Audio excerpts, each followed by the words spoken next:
Presentation load करती है load है सारे लेकिन भी चेंज हो गया आज मैंने सेशन से पहले देंगे सेशन से पहले देंगे सेशन की पहले लोड करेंगे हाँ तो बताइए आप लोग डालें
Good morning, everyone. So we are about to commence the conference.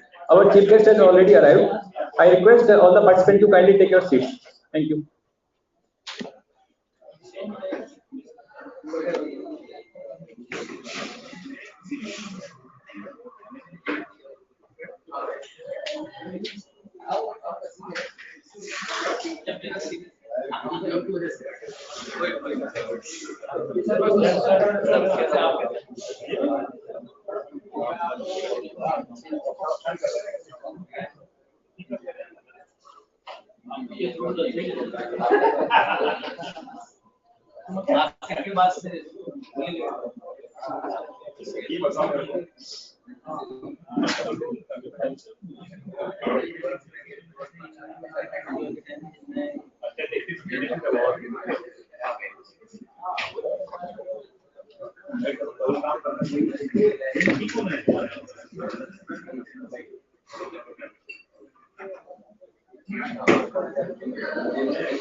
Sir वो अपडेट कर देता हूँ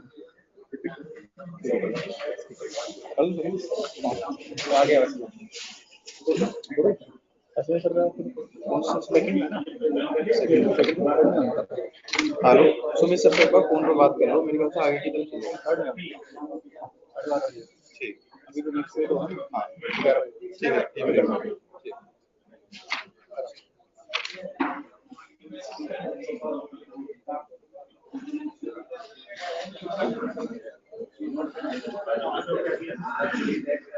Yes.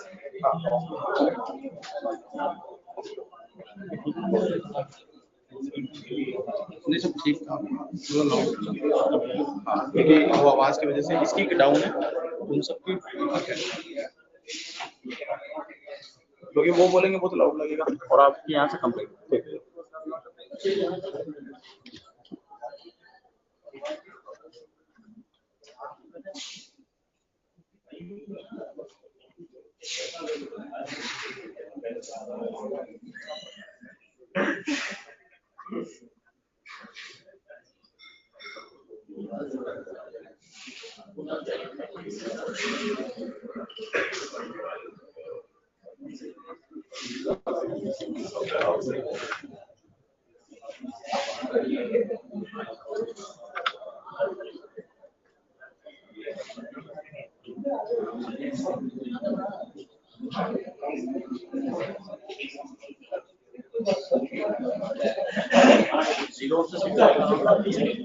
से कौन आएगा? एक वर्ड का चेंज किया कॉन्ट्रैक्ट में हमारा कॉन्ट्रैक्ट है ना एक वर्ड चेंज एलिवेटेड या elevated How many questions taking?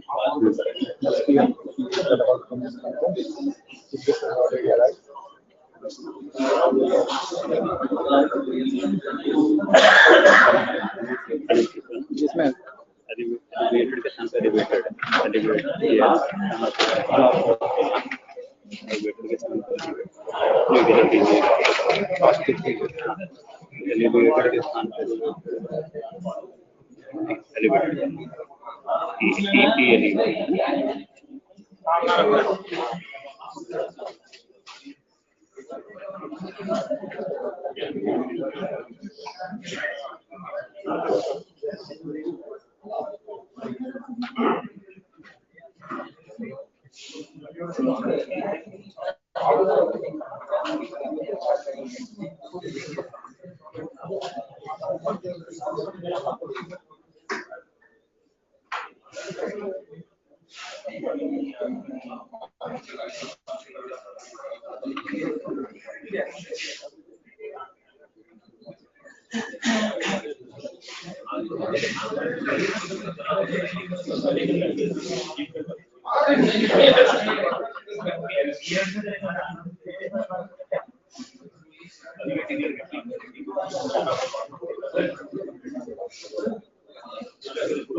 Ladies and gentlemen, we are honored to welcome our chief guest for today's conference on experience sharing and capacity building for disaster management. We are grateful to Ms. Madhu Arora Ma'am, Member Technology Digital Communication Commission, DOT, and Sri Rajendra Ratnu, Executive Director, National Institute of Disaster Management, who have arrived to grace this occasion. Ma'am Madhu Arora Ma'am, prior to serving as Member Technology, has vast experience in telecommunication domain.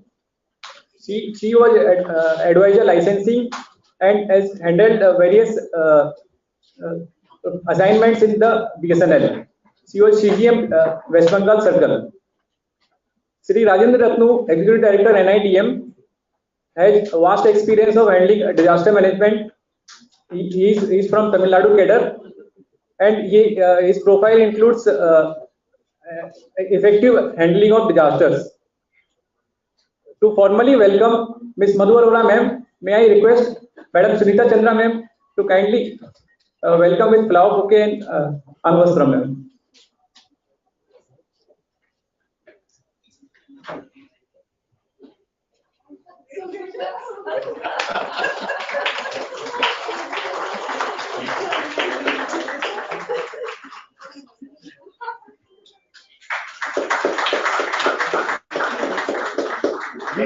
I made this specific.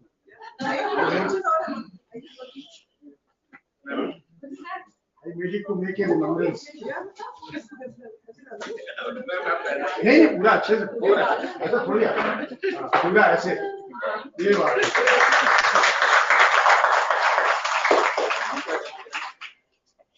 Thank you, ma'am.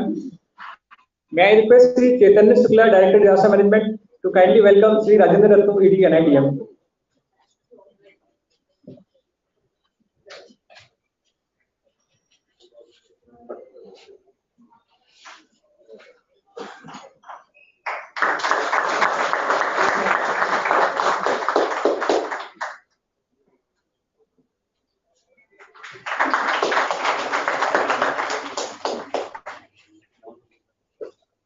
Thank you, sir. May I request Sri Harkesh Meena, DDG Admin, Delhi LSA, to kindly welcome Delhi Telecom, Ravi Jia, sir.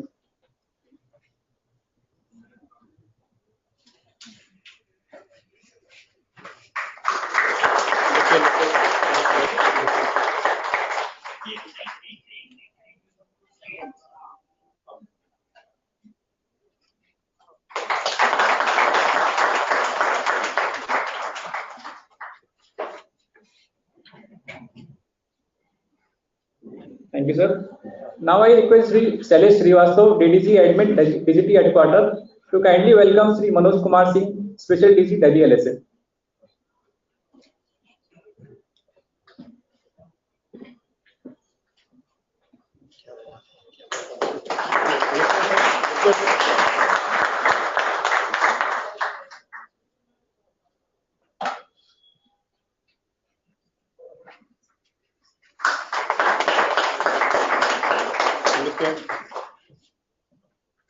Thank you, sir.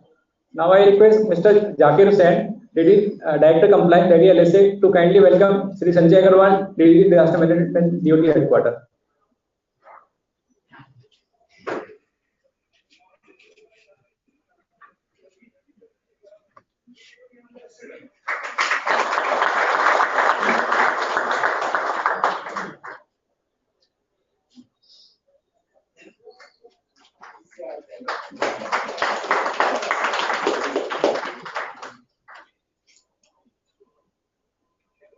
Thank you, sir. To mark the beginning of this auspicious event, may I request Chief Guest, along with the dignitaries, to kindly step forward to lighting of the lamp ceremony.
Thank you, ma'am. Thank you, sir. Now I request Sri Sanjay Agrawal, DDG Disaster Management Duty Headquarters, to kindly deliver the welcome address and brief the participants about the conference. Dhanyavad, Shifalina. It is my pleasure to welcome the August gathering who is sitting here on the dais. First of all, I welcome member T, and she has taken a time out, despite secretary and member ministers the headquarters. So we see that yes, it is very difficult for her to take the time out. So I'm really personally thankful to her. And secondly, I'll thank Rajendra Ratnu sir. At the last moment, when I requested that, sir, we have some issues, and then kindly you raised the occasion. And the first question he had that तुम्हारा disaster manage करना है. So I'm really thankful that he took effort to come over here, and really thankful to him. And DGD sir is here because he is the key person to deal with the disaster. He is the key person to deal with not many things in the Pan India with 22 LSAs, but for us, he is the person to go for disaster management. So I welcome him also. And the whole of the arrangement, the logistic arrangement and everything has been done under the commendable leadership of Manoj Singh sir, special DGT. So my very special thanks to him. And I welcome all of the persons who are sitting on dais. At the same time, I'm really delighted to see that yes, 22 LSAs and DG Telecom from all of the LSAs are here.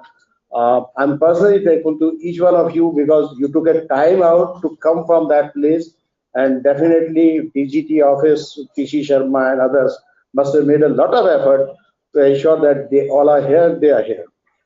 In addition, we have telecom service providers who are here, and my personal request was with the telecom service providers to please send the people who are from regulation team as well as the operation team.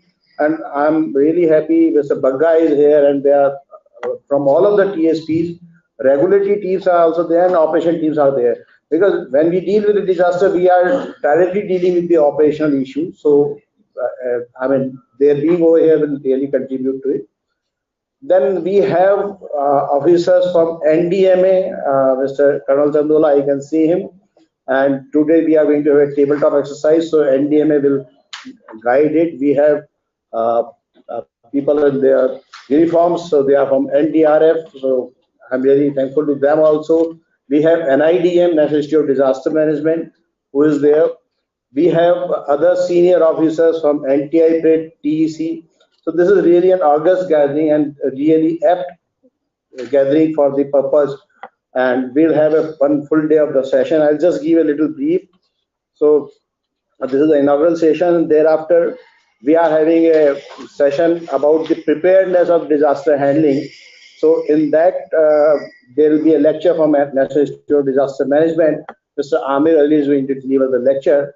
He will talk about the intricacies of the disaster management. Then there is a presentation on early warning alert dissemination by CDOT. So how the early warning alerts are sent. Thereafter, we'll have a presentation from Chaitanya Shukla, he is Director DM, about the standard operating procedure. So this is the whole session about how to deal with the disaster as and when it comes. Next session, the third session will be about the ICT in disaster management. What are the technologies which are there for disaster management? How can we go forward? So in that, I'll talk about one very important TRA recommendation, that is a dedicated Pan India integrated network for all of the public protection and disaster relief agencies, that is PPDR. A lot of advancement is going on this particular project. There is another issue which we have seized recently, that is ERSS 112. So initially it was 100, 101, 102. So it was, after Nebia case, it was decided that there should be one common single line. and somehow that issue has been, MHA was struggling with this particular issue. Under the leadership of member T, we have taken up this issue at DOT level, and now we are going to make sure that yes, this utility is functional pan India with the help of all of the LSS. So LSS role will be very critical for it. Then we are doing a study with CDRI. CDRI is a global body. It is a part of United Nations. So there will be a presentation on from CDRI. They are working with us on the disaster resilient infrastructure. So these are the technology sessions. Thereafter, we'll have question answer, and then we'll have a formation of groups for tabletop exercise. Subsequently, post lunch, we'll have a session on. In that, we'll have the people who are coming from LSS. They have done wonderful job during Biparjoy, Silkyara, and Globe of Sikkim. So there will be presentation, experience sharing, and the lessons learned by all of them. And thereafter, we'll give a tea break. We'll give you time to have a tabletop exercise. In tabletop exercise, what we are going to do is that we are going to form 4 groups. We'll give some simulated cases where you will work out how to deal with this particular disaster. And after that, you'll each group will give a presentation, choose one leader, and then they'll give a presentation. And that will be supported by, of course, NDMA, and now we have NDRF and other people, and of course from NIDM. They are experts in this particular aspect, so they will support all of you. Then we have a discussion and deliberation on that. And with this, this will be the 5th session before validity. And at last, this validity session will be led by DGT sir and the NTI-PIT DG, because we are partnering with the NTI-PIT for this particular conference. And thereafter, there will be vote of thanks.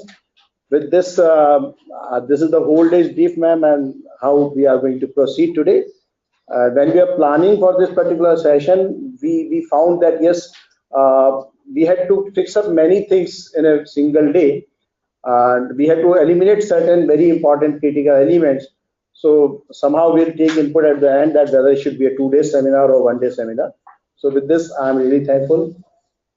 Thank you once and all. Thank you, sir, for setting the tone for today's conference and summarizing the events scheduled on today's conference. Now I request Sri Ravi GR sir, Director General Telecom, to share his insights and thoughts to this gathering. Thank you, sir.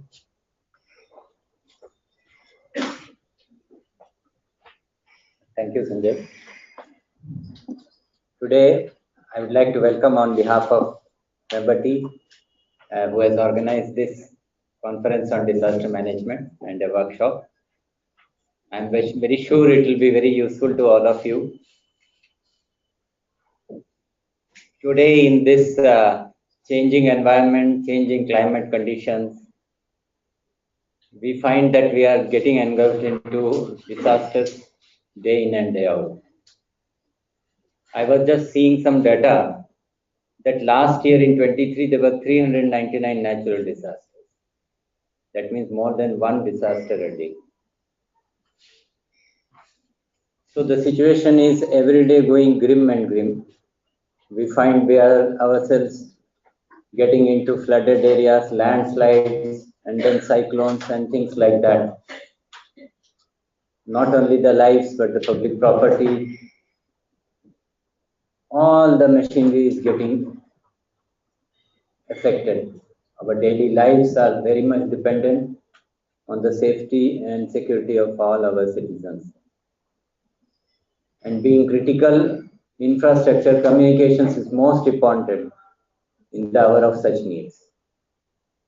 So my dear friends, communication is totally indispensable, as we all know, but it is very challenging also to keep it up in the times of need. And when particularly we don't know that when it will come, and suddenly we'll be stuck with in what scale and also where. Last year when I was in, not last year, recently I was special DGT in West Bengal. We were caught up with the Remal cyclone. Thereafter there was a train accident, Kanchenjunga, and there was a very typical that the railway personals, they didn't have coverage to work there on the site. So very typical, every disaster is unique in itself. And we have that unique challenges to take head on. So my dear friends, there is a need for us to see that we share our resources, keep ourselves very much alert. Thankfully, the SOP which has been drawn and being updated time and again with the experience sharing which has come from the field units, that is very useful for us, and we should see that we take the best use of all the government machinery. I welcome Mr. Ratnu also. He is here from NIDM to share his knowledge and his capacity, and I am sure you will all be benefited out of it.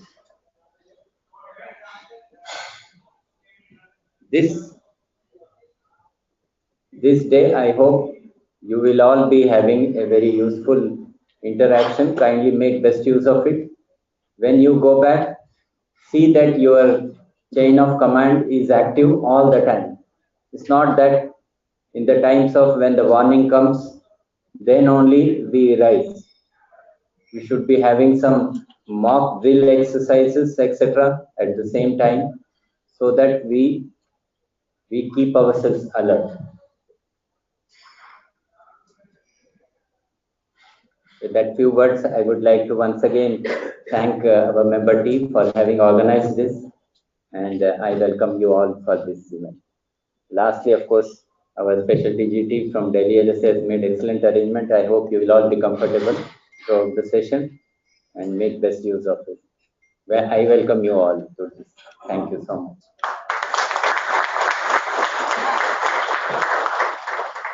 Thank you, sir, for such encouraging words.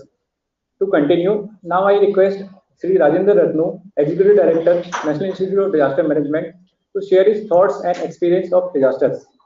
We welcome you, sir.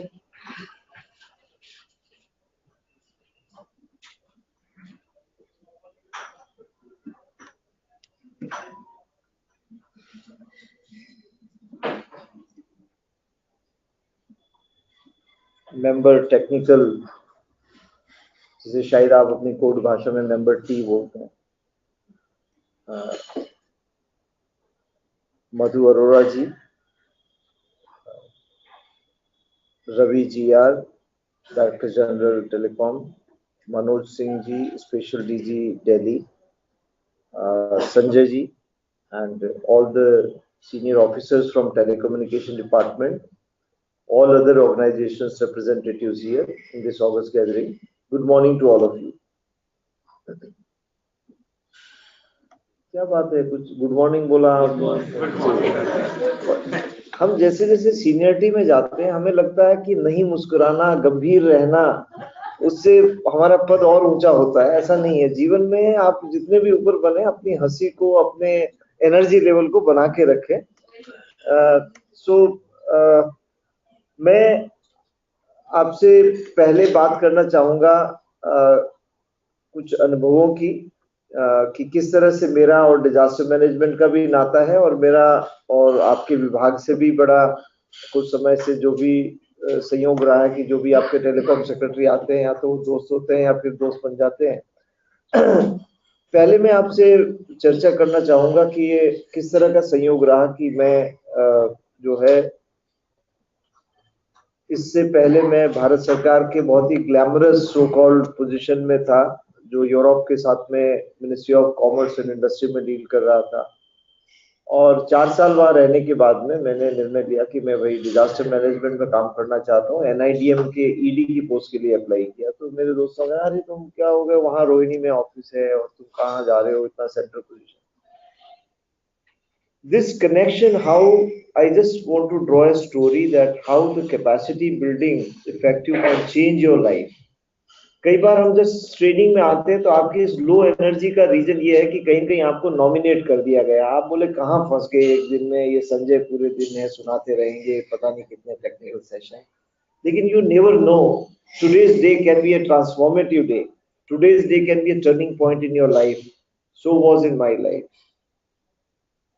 I belong to 2001 batch of IAS, and our batch got trained in shadow of Odisha super cyclone as well as the Kutch earthquake or the Bhuj earthquake of 2001, and we joined in September, just sometime couple of months after that. तो हमारी academy ने नया module start किया था disaster management का.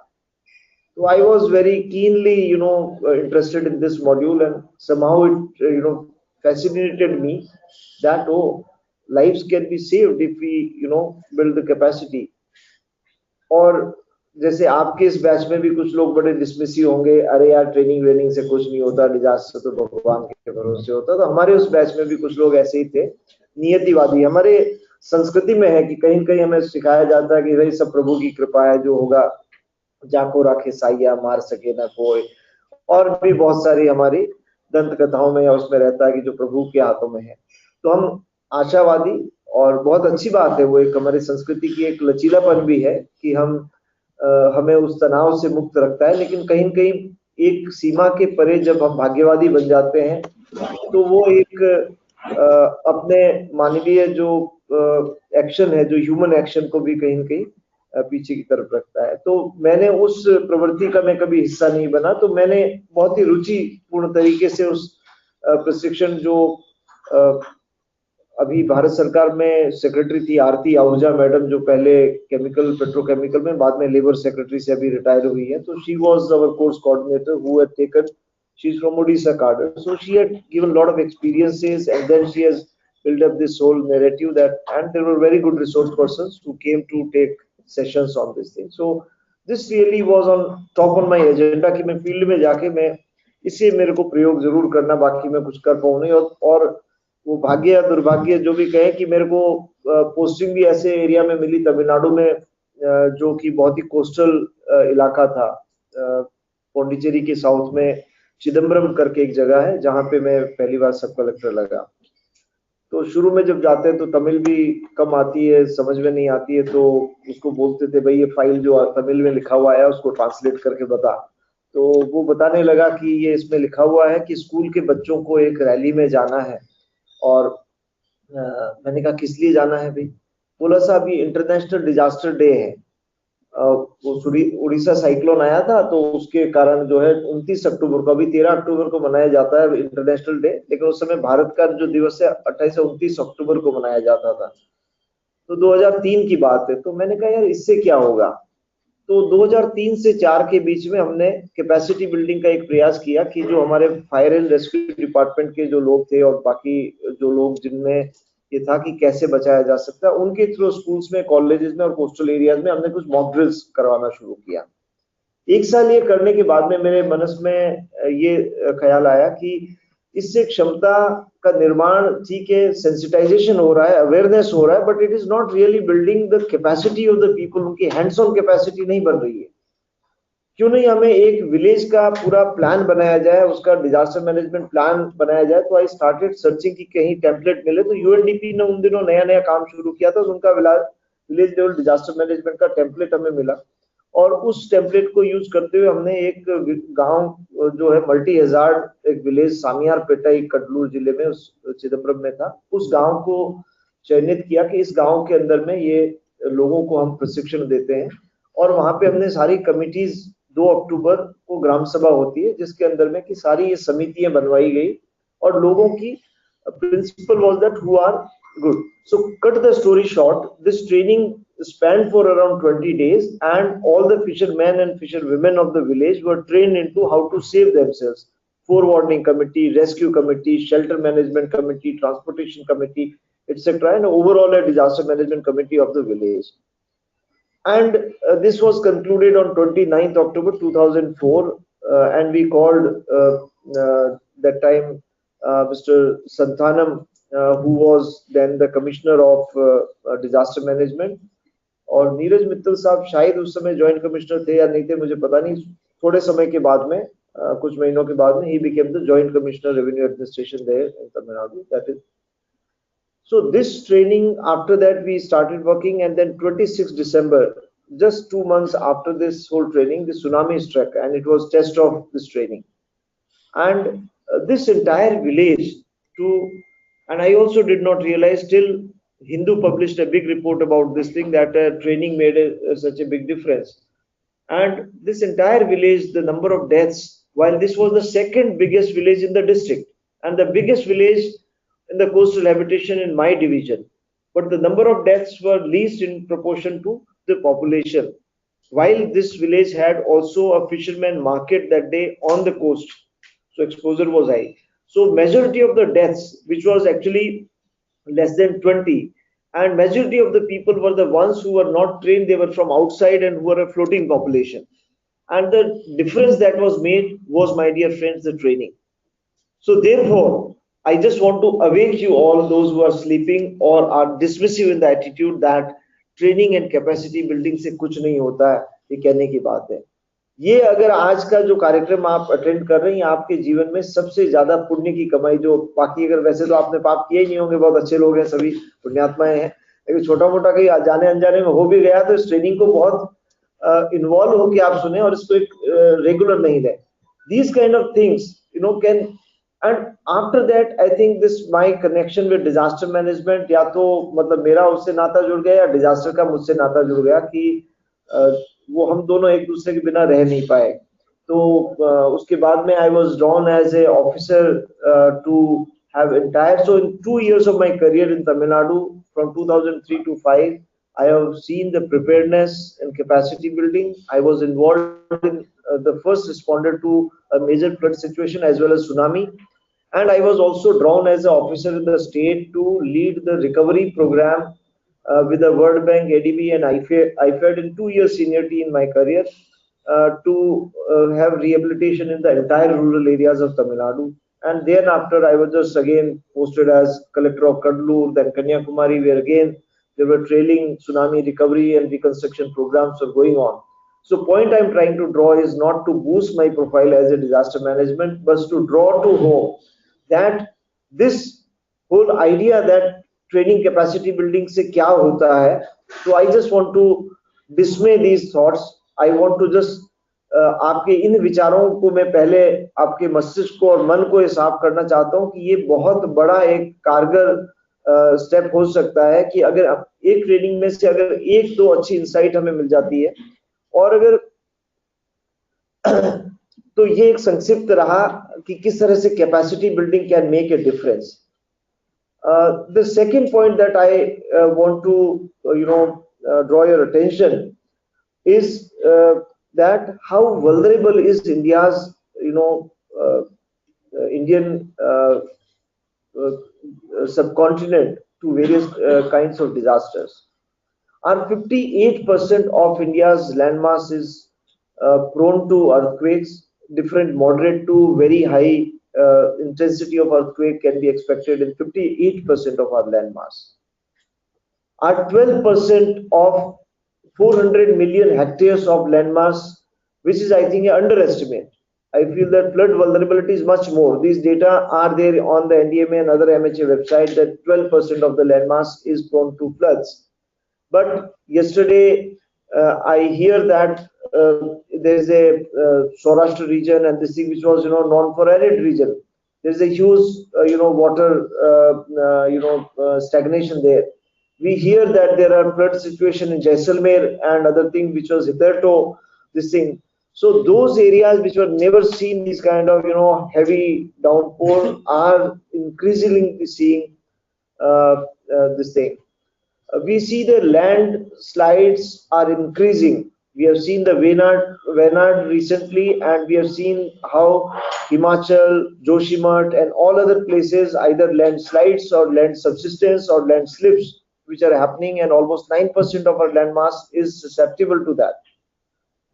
Around 56% of our landmass is prone to drought conditions, and this is a very, very perpetual disaster, but that affects a huge population, not only in terms of mortality but also in terms of other ways of nutrition as well as in terms of the socio-economic distress that it causes. We also have other vulnerabilities. We would have seen the GLOF, which has recently in Sikkim as well as Uttarakhand. 2023 has seen two GLOF events, glacial lake outburst induced floods, which was so far हम लोगों ने golf की बात करते थे, GLOF की कभी बात नहीं होती थी, लेकिन now this is something which has shaken that. The intensity is so huge that जब वो glacial lakes इस तरह की higher Himalayas में there are more than 5,500 glacial lakes. There are more than 450 lakes which are more than 10 hectares in their area, and more than 55 of these glacial lakes are at a very high risk of breach. And so therefore the climate change which we were thinking earlier, कि जिसके ऊपर कई लोग debate करते थे कि ये कौन सा नया है, ये तो वैज्ञानिकों का इजाद किया हुआ है. The two GLOF events in a single year, when still we are far away from 1.5 degree global rise in the temperature, is an eye opener for all of us. शायद मानव उस मेंढक की तरह है. आपने कहानी सुनी होगी, एक मेंढक को दो मेंढक होते हैं, एक बड़े नॉर्मल सा पानी के अंदर में एक मेंढक को इंट्रोड्यूस किया जाता है, उसके पानी की आंच बहुत धीरे धीरे गर्म होता है. दूसरे पात्र में एक और मेंढक रहता है. कोई तमिलनाडु से तो नहीं है जो हिंदी नहीं समझ पा रहे हो, तो मैं I hope everyone understand Hindi. Okay. So दूसरे में एक बॉइलिंग वाटर में एक मेंढक को डाला जाता है. तो आप ही बताइए कि कौन सा मेंढक मर जाएगा और कौन सा बच जाएगा इसमें से. स्लो वाला क्या है? स्लो वाला मर जाएगा. ये कैसी बात हुई भाई? उबलते पानी में बोल रहे हैं जी जाएगा, स्लो वाला में. आपका क्या सोचना है? स्लो वाला बचेगा, तेज वाला बचेगा. सही कहा आपने जो पहले जवाब दिया. जो उबलते हुए पानी वाला मेंढक है वो तुरंत रिएक्ट करता है, क्योंकि उसे पता है कि ये पानी बहुत ज्यादा गर्म है, और छलांग लगा लेता. वो घायल होगा जरूर, लेकिन वो बच जाता है. लेकिन जो धीमी आंच वाला नॉर्मल टेम्परेचर पे जो पानी है, वो मेंढक सारे समय अपनी एडेप्टेशन एनर्जी इस बात में खर्च करता है कि अभी बहुत समय है, अभी there is a time to respond. And by the time it garners the courage to jump out, it is not left with the energy to jump out and it dies. शायद हमारी स्थिति जो है वो दूसरे वाले धीमी आंच वाले मेंढक जैसी हो रखी है, क्योंकि ग्लोबल वार्मिंग, क्लाइमेट चेंज ये एकेडमिक इश्यूज नहीं है, ये यथार्थ है. इसमें आपके बच्चों का, आपके 2-3 पीढ़ियों का, आने वाली सारी पीढ़ियों का भविष्य वो सुरक्षित रहेंगे कि नहीं रहेंगे, वो चीज इसमें है. तो इस चीज को हमें गंभीरता से लेना होगा, और इसे हमें एक थ्योरेटिकल क्लासरूम डिस्कशन से बाहर हमें एक पैशन की तरह लेना होगा कि हम अपनी कैपेसिटी में, इंडिविजुअल कैपेसिटी में as well as societal role में, चाहे हम क्लाइमेट एक्शन अगर पॉजिटिवली नहीं कर पाते, तो आप जो काम कर रहे हैं इस विभाग में, जो कि बहुत ही महत्वपूर्ण काम है, वो एक तरह से क्लाइमेट एडेप्टेशन का काम कर रहे हैं. आप वो काम कर रहे हैं जिसका महत्व आपको नहीं पता है, और उसका मैं छोटी सी झलक आपको एक तीसरी कहानी के जरिए बताना चाहूंगा. 1998 में भुज में एक साइक्लोन आया था.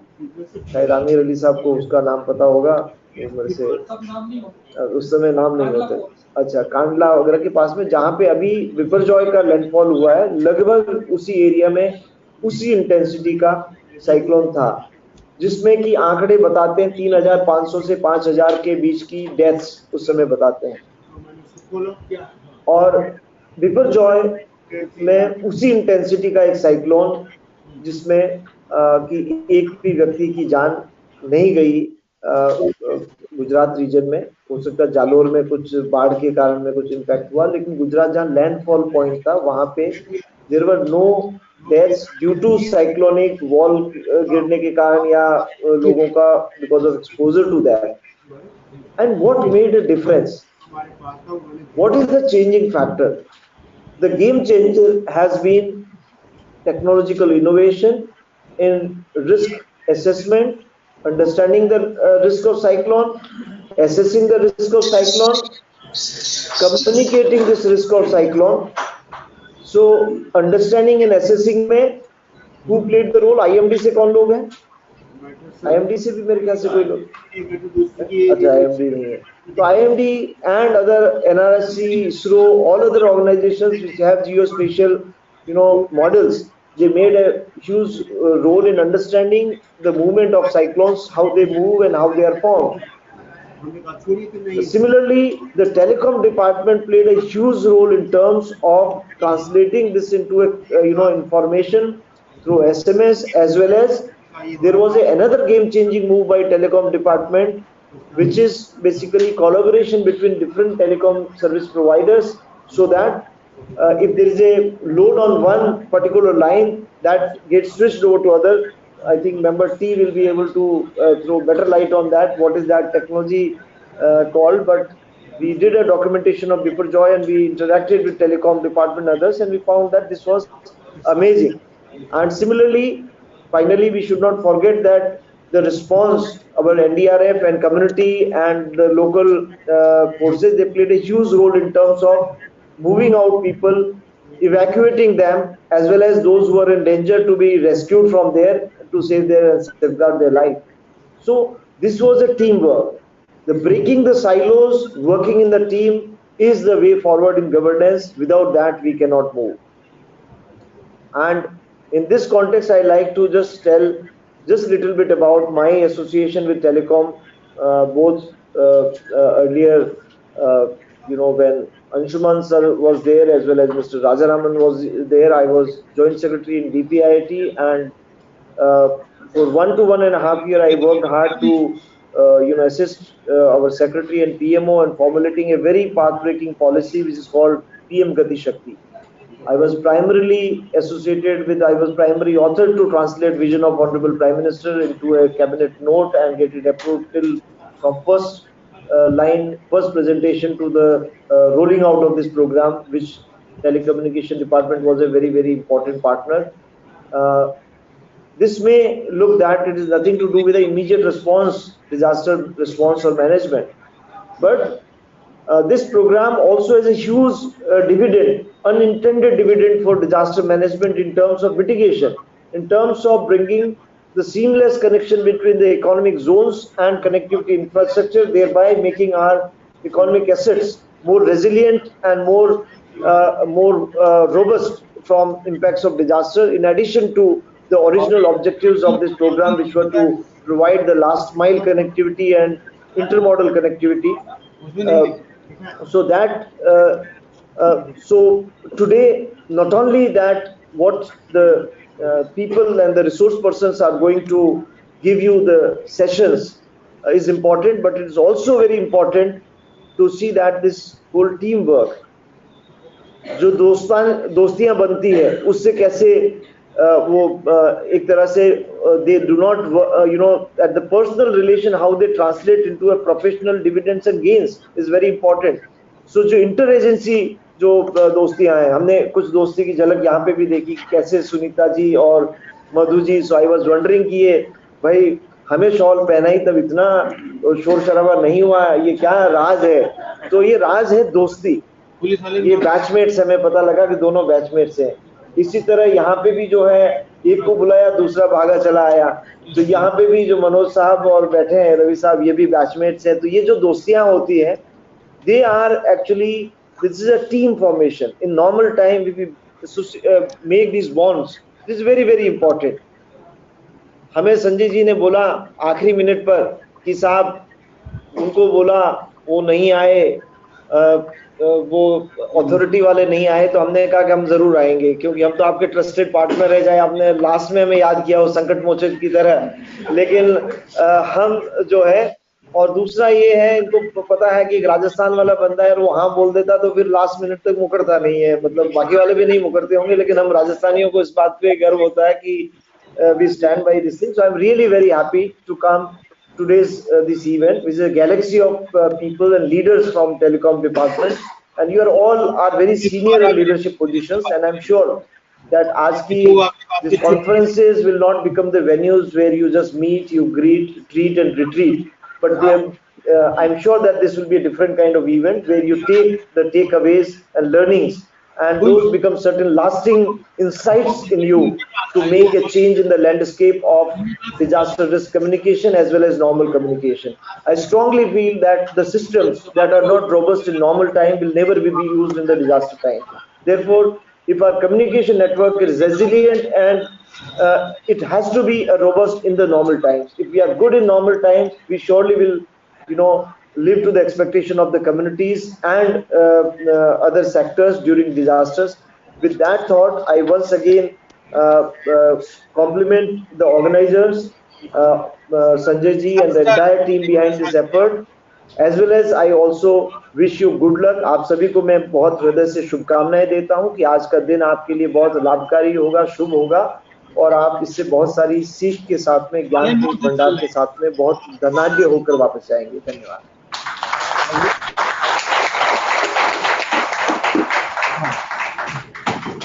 Thank you, sir, for such encouraging words. Sir, beautifully explained the emphasis, beautifully emphasized the importance of capacity building for effective management of disasters.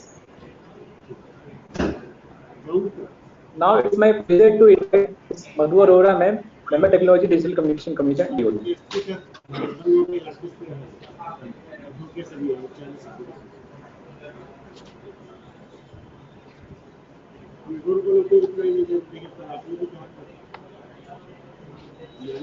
Shri Rajendra Ratnu, ED NIDM, Shri GR Ravi, DGT, Shri Manoj, Sanjay Agrawal, our DDG DM, officers from LSAs, you have come from all the different parts of the country, TSPs, IC, Airtel, Vodafone, Jio, BSNL, all represented here, officers from TEC, NDMA, NDRF, DOT, DM unit, other officers from DOT, all other participants whom I have not been able to name here. A very warm good morning to you all. It's really my proud privilege and honor to be amongst all of you. First of all, I wish to compliment Mr. Sanjay Agrawal and the DM unit for organizing this, a wonderful initiative for capacity building. More importantly, I want to really thank Shri Ratnu for a scintillating address. It was really very, very interesting to hear from you. The first part, of course, that you have really brought smiles. You have made the environment light and brought smiles on everyone's face. You're so right that I don't know why we get so serious and, as if something, very grim has happened. So it was very important, and the kind of things that you mentioned, your experience sharing, whether it was about Tamil Nadu and your other, I would say advice to this group. I'm sure now everyone is well enthused and encouraged for today's, discussions. It's not like, they have been nominated for one day's event, but I'm sure you will going to really pick up a lot of stuff from today's day. So, when you speak towards the end, there are always lots of things which have already been spoken. So pardon me if you find that there are some repetitions in the address which I am making. But I think, there are a number of more things as well, and Mr. Ratnu talked about, which I'll give a little bit more details. So as, already spoken by my predecessors before, that for reasons, man-made factors and the climatic changes which are happening, the frequency as well as the enormity of the disasters has been increasing over recent decades. Whether it is climate change, environmental degradation, deforestation, urbanization, industrialization, there are multiple factors, but the fact is that the number of instances has been going up. And in the recent past, as we, Biparjoy in Gujarat, or what has happened recently in Kerala, the landslide of Wayanad, or the problems that currently also in Tripura we are finding, floods, areas in Rajasthan, which, we knew were always dry, now we find floods even in those areas. So telecommunications are indispensable in any kind of a disaster management. because it provides the backbone for all the authorities, whether it is the responders, state authorities, public, everyone needs it. And therefore, having robust and resilient communication network is really vital. It's not just, for supportive telecoms role, it is central. Telecom role is actually central to saving lives, maintaining order and ensuring that, relief and rescue operations are carried out. So the telecom role is actually in all phases of disaster, whether it is preparedness, whether it is response, recovery, mitigation, all those, parts of the important components which we say of disaster. In every such phase, telecommunication has a very, very big role. As regards preparedness, he mentioned about the early warning system, which is for rapid, dissemination of warnings, which has helped in a big way in reducing the, casualties which have happened in the previous few, instances. DOT has been instrumental in developing this, getting it, actually development was done by CDOT and implementation through all TSP has been done. The early warning system, the CAP system as we call this, combined alert protocol. Currently nearly 1 billion messages, these are 1 billion messages sent every month through this common alert protocol. And this helps our, units, the public, to take necessary actions timely to save themselves from the impending disaster which is going to come. Now, again, as response to disaster, whether it is for the coordination of rescue and relief operations, medical response teams, emergency services, then again sharing real-time data as to where is the location of affected areas, what is the status of infrastructure at those areas, what are the needs of survivors, then broadcasting essential information to the public as to what are the evacuation routes, where are the shelter locations, safety instructions, etc. So the list is endless as to where, what all purposes the telecommunication systems work. So therefore, although we say that telecom infrastructure is so crucial for all phases, the challenge here is that, considering these two important aspects, that is the rising frequency of disasters and the criticality of functional infrastructure.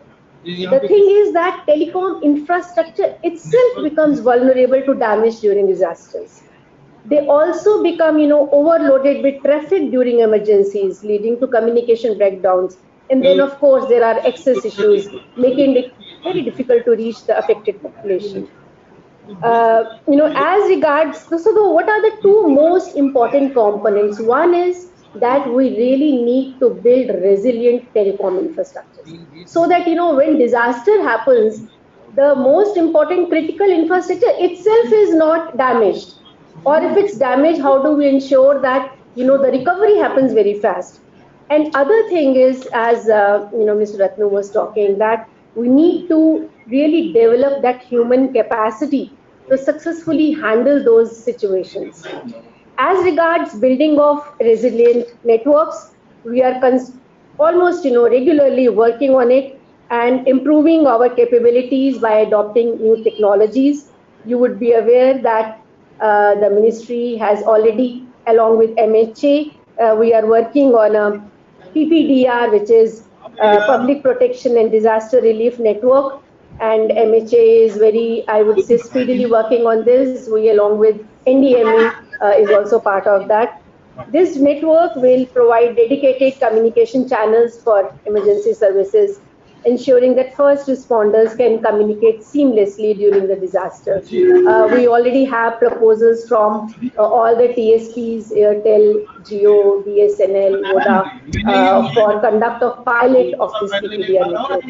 We're also exploring innovative solutions such as tethered balloons and drones, which can be deployed in disaster zones to provide temporary communication networks. These pilot projects are designed to test the feasibility and effectiveness of such technologies, and the goal is that if the pilots work, then we integrate them into our disaster response toolkit.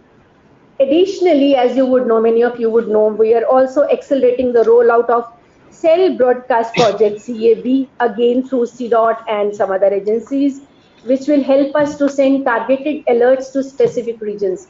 So we know that SMS being sent serially takes longer, much longer time, whereas cell broadcast it utilizes signaling interfaces, and therefore it's very quick to send cell broadcast messages to all the mobiles which are lodged in a particular cell tower. This was a part of the network in which we are trying to improve in terms of making it more resilient.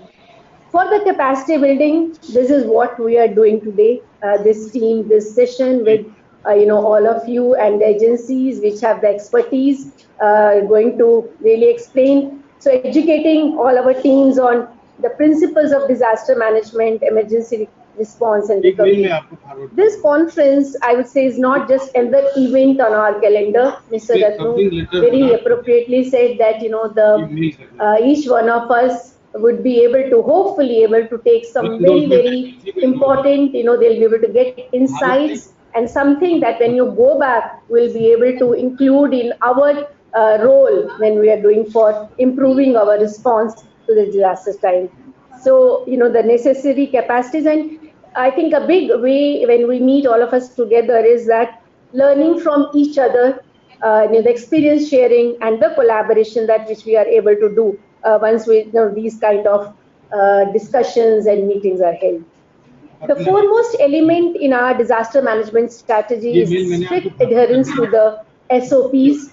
And I'm very happy to say that the SOP has been very meticulously developed to ensure that actions taken during the disasters are timely, coordinated and effective. LSAs have to play a very critical role in monitoring, and we have been seeing that of late that coordination with all TSPs by LSAs really improved. But we would love to hear from you, from your experiences. If you feel that there are few more things which need to be improved in the SOP, we'll be very happy to get your inputs. The TSPs, I want to also take this opportunity to talk about the role and the contribution that is coming from all the TSPs. Recently for Tripura, I had a discussion, and prior to that, the Assam floods. And I am very happy to share that the response from all the TSPs is, very prompt. So that's a very good thing, and I want to thank the teams. Mr. Sagar Mathur is here.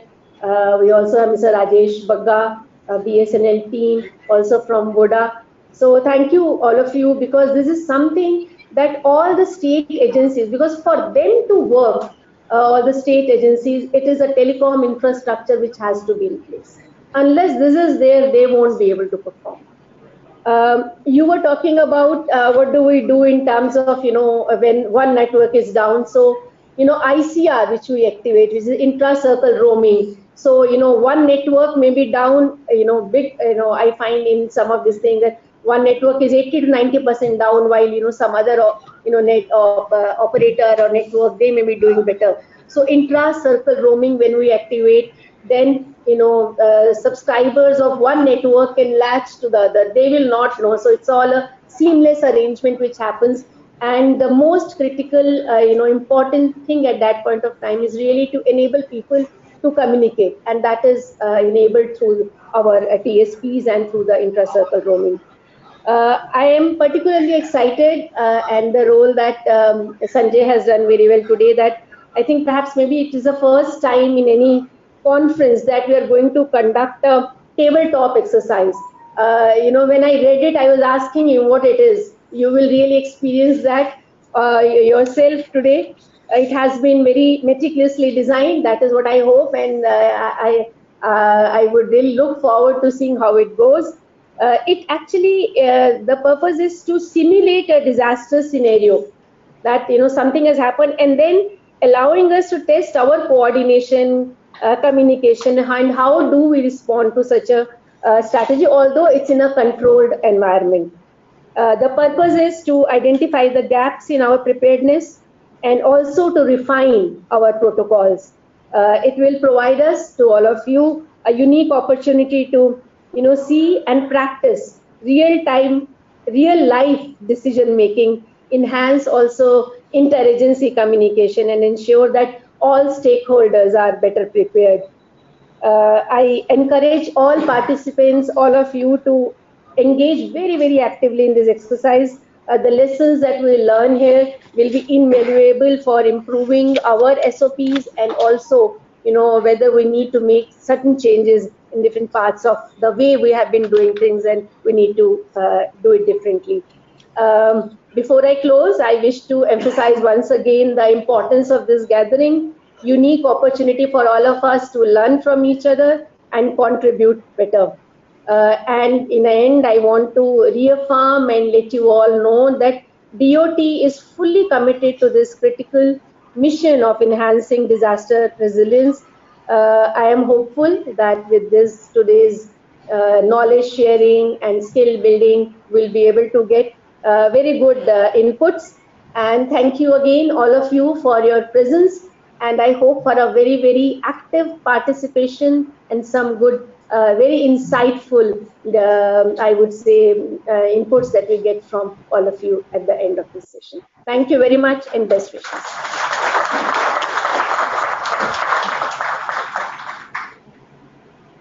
Thank you, ma'am, for guiding the participants about the activities of a disaster management unit and summarizing the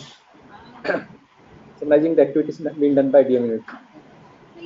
Now I request Sri Manoj Kumar Singh sir, Special DG, Delhi LSA, to propose vote of thanks to the party.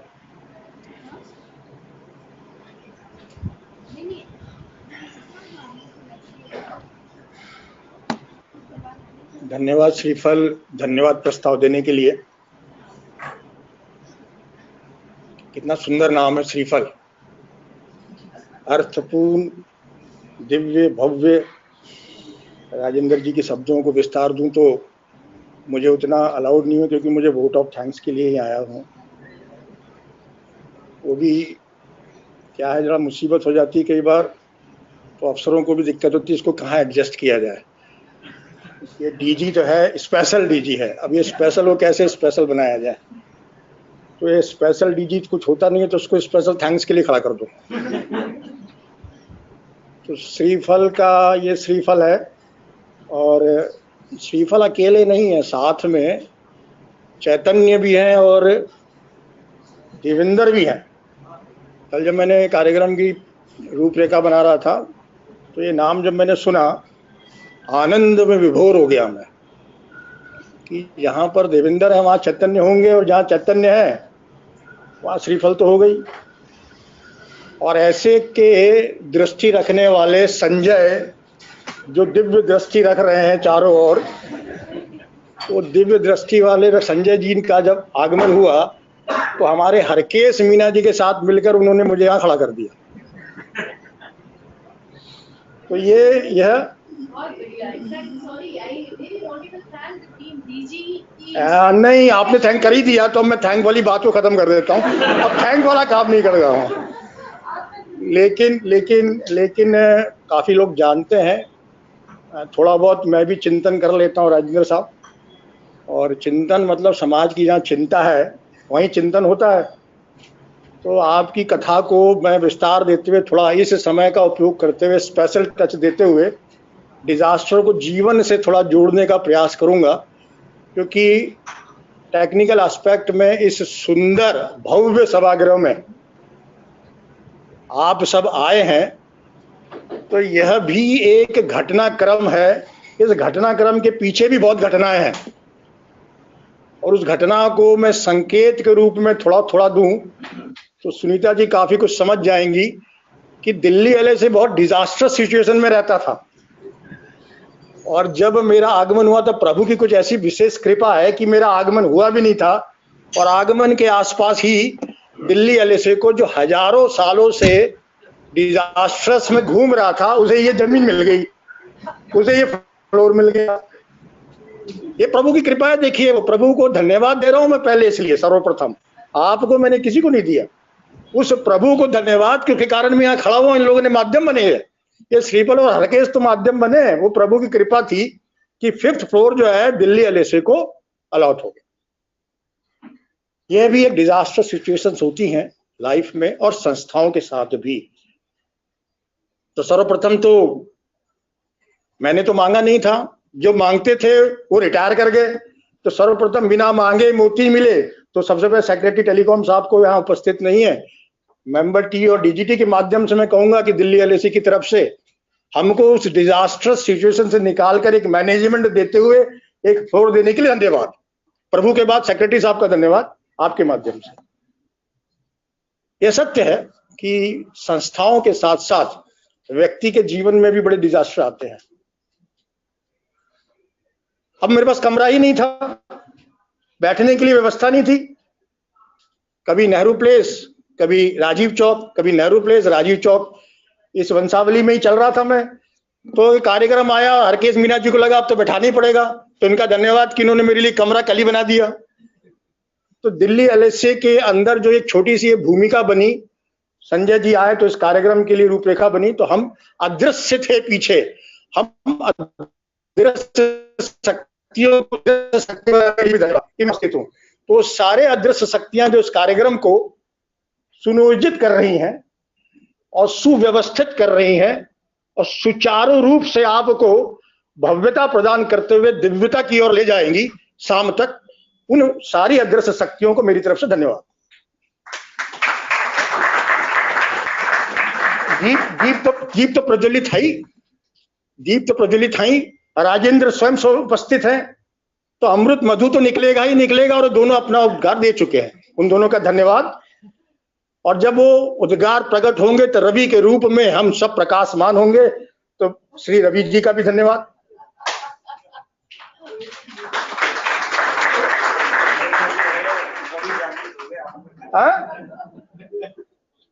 अभी यहाँ पर madam Sunita Chandra जी बैठी हुई हैं, तो राजेंद्र जी की बातों को थोड़ा आगे बढ़ाते हुए उन्होंने बड़ी सुंदर बात की। आप सबको मैं कहना चाहूंगा, मैं एक मोटिवेशनल स्पीकर के रूप में इधर उधर बुलाया जाता हूं, वहां भी कुछ ऐसी एडजस्ट कर दिया जाता होगा शायद, और कुछ ऐसी लिखता भी रहता हूं। तो मेरा थोड़ा बहुत चिंतन है, उससे मुझे समझ में आता है कि हमारे यहाँ जिन्होंने 2 कथाएं सुनाई, हमारे यहाँ कथाएं इतनी पॉपुलर क्यों हैं, और उन कथाओं में भी अगर आप ध्यान से देखें तो 2 कथा, राम कथा और श्री कृष्ण की कथा, हर बच्चे को पता है, उसको आप पढ़ाओ नहीं पढ़ाओ उसको पता है। उसके 2 ही कारण है। एक कारण पहला है कि वो जीवन से संबंधित है, और दूसरा कारण है वो डिजास्टर मैनेजमेंट से संबंधित है। जीवन एक अपने आप में बहुत सारी आपदाओं और विपदाओं से आता है, उसे मैनेज जो कर लेता है वही प्रभु श्री राम बनता है, वही श्री कृष्ण बनता है। तो मैंने बात माननीय महोदया सुनीता जी से प्रारंभ की थी। हमारे यहाँ जीवन में, अपने जीवन में कई तरीके की समस्याएं आती हैं, इंस्टीट्यूशंस में भी समस्याएं आती हैं, संस्थाओं के अंदर छोटी मोटी गलतियों के कारण भी कई तरह के डिजास्टर है। उसे मैं एग्जाम देता हूं कि अगर आपने जरा सी कोई कानून गलत बना दिया, नियम बना दिया, व्यवस्था गलत कर दी, तो ह्यूमन रिसोर्स डिजास्टर हो जाता है, वो ह्यूमन रिसोर्स डेवलपमेंट की जगह। तो सुनीता उस डिजास्टर को भुगत चुकी हैं, मैं भुगत चुका हूं, और भी शायद आपके टेलीकास्ट से स्पेशल डायरेक्टर जनरल चेन्नई भुगत चुके हैं, स्पेशल डायरेक्टर जनरल अभी नए वहां कर्नाटक बने वो भुगत चुके हैं। लेकिन उस डिजास्टर को डेवलपमेंट में जो कन्वर्ट किया गया, उसके लिए भी आज की व्यवस्था जो संचार भवन में है, रवि साहब के और माध्यम से मैं कहना चाहूंगा उसका भी धन्यवाद। अन्यथा आप ये समझिए कि प्रमोशन होता था, ऐसा लगता था डिमोशन में जा रहे हैं, एक टेंशन रहती थी। इसे भी आप डिजास्टर के रूप में लीजिए। जीवन में छोटी छोटी समस्याएं भी डिजास्टर है। अभी रत्न साहब ने बहुत सारे एग्जाम्पल दिए, मुझे एक छोटा सा एग्जाम्पल याद आया कि 2000 के आसपास शायद भुज में भूकंप आया था, 2001। तो भुज के जो कलेक्टर थे कमल दयानी, वो मेरे बहुत परम मित्र थे, रवि और हम दोनों के मित्र थे। उस डिजास्टर से उनके कैरियर में कितने सारे डिजास्टर आए उसके बारे में भी हम कभी चर्चा करेंगे।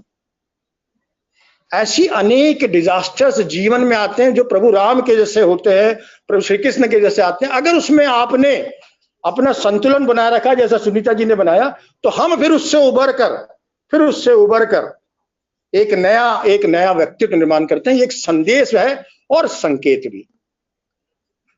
बगल में मैडम रेखा जी बैठी हुई हैं, तो उनके माध्यम से मुझे याद आ रहा है कि एक नया अभी हम डिजास्टर से निकले हैं जिसकी चर्चा हम नहीं करते हैं, कोरोना काल। अब वो कोरोना काल में मुझे मैडम रेखा सिंह क्यों याद आई कि मैं घर में जब उस समय डीडीजी टेक्नोलॉजी थी, तो डीडीजी टेक्नोलॉजी का रोल उस डिजास्टर के समय में कितना महत्वपूर्ण हो गया था, शायद हम सब जानते हैं।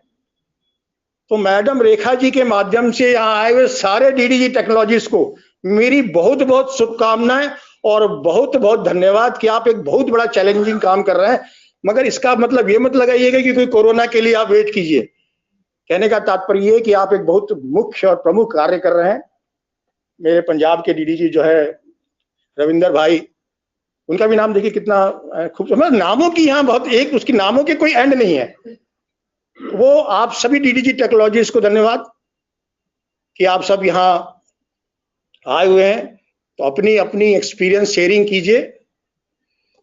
रवि जी को देखकर मुझे एक घटना बचपन की याद आ रही है। हम दोनों साथ थे कॉलेज में। आपको याद मैं इसलिए करा रहा हूँ, संकेत है, संदेश भी, जिससे आप दिन भर की अपनी डिस्कशंस में उसका उपयोग कर सकें। 1984 की शायद बात है, भोपाल गैस ट्रेजेडी में हम दोनों ही उसी हॉस्टल में रह रहे थे और हम में से कोई भी किसी भी तरह के डिजास्टर के किसी भी तरीके के अनुभव से ना तो था और ना ही हमें बताया गया था। लेकिन वो डिजास्टर जो हमने फेस किया है, वो शायद उसके ऊपर अब मैं भूल चुका था बहुत दिनों से, लेकिन आपके बैठे बैठे मुझे याद आ रहा था। अगर उन अनुभवों को मैं संकलित करूं रत्नू साहब, उसको अगर मैं प्रकट करूं, तो एक लेमैन जो 18 साल 19 साल का लड़का है, 20 साल का लड़का है, जो छात्रावास में रह रहा है और अचानक ऐसा डिजास्टर आ जाए कि पूरा के पूरा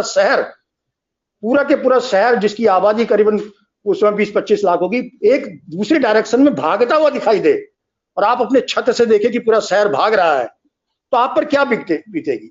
और ऐसे में सुबह 6 बजे अगर आपका प्रोफेसर आकर कहे कि मुझे स्टेशन छोड़ दो क्योंकि गाड़ियां नहीं चल रही है, क्योंकि कुछ पता नहीं चल रहा, और मैं स्टेशन जब छोड़ने जाता हूं भोपाल स्टेशन में, तो जो रास्ते में मैंने दृश्य देखा, वो दृश्य मुझे आंखों में अभी यहाँ बैठे बैठे सब प्रकट हो गए। तो कभी कभी लगता है कि जीवन में आपके पास आपने जो आपदा विपदा आती, वो मैन मेड थी, that was a man made, प्राकृतिक नहीं थी। उस आपदा और विपदा के साथ हमने, रवि भाई ने, हमने मिलकर किस तरीके से उसको झेला है, झेला वर्ड तो यहाँ शायद उचित नहीं होगा, उसको फेस किया है। और ना केवल फेस किया है, आपको बताऊंगा मैं बहुत स्पष्ट रूप से, मुझे बताने में कोई हिचकिचाहट नहीं है कि हमने उस उम्र में इंजीनियरिंग के छात्र होते हुए कम से कम 200 इंजेक्शन तो मैंने लगाए। हमें मेडिकल कॉलेज में किट दे दिया गया और किट देने के बाद, उस जमाने की बात कर रहा हूं 1984 कि आप जहां भी जाइए इस तरह की चीजों में आप तुरंत इंजेक्शन लगाइए जिससे कि लोग सरवाइव कर सकें। It is on record, I am telling कि इस तरह की सिचुएशन में हमको किट देकर उस क्षेत्र में छोड़ दिया गया जहां पर इस तरह की समस्या भीषण हो चुकी थी। घर बंद था, 3-3 दिन से लोग बेहोश पड़े थे, गैस के कारण बेहोश पड़े थे, मृत्यु नहीं हुई थी। उनको हमने ना जाने कितने लोगों को निकाला। तो ये जीवन के जो डिजास्टर हैं, जीवन की जो अनुभव है, वह आप उसको कैसे फेस करते हैं, कैसे उसको समराइज करते हैं, वो जमीन पर जब उतरते हैं, तो आप सब यहाँ पर बहुत अनुभवी लोग हैं, आप तो ज्यादा अनुभव प्राप्त कर चुके हैं। मैं चाहूंगा, ईश्वर से प्रार्थना करूंगा कि इस तरह की कोई दुर्घटनाएं, कोई आपदा और विपदा इस प्रकृति, इस भूमंडल पर ना आए, लेकिन आए तो हम तैयार रहें। और अंत में एक विचार प्रकट करता हूं जो सांकेतिक तो है, लेकिन थोड़ी सी एक आपके लिए एनर्जाइज होगा कि जो प्राकृतिक विपदाएं होती हैं, जो प्राकृतिक विनाश होता है, वो कहीं ना कहीं दूसरी ओर विकास की ओर ले जाता है। इसका मतलब यह तो नहीं कि हमें विनाश के लिए तैयार रहना चाहिए। संकेत यह है कि उस विनाश में आपको अपना धैर्य बनाए रखना है, संतुलन बनाए रखना है, प्रकृति के साथ समायोजित करते हुए, प्रकृति के साथ तारतम्य बनाते हुए, प्रकृति के साथ कदम ताल चलते हुए, प्राकृतिक व्यवस्था को अपनाते हुए, प्रकृति के जीवन को समझते हुए, क्योंकि प्रकृति जीवन के साथ कभी भी हार्श नहीं होती, प्रकृति के जीवन को समझते हुए, अपने जीवन को बचाते हुए, अपने साथ के जीवन को बचाते हुए अगली पीढ़ी का हमें एक संदेश लिखना। और संदेश हमारे ग्रंथों में भी है। प्रलय का बहुत विस्तृत वर्णन है।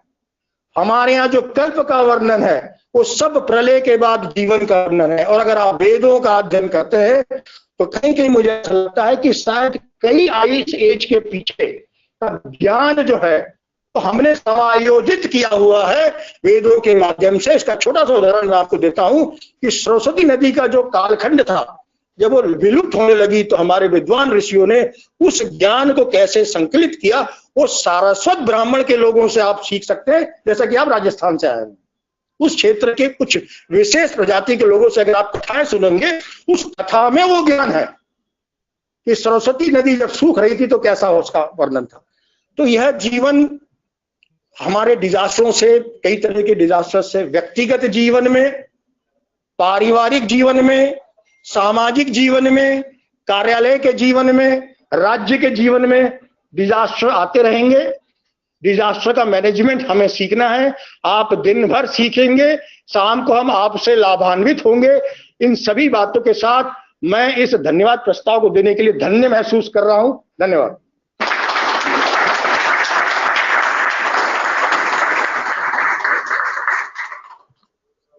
Thank you, sir, for such a motivational words.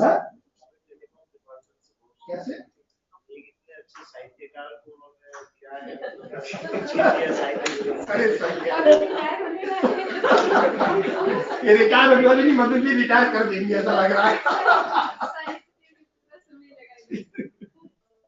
Thank you, sir, for proposing vote of thanks. With this, we conclude this session. Now I request chief guest on the dais to please join for high tea.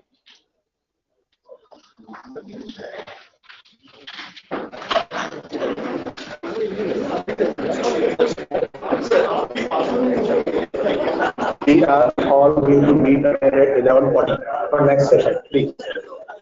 There is a break of 20 minutes. We will meet after 20 minutes.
Welcome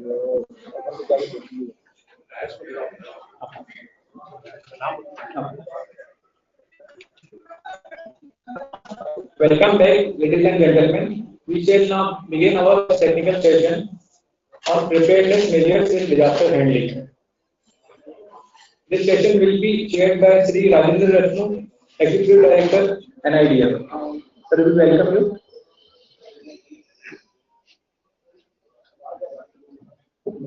The co-chair of the session will be Sri Vivek Kare, DDG QS.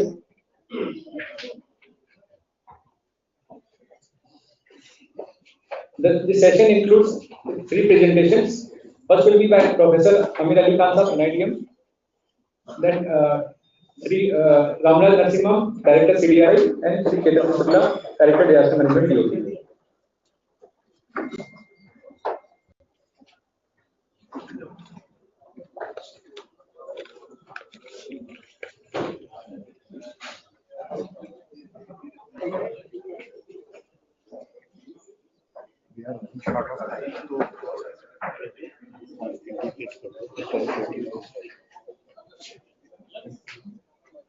So this session will be chaired by Sri Rajendra Ratnu, Executive Director NIDM.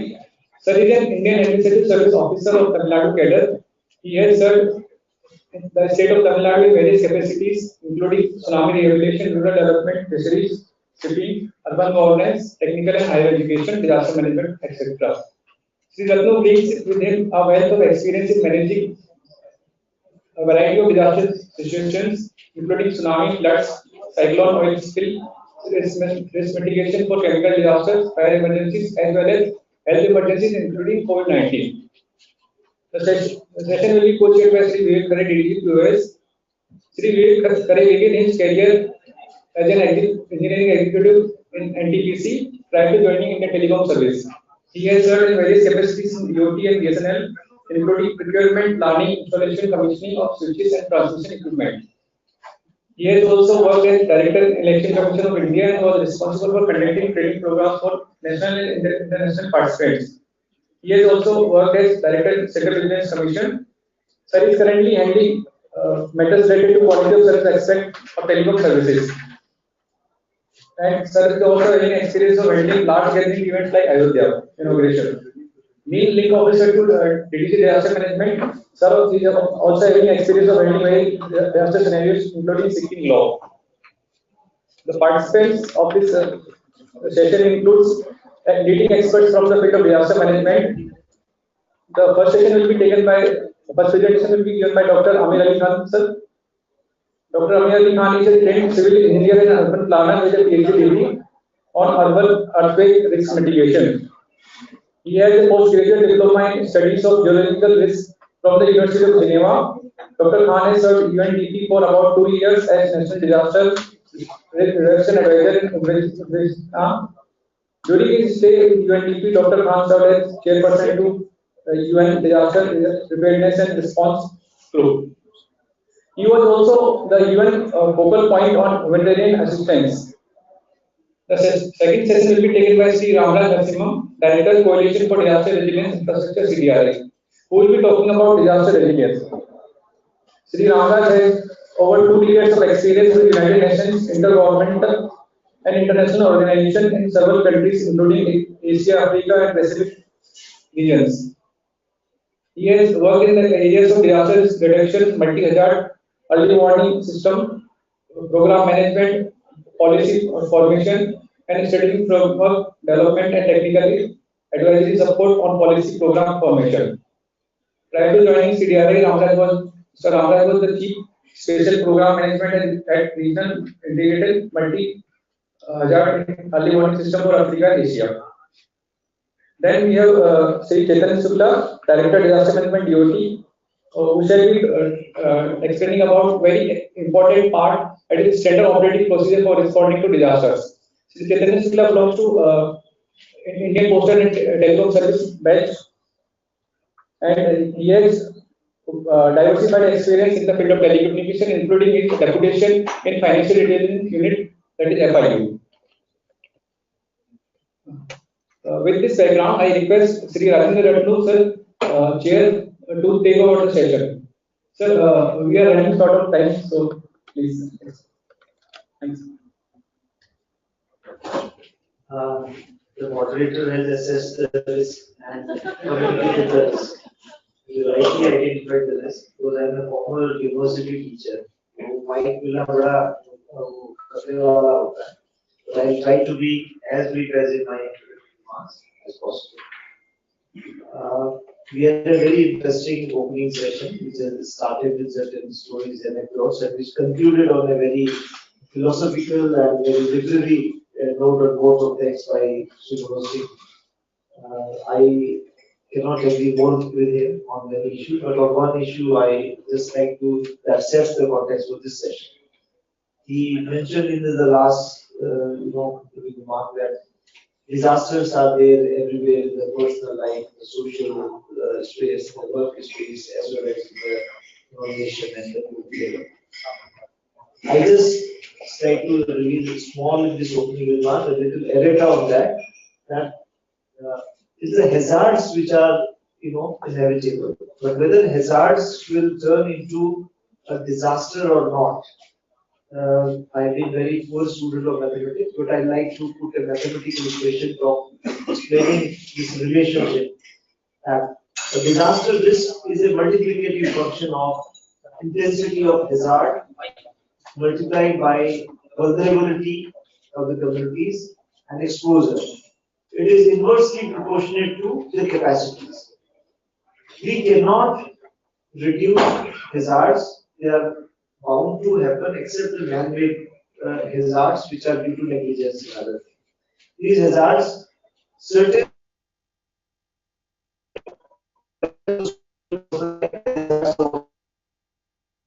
so hazards in a natural disaster context will always be there, and their intensity is likely to increase more and more as our DG member technical had also in their remarks told that the intensity how it is increasing. So the intensity of hazards is likely to be, frequency is also going to be more. But in this context, what we can do to mitigate that, to minimize that, to make our systems more resilient, it is the three factors on which we can work. One is on reducing the vulnerability of the people by taking this message not only into these closed door rooms, but also taking this thing to the community, the last mile capacity gaps. Also, how the exposure of people can be reduced. When your infrastructure is resilient, the exposure to disaster, people may be vulnerable, but your, resilience of the infrastructure, resilience of the, communities, resilience of the economic system, resilience of the supply chains, and resilience of our important assets, including telecom assets. They are very resilient. So the exposure of people reduces. And in addition to that, if all these things cannot work, at least the denominator, which is the capacity, will always be there. So this sets the context for today's session, disaster handling, and we have three very eminent panelists today. So without being between you and them, I would just like to request Dr. Amir Ali to make his presentation. Thank you. So we have time up to 12:20. So around 7 minutes to each 7 of us. minutes. How much time you want? No, just let me know how time do I have. Because 12:20 we are already late by half an hour. We have to cover something. You can minimize the tea break and maybe 10 minutes or so. Okay, let's see. First of all, thank you to Sanjay ji for inviting NIDM, and thank you to ED NIDM also for nominating me to make this presentation. So thank you, sir. And many things have already been said.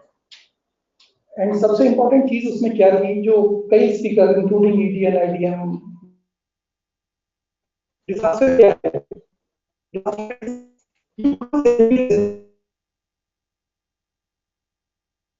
और आपको वो art सीखना है कि जो जिंदगी में हो रहा है उसको डिजास्टर में कन्वर्ट ना करना पड़े।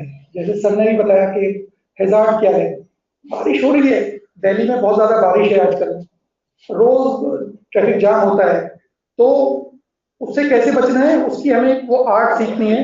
फंस गए तो ट्रैफिक में, तो उससे कैसे निकलना है, वो आर्ट सीखनी है। यही हमें अप्लाई करना है डीईटी पे, आपके कम्युनिकेशन पे। So with this brief thing, slightly difficult task, 7 minutes, 10 minutes. Let's see how much I'm able to justify.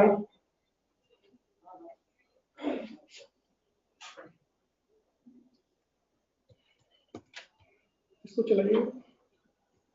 Okay. So hazard has already been discussed. It's nothing, just the natural events. That's all. And this portion belongs to us. When you see all colors, what does that indicate? Means we are living very hazardous prone area. And due to these hazards, many of them are converting into disasters. And due to that, what is happening? This is our share of disasters in our region. But the contrasting part, what is happening in our part is human life loss is much higher. Why? This is a basic question, very obvious question. What people are living in this part of? This is one of them, yes. So one word, it has also explained, vulnerability. Our conditions are conducive to hazard is converting into disasters. And population is definitely putting a lot of pressure on it. Population density and other things. मैं उस पे आता हूँ, अभी दिखाता हूँ आपको. So is economic losses. So these are few of the reasons. Unplanned or ill-planned developmental practices. You see, अपने चारों तरफ देखिए, and you will find बहुत सारी चीजें हैं जो या तो प्लान नहीं हुई हैं या अच्छे से प्लान नहीं हुई हैं। और जब चीजें या प्लान नहीं हुई तो चलो ठीक है, जो प्लान भी हुई हैं और अच्छे से नहीं हुई हैं,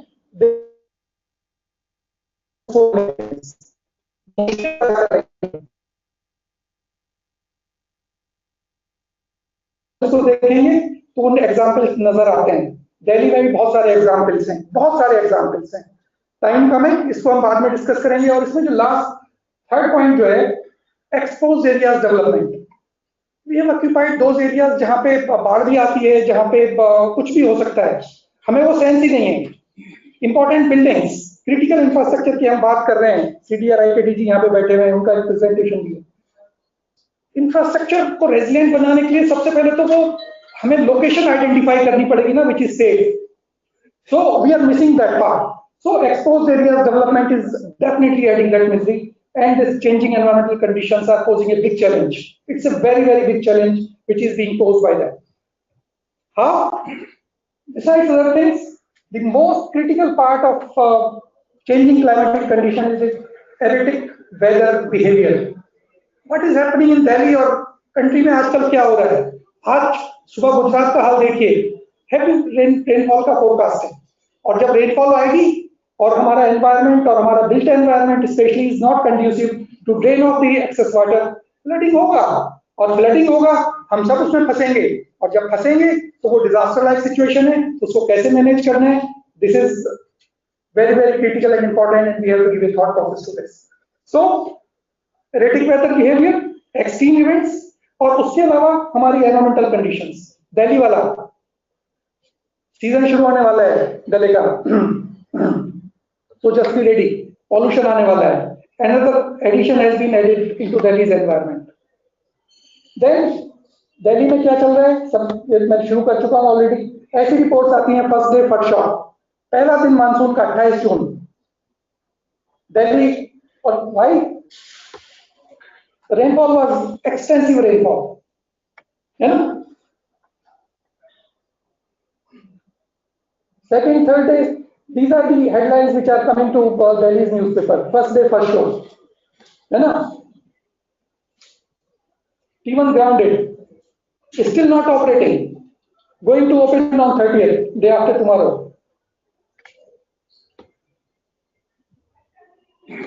So it's basically our behavior. We are not changing our attitude, and we are not taking disasters as way of life. Who is to blame? Just एक दूसरे को ब्लेम करते हुए ये गेम खेलना है, और ये चलता रहेगा। और जो मैं एक्सट्रीम रेंज की बात कर रहा हूँ, वो रिकॉर्डेड है अभी. I am not exaggerating the things, but let's go. ITO next door from this place, it becomes an island now. Wettest August. So many headlines, reasons everyone knows, but encroachment and unauthorized construction practices. These are the major challenges which are leading towards all of that. North India में ये तो अभी monsoon की बात की, जिसका भी हमें कुछ दिन पहले हम क्या कर रहे थे, we were having extreme hot conditions in the entire North India, including Delhi. और उसमें क्या हो रहा था, सेम चीज, एक्सट्रीम इवेंट्स आ रही थी. 50+ हो गए हम दिल्ली में, एसीज नॉन फंक्शनल हो गए और अर्बन हीट आइलैंड इफेक्ट आ गया है. तो it's A vicious cycle. AC मुझे चाहिए ठंडा करने के लिए या एनवायरनमेंट को गर्म करने के लिए, मुझे यही नहीं मालूम है. So it's a vicious cycle. कहां से शुरू करके कहां खत्म करना है, I don't know.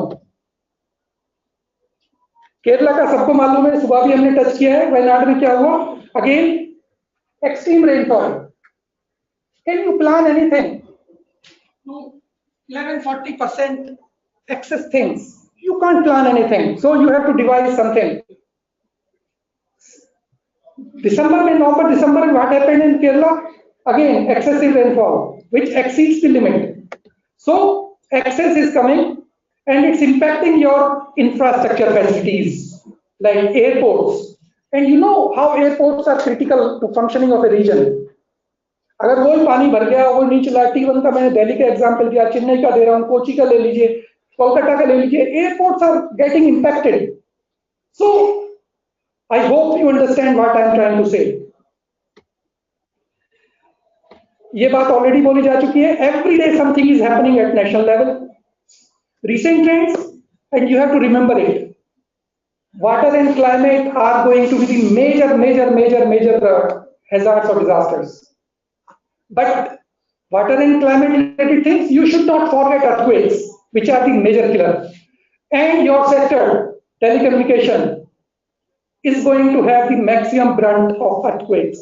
Your infrastructure is not conducive. Your buildings, I'm fingers crossed, I shall not say much about that. So your infrastructure, to make it resilient, you have to start making your buildings resilient. So same, Biparjoy की बात हो चुकी है. Biparjoy is one of the examples. We have to थोड़े से laurels अच्छा लगता है बताते में. कि 99 में उड़ीसा में 10,000 लोग मरे और we are almost single digit भी हो गए और 0 डेथ की अभी हम बात कर रहे हैं in cyclones. So that is a big achievement. और वो क्यों हुआ? क्योंकि हमारा forecast early warning is perfect. We are able to reach the community and वो कम्युनिटी को पहुंच गए, इवैक्यूएशन हुआ.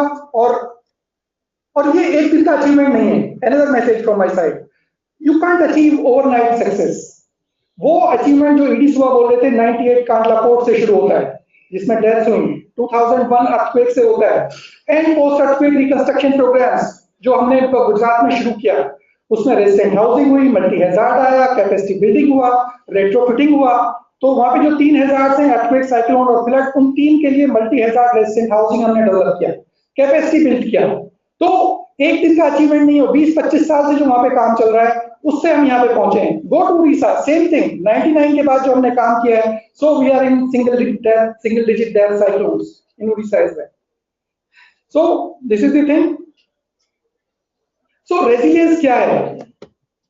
रेजिलियंस 4-5 वर्ड्स हैं जिसको आपको ध्यान रखना है. रोबस्टनेस की बात सुबह मैडम बोल रही थी. Redundancy is the key. सुबह टच भी किया है मैडम ने. वो जो बैलून्स और ड्रोन से हम वो रिडंडेंसी क्रिएट करने की बात कर रहे हैं. देन रिसोर्सफुलनेस एंड रैपिडिटी, कितनी जल्दी हम लोगों को वापस ले आते हैं नॉर्मल कंडीशंस में, that is resilience. A full lecture is there from CDRI, so I'm not touching much on this. And this is disaster management. If you have early warning, you can evacuate. Sir, time बता दीजिएगा जब आप खत्म करें. Okay. So जो मैं आपको बता रहा था कि आपको क्या करना है कि आपको बहुत सारे मैकेनिज्म ऑलरेडी नेशनल लेवल पे अवेलेबल हैं, जिसमें फ्लड जोनिंग है, कोस्टल जोन, regulations available है, seismic microzonation several cities की available है, those has to be utilized fullest for the benefit. जो मैं risk sensitive land use planning की बात करते हैं, तो आपको सबसे पहले अपनी बिल्डिंग्स को सेव करना है, उसके लोकेशन को, अगर वो बन गई है तो उसको आपको रेट्रोफिट करना है. पिछली स्लाइड में वर्ड रेट्रोफिटिंग है, means providing additional strength to existing structures to face future disasters. You have to think, you have to make the infrastructure resilient. ये दिल्ली का सिस्मिक माइक्रोजोनेशन मैप है. So Delhi is in zone 4. Now we are divided into zone 9 parts in Delhi. So depending on soil profile, you can plan your things depending on the zoning regulations. So I'm not taking much time, just showing you the pictures. So housing सबसे ज़्यादा impact होता है. Then आपका health sector का आप देख लीजिए, इस तरह की situation आती है. जो resilient infrastructure की हम बात कर रहे हैं, I'm just showing the pictures of that resilient.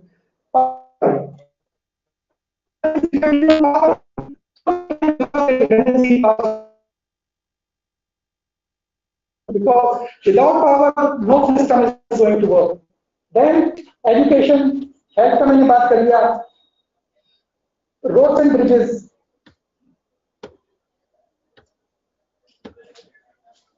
Your sector, telecommunication, and the buildings of telecommunication sector. That is the most vulnerable part which we have to definitely think about. And in between, आप देखेंगे कुछ अच्छे examples आपको नजर आ जाते हैं. Means some sense has already prevailed there. So we have to use our common senses while designing the system. So please use those common senses and think about that prevailing hazards so you can overcome those things. Solutions. So building codes and design, risk awareness you have to create. Communication sector, we are going to talk a lot about that communication sector, not taking much time on this. I have almost exhausted my time. So I have already told about these things, that what you are going to face, like physical destruction to your infrastructure. It's going to cause a big challenge. Then it's going to disrupt your services, definitely. And your network is going to be either congested or no network. Then this is the thing, what you are supposed to do is, solutions is improve all those things. I'm not taking much time on this as well. We'll discuss during some other time during the day. Basically, disaster management is nothing. Disaster is not risk reduction or management is a developmental issue. So if you थोड़ा सा सोच के developmental को करेंगे, risk sensitive land use planning करेंगे, building codes bylaws को use करेंगे, आपका सिस्टम ठीक हो जाएगा. That is the only thing. And system has already changed. You have to look for multi hazard approach. Means everywhere you have to look not only for earthquake, not only for flood, not only for cyclone, but all possible prevailing hazards जो वहाँ पे हैं. You have to go for it, and then you have to plan the entire disaster management cycle. Starting from disaster management or prevention, mitigation, preparedness, then search and rescue, NDRF is already here. Then how to plan recovery. Recovery is the key.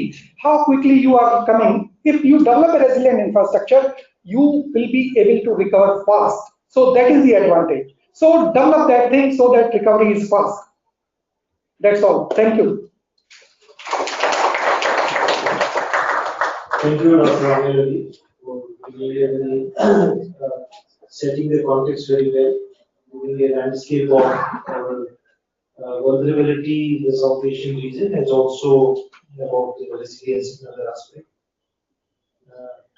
So now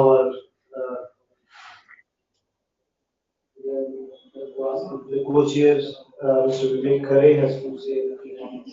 Sir, I think we should go ahead with the presentation, and we can have. So I'll now request Sri Ramraj, Director CDRI, to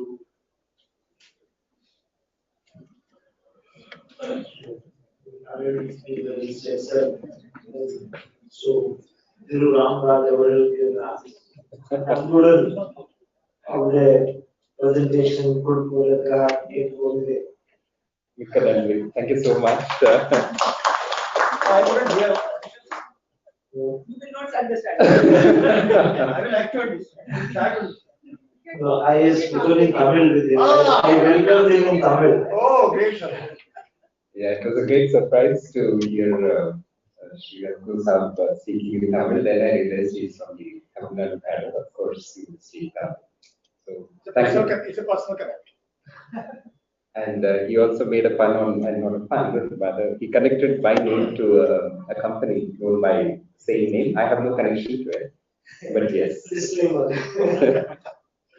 So since time is short, sir, and we also have the our DG chairing the next session, so I will be a bit short on the introduction to the CDRI part.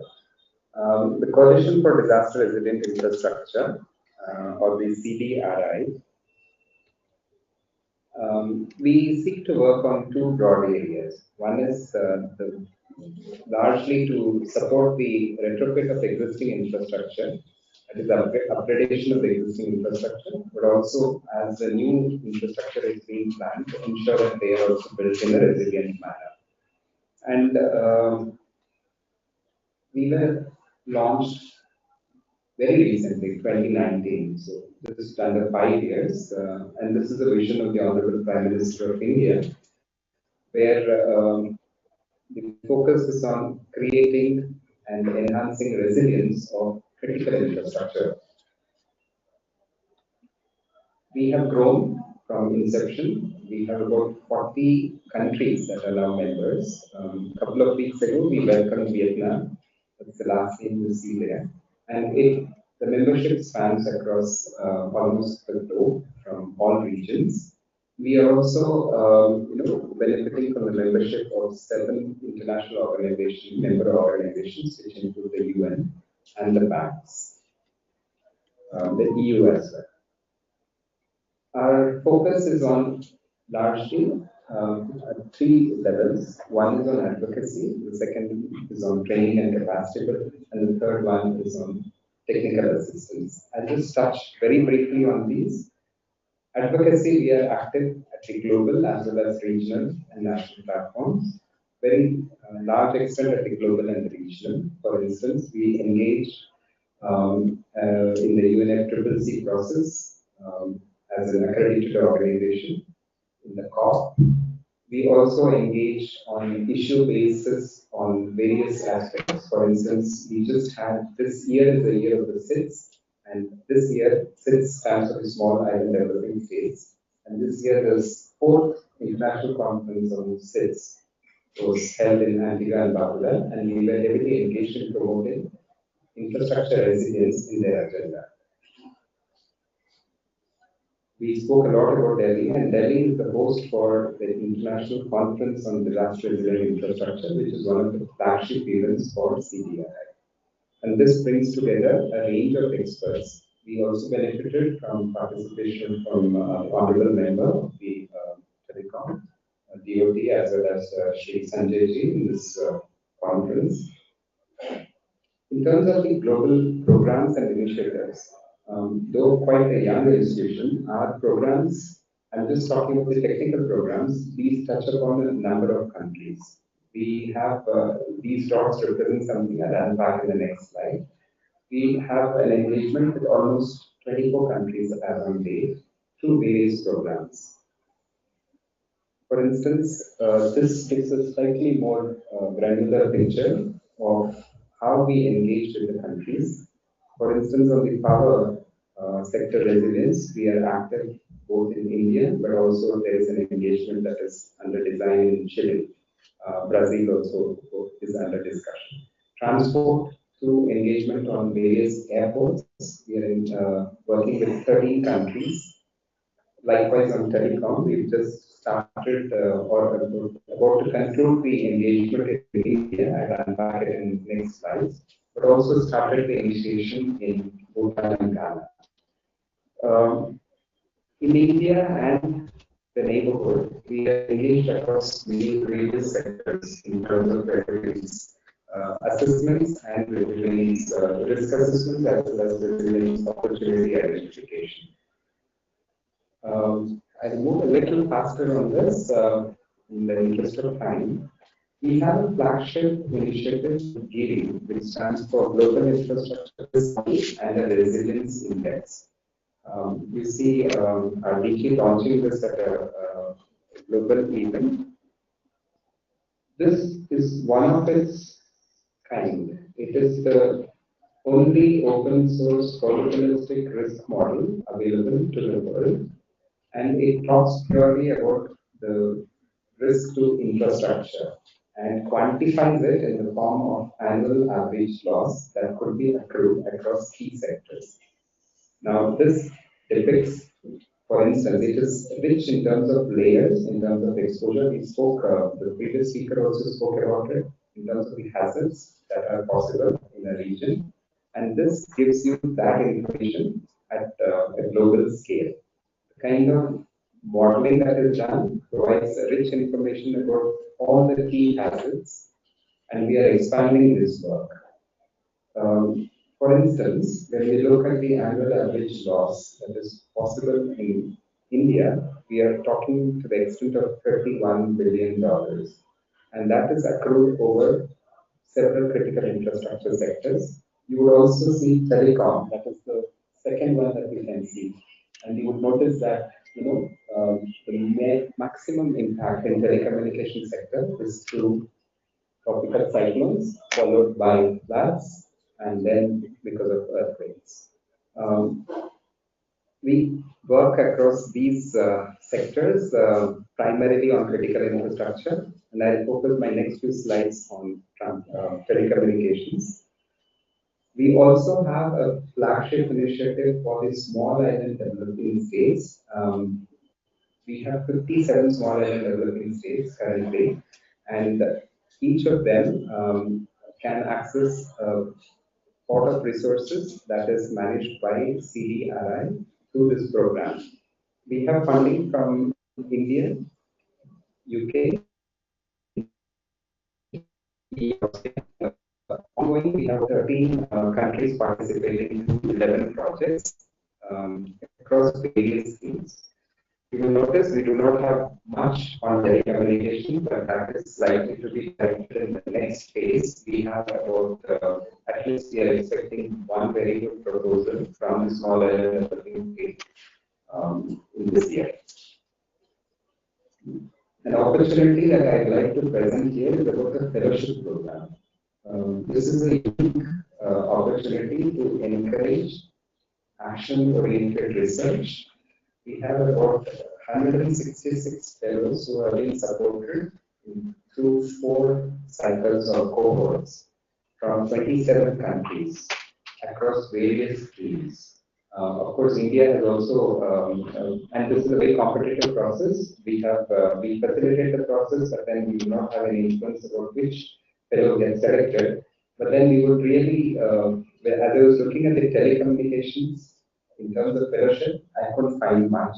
So there is an opportunity because there is so much that can be done in this area and capable people. So an action-oriented research could be supported in this area in the next call. All of this is packaged in a platform that is online. It's called the DRI Connect, and that is hosted by CDRI, where we welcome case studies, we welcome learning and experiences. Now I'll touch briefly upon the work with the Department of Telecommunication. So sir, I'll take maybe 5 more minutes if that's okay. No special concession for the international organization. I will not indulge it further. So these are the figures that you see.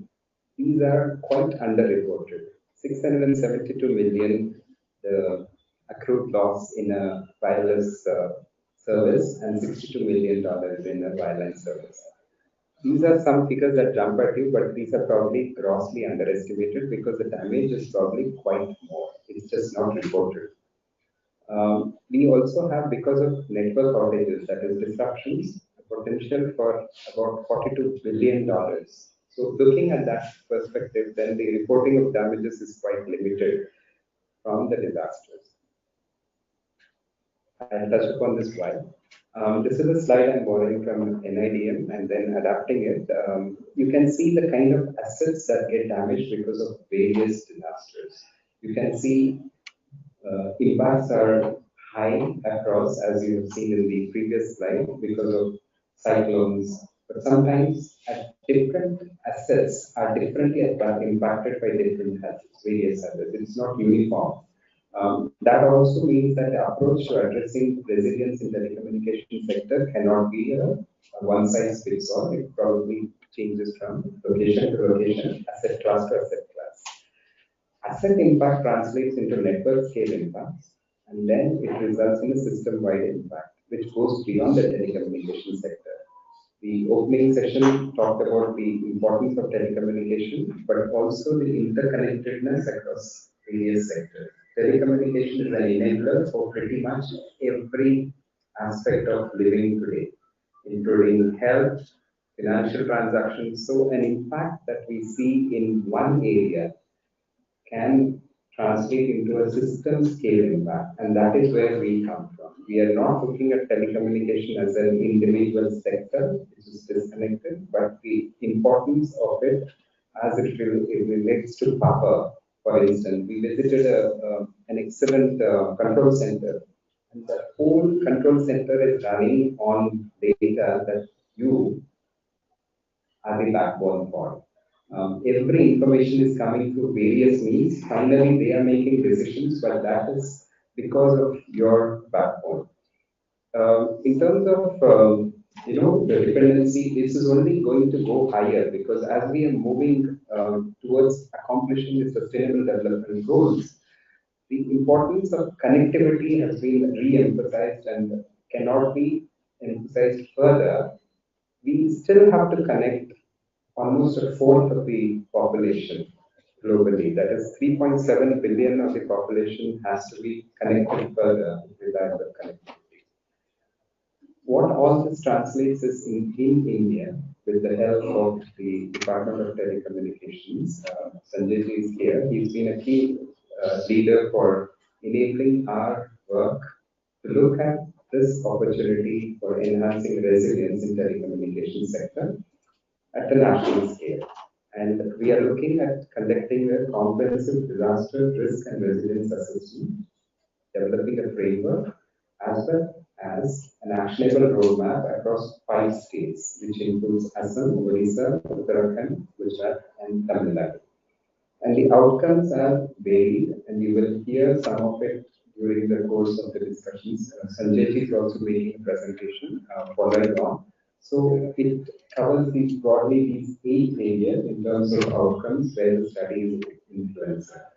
As of now, we are at that phase, the finalization phase.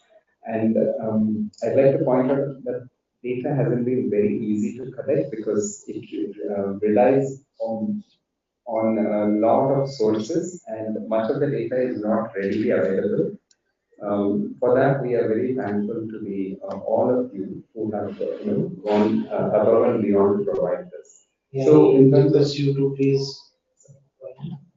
2 slides. We have had an extensive process of consultations which have led to where we are today, and this is a schematic of the framework that addresses the resilient telecommunication systems, which means we have to address not just the policies and the processes, but also the planning, the technical planning, design, the capacities and the expertise needed to manage different aspects of telecommunications, including the post-disaster, the operation and maintenance that ensure that the infrastructure is resilient, as well as more importantly, or also important, the financial arrangements to ensure that funding is continued. The last slide is on the way forward as we are moving.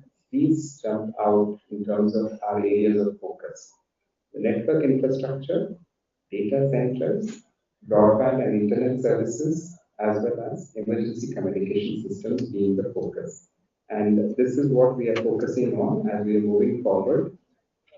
That is the kind of a menu of options that we are working on with countries. And right now, based on our engagement and experience learnings from India, we are replicating this approach or kind of adapting it for Bhutan, Discussions are at advanced stages and Ghana in Africa, as well as the small island developing states that I mentioned.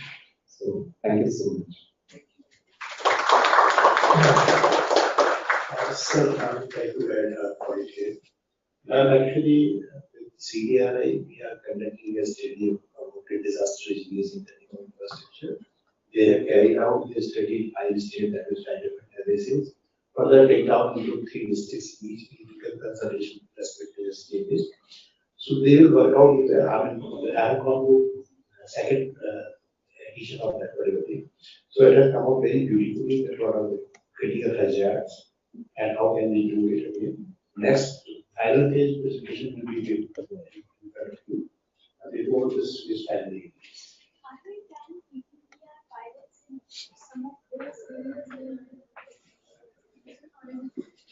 No, that is a different journey.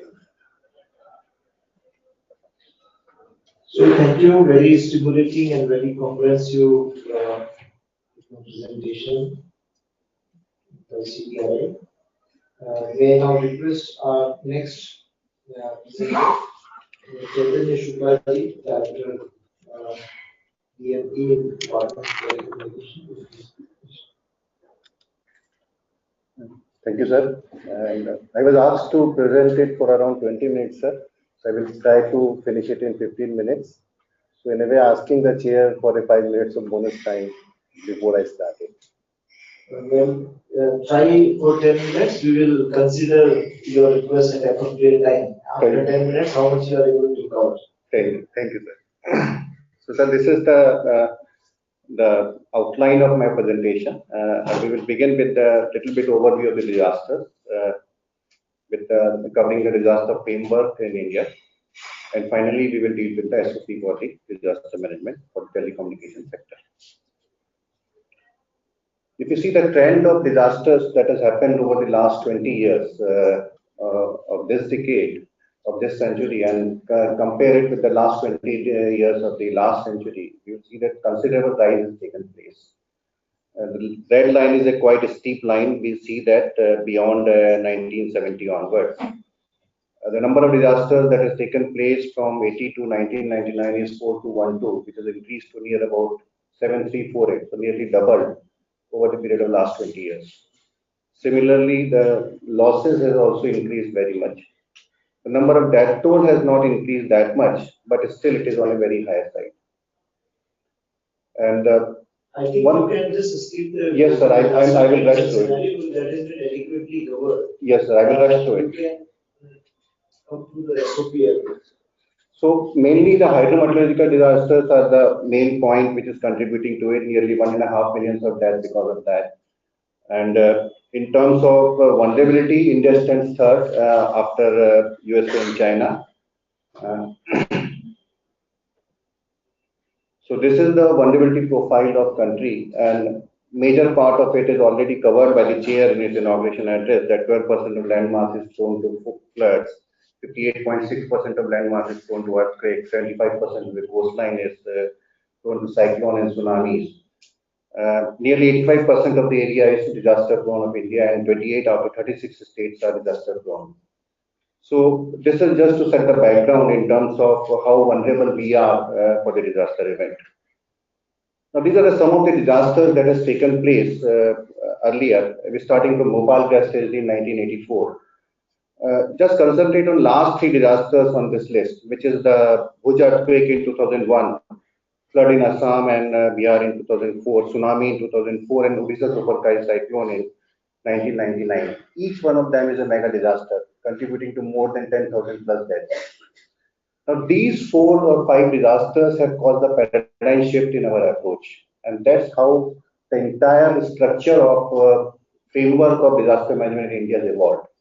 Globally, it evolved after 1999 events, 9/11 events in 1999. For us, these disasters contributed a lot for that. And the control shifted from Ministry of Agriculture to MHA in 2002. The disaster management plan came into picture in 2005. And then the 2 premier institutes got established, the NDMA and the NDRF. Subsequently, SOP, NDMP, National Disaster Management Plan, came into picture in 2009 and it was revised in 2019. And the paradigm shift took place. The earlier we used to have a relief-centric approach to the disaster management. And it's mainly for the purpose of the agriculture and for that. Now the paradigm shift took place and we took up to the all 4 stages of disaster management, which is more about mitigation, preparedness, response, and recovery. And the impact could be seen in this slide, where we can see that, as already told in the earlier lecture also, in Biparjoy, we could come out without a single mortality. Similarly, in other cyclones, for the Odisha in 2019, cyclone in 2020, again a cyclone in 2021 and 2024 Rimal, the number of mortality we have reduced to a very large extent. So these are the impacts of whatever systemic changes we have done over the period of time in terms of our disaster management structure. This we all know that how disaster impacts our telecommunication network. Mainly it is on the 4 counts. 1, the power went out. Our backup does not last for that much amount of time. OFC gets damaged. And finally, when all these things are happening, we are also burdened with the network congestion problem. So these are the 4 impacts which mainly affects the telecommunication network whenever the disaster happens. And these are the figures which demonstrate that part. Now coming to the SOP part, what is the need of an SOP? DOT has been designated as a lead agency for emergency support services. And it means that it oversees and coordinates the activity of the TSPs for restoration of the telecommunication network. But its roles extend beyond that. It also coordinates with all state government agencies for facilitating any kinds of requirement that the TSP may have, and at the same time, any kind of requirement that the state governments may have from the communication service facilities. Apart from the administrative requirement, which has been specified in National Telecom Policy in 2012, which has been mandated in Disaster Management Policy 2009, and as specified by Ministry of Home Affairs, that each government department and ministry should have a SOP for disaster and it should be forwarded to the MHA or the NDMA. So these are the administrative requirements for it. But when we talk about the business requirement, why we need an SOP? There are 4 main reasons for that. 1, for streamlining the coordination. Dealing disasters requires a lot of coordinations among different stakeholders, including telecom service providers. To streamline their efforts, to avoid any kind of duplicity of the efforts, to make sure that they all coordinate for the common goal and to create a synergy, this SOP is required. Second thing is, when disaster happens, it impacts our infrastructure.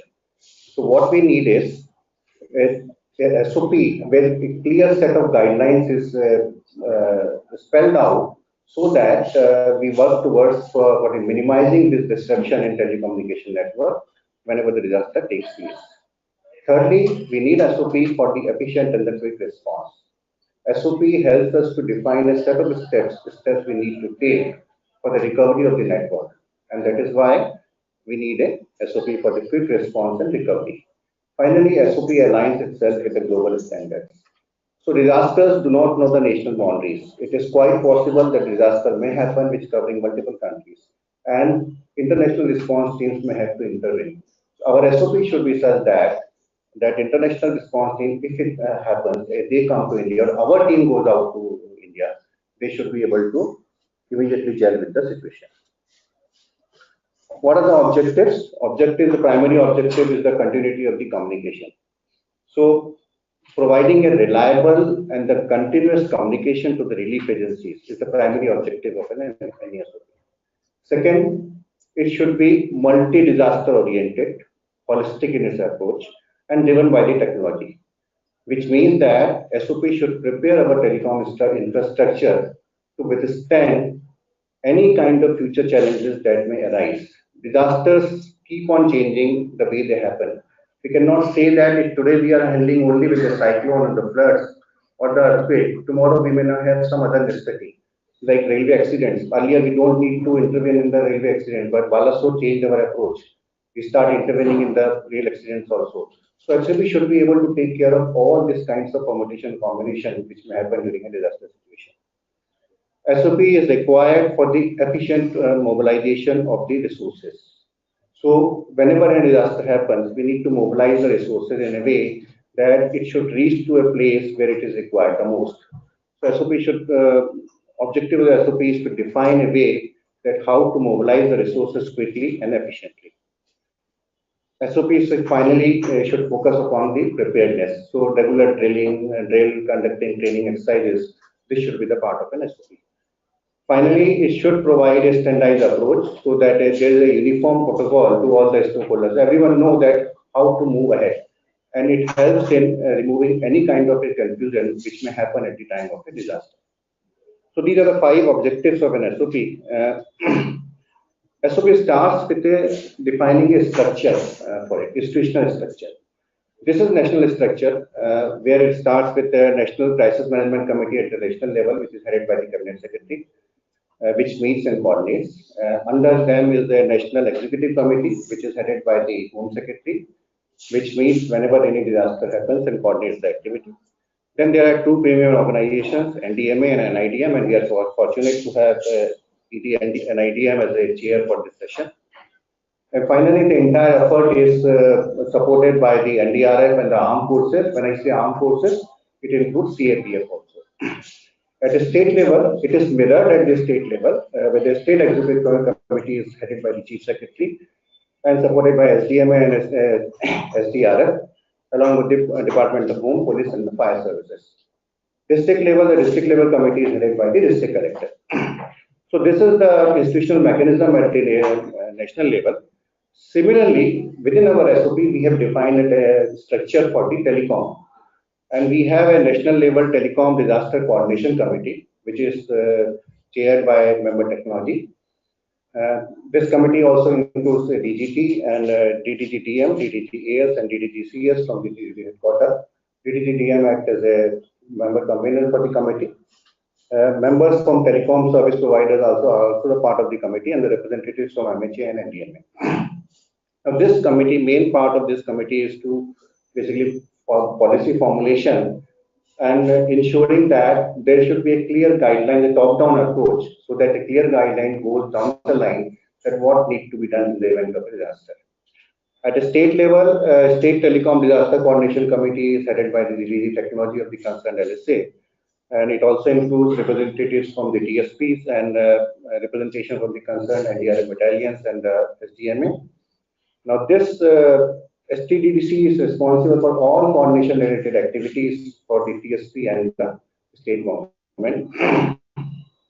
District level, we do not have any specific structure because TSP generally have a structure at the state level or the central level. So whenever any disaster happens, it is the responsibility of the STDDC to establish a camp office at the event, at the place of happening, if it is at all required. And an officer needs to be designated by the DG Technology for that purpose. Either he acts as a nodal for the camp office, or he may designate someone under him to act as a nodal for that particular camp office at the district level. There is a cycle for disaster management, basically 4 phases: mitigation and preparedness, pre-disaster, and the response and recovery for the post-disaster. Mitigation is about long-term measures. Preparedness is taking measures for the impending disasters. Response is mainly about saving life, search and rescue. And finally, recovery is about bringing the things to the normalcy. Now, when we talk about the mitigation in terms of telecom, these are the key actions. First is physical infrastructure safety. As Professor Amir has already specified that while building telecom structure, whether it is a cell tower or a building or a equipment site, we should make sure that the building should be located in the zone appropriate risk zone, which is appropriate for the region. So if you are planning a building in a flood or coastal areas, flood prone or coastal areas, it should be located in a high altitude, or the plinth of the building should be high. Secondly, building should be able to conform to the standards of earthquake resistance as per the building code or as per the seismic zone of the area. All communication cable should be laid underneath. Vulnerable and critical components should not be housed in the same building. These are the basic things that should be kept in mind by planning the infrastructure itself. The second part is that vulnerable and critical components. So TSP should finalize, should make a note of where all hub or critical sites are located. What are the components which are vulnerable to it, and accordingly make appropriate arrangements. Because bonus time people are there. Yes, sir. And the bonus time 10 minutes I didn't interrupt you because you are on a very important site. So now please. Sir, I'm finishing in just another 2 to 3 minutes. Yes, not finished. So, vulnerable and critical components. So, TSP should make sure that all these critical components they have a proper backup arrangements available there, including backup power source, backup batteries, fuel supplies for the DGs. They should have a backup of the network elements for redundancy. They should have a transmission link, information link formats, and they should take proper measures for the overload protection. Preparedness actions, first we will cover what are the preparedness actions needed on part of the LSA, and the one keyword is coordination. So LSA must coordinate with the state government to first to find out what are the impacted areas. They should pass on this information to the DSPs. On getting this information, TSP should be able to mobilize its resources. They should be able to locate where are the cellular reel available, where are the mobile DG sets are available, what are the specific human and other resources they need to move, so that once this identification has been done, they should be able to move this to the impacted area very quickly. Secondly, LSA should be able to obtain the list of critical sites from the state government and pass it on to the TSPs for the early restoration. At the same time, they should also get the critical sites or hub sites from the TSPs and pass it on to the state government for the priority restoration when the power goes out. Testing ICR readiness is also a part of preparedness measures, and LSA should take a step in that whenever any disaster is about to happen.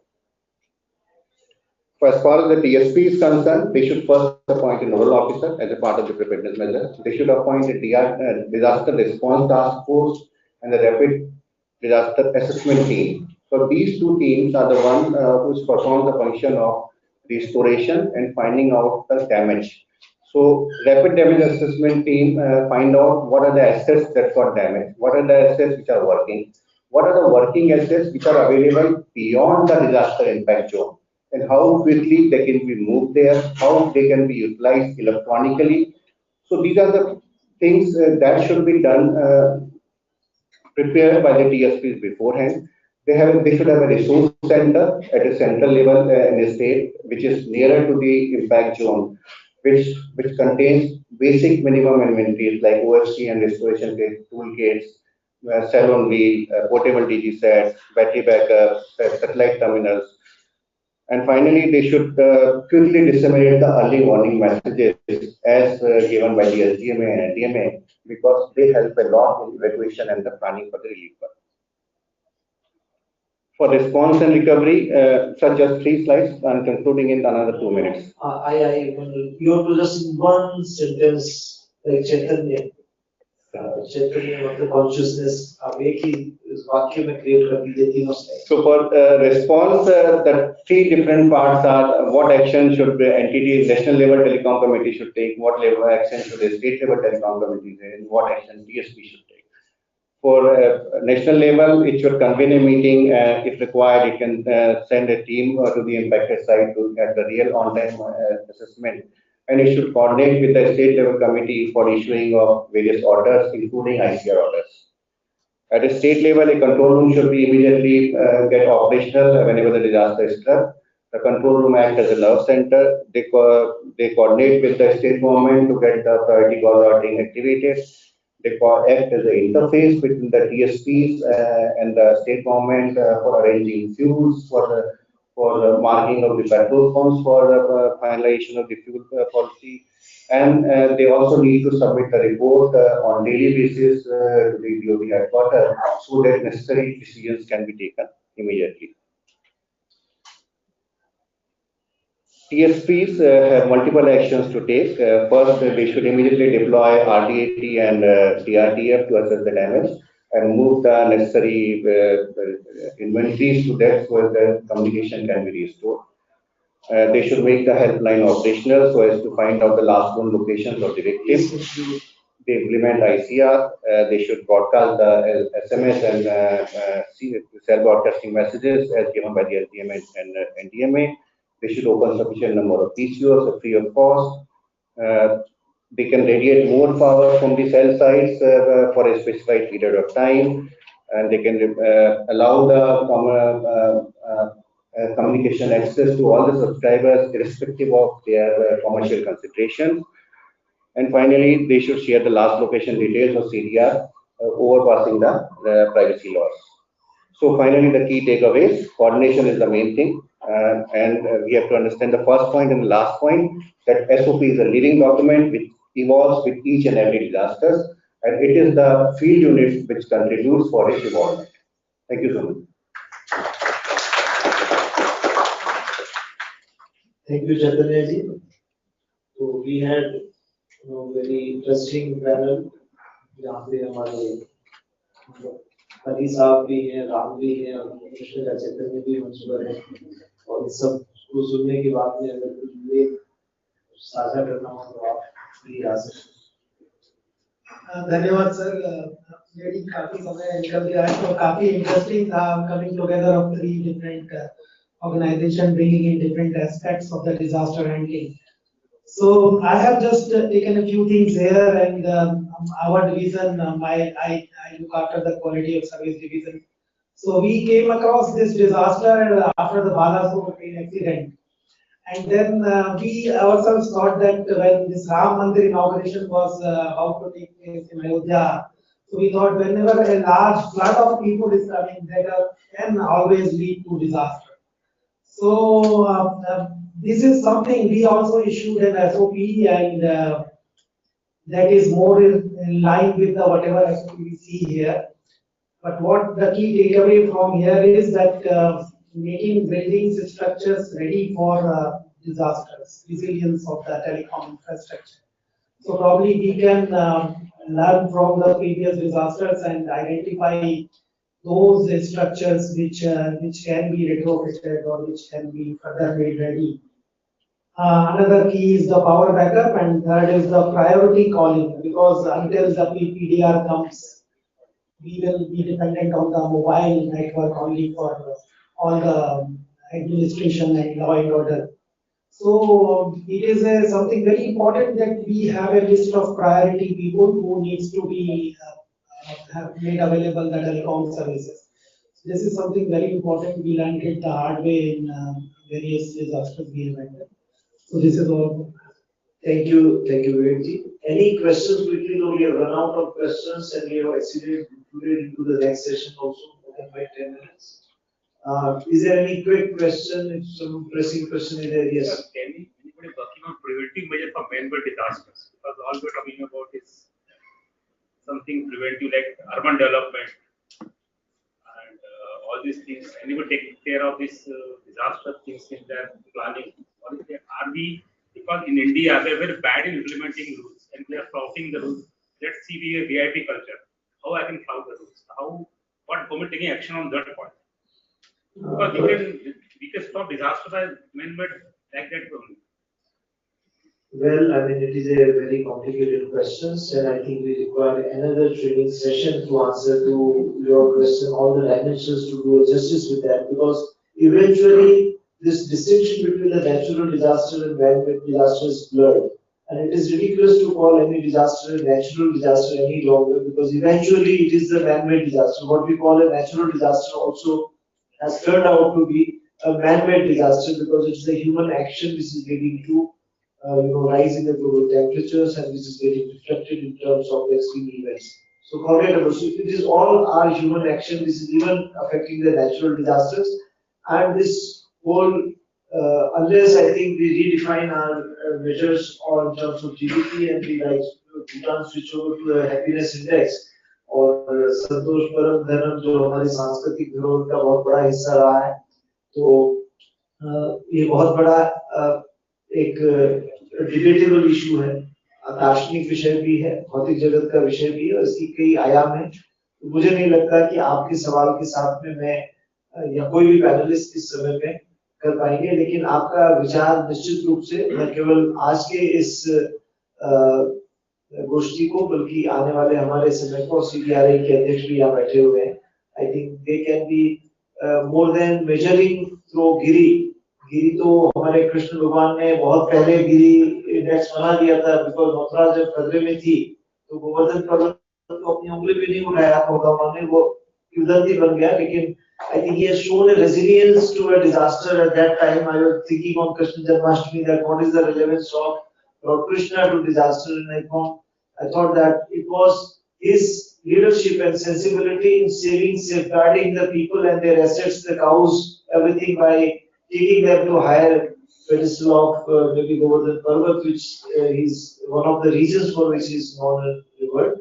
So with that, I think we can conclude, and with a one note that we will be very happy to work with CDRI to see that this whole competitive federalism, in addition to cooperative federalism, the competitive federalism has worked very well in this country, where there has been a healthy competition among the states. So if we also, NIDM had taken a lead by ex-DG Dhar Chakravarti, was a pioneer in developing the level, and currently our young team is also doing a global review of the various indices which are there and how we can make them more relevant to Indian context, and we can bring about the state resilience index for different categories of states. And I think also for the departmental resilience index, once these kind of things are there, the risk and resilience assessment in terms of quantitative indices, this should be a right direction.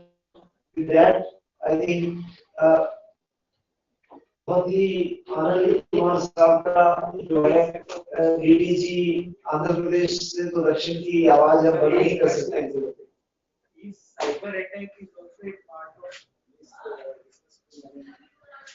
That is emerged as one of a very foremost risk.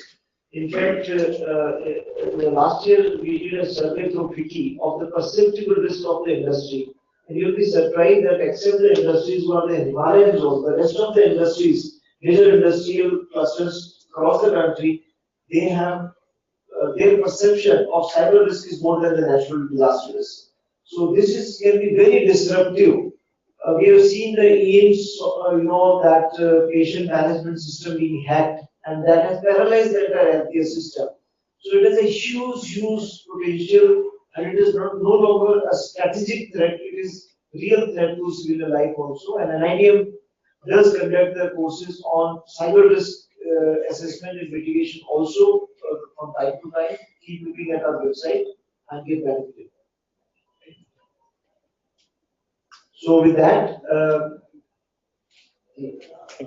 thank you, sir. Thank you for the detailed presentations. With this, we conclude session 2. Now I request Sri Manish Yadav, ADG, Delhi LSA, to present token of gratitude to Chair ED NIDM, sir.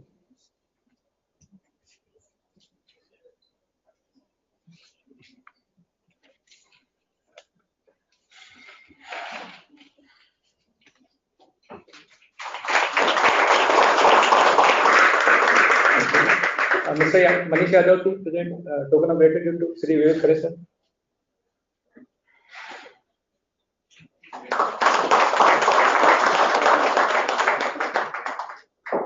To Sri Amir Khan, sir. Amir Ali Khan, sir.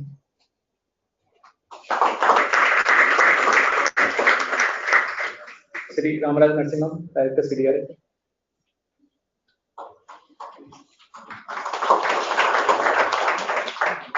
And Sri Chaitanya Sakla, Director Disaster Management, DOT.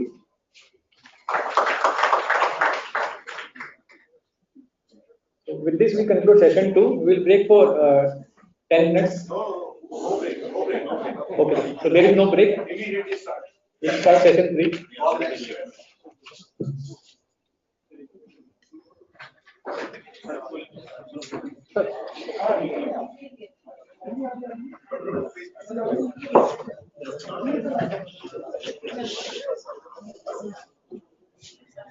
For third session, I request Sri Amit Proti, DG CDRI, to kindly come on the dais. Sri Sanjay Agarwal, DG Disaster Management. Sri Ashwini Kumar Bhawan, Director Disaster Management. Sri Sumit Kumar Jha, Team Leader Sidol.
You start.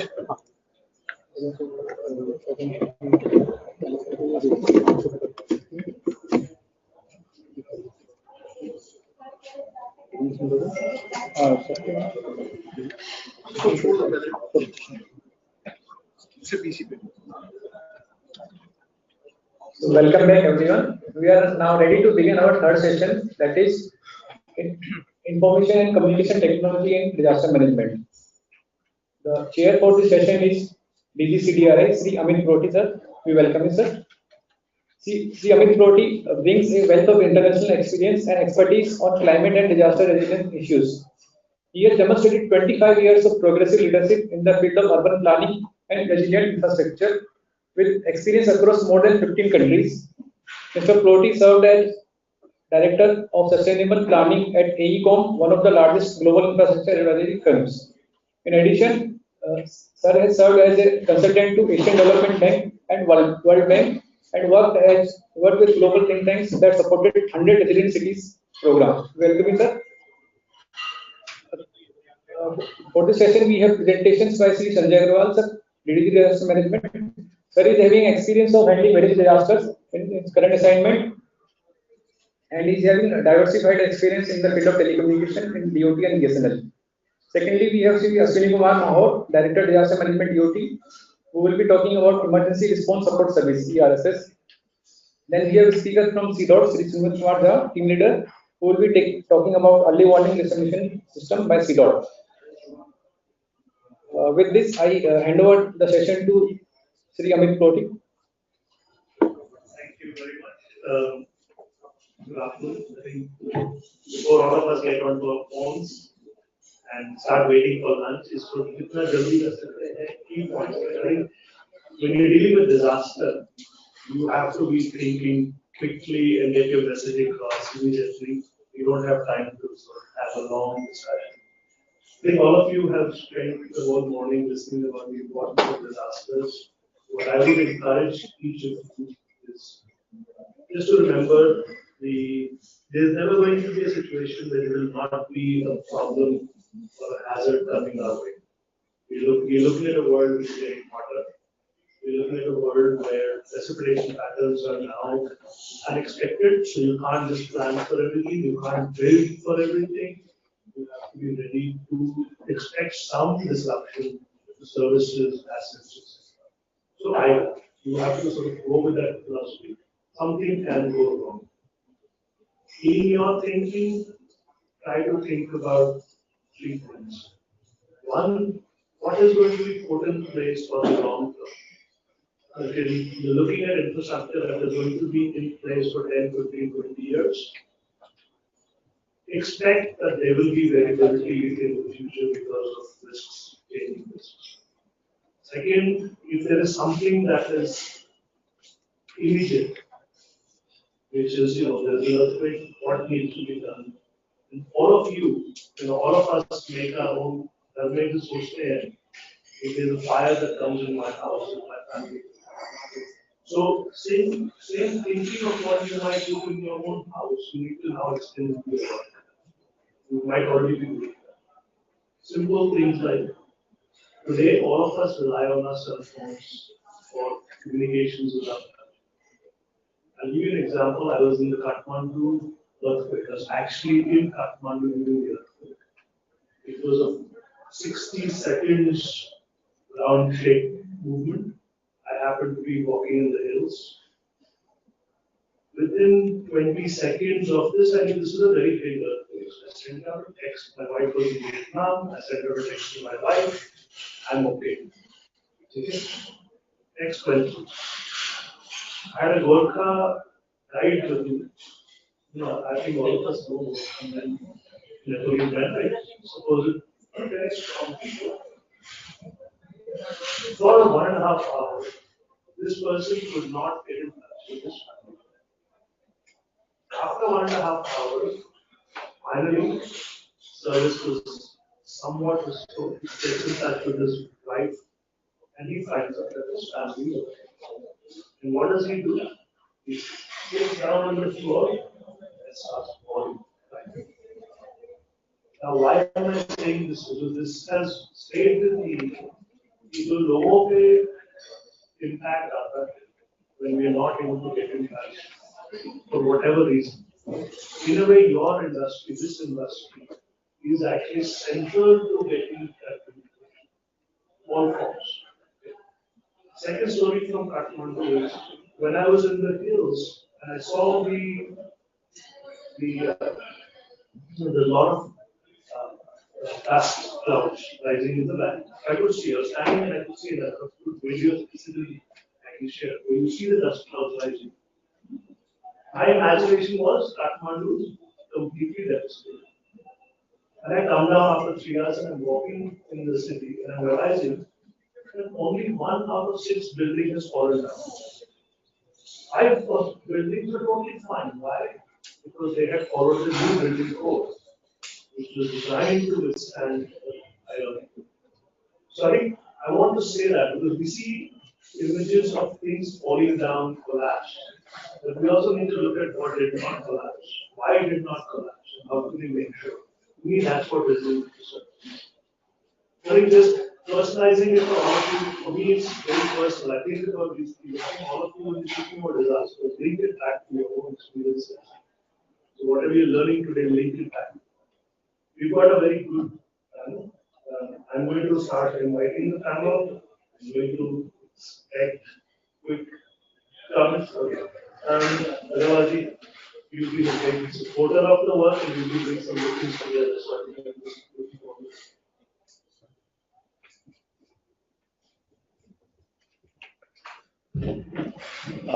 Thank you. Just as you talked about Kathmandu earthquake, वो बिल्कुल हिमालय के बिल्कुल पहाड़ों में है, तराई इलाका है और 7.8 या 8.1 का earthquake था और वो ग्लोबल एक्सपीरियंस है 2015 में बहुत सारी ग्लोबल कॉन्फ्रेंस में उसके ऊपर बात होती है कि वो कितना अच्छे से प्रिपेयर्ड थे. But that kind of earthquake can create havoc. But that is what the capacity building is. So with this, I'll come to my presentation.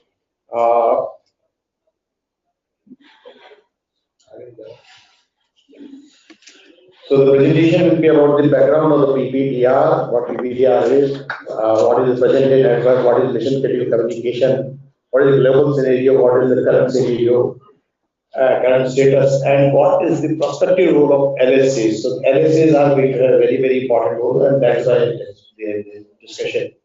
So the background is that post 9/11, whatever network which was there in US at that time, a commission was formed that is normally known as 9/11 Commission that found that the network was not sufficient to cater to the need which arose at the time.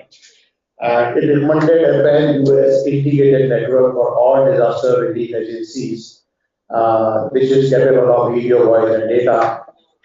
Similar incidents we had in that is known as 26/11.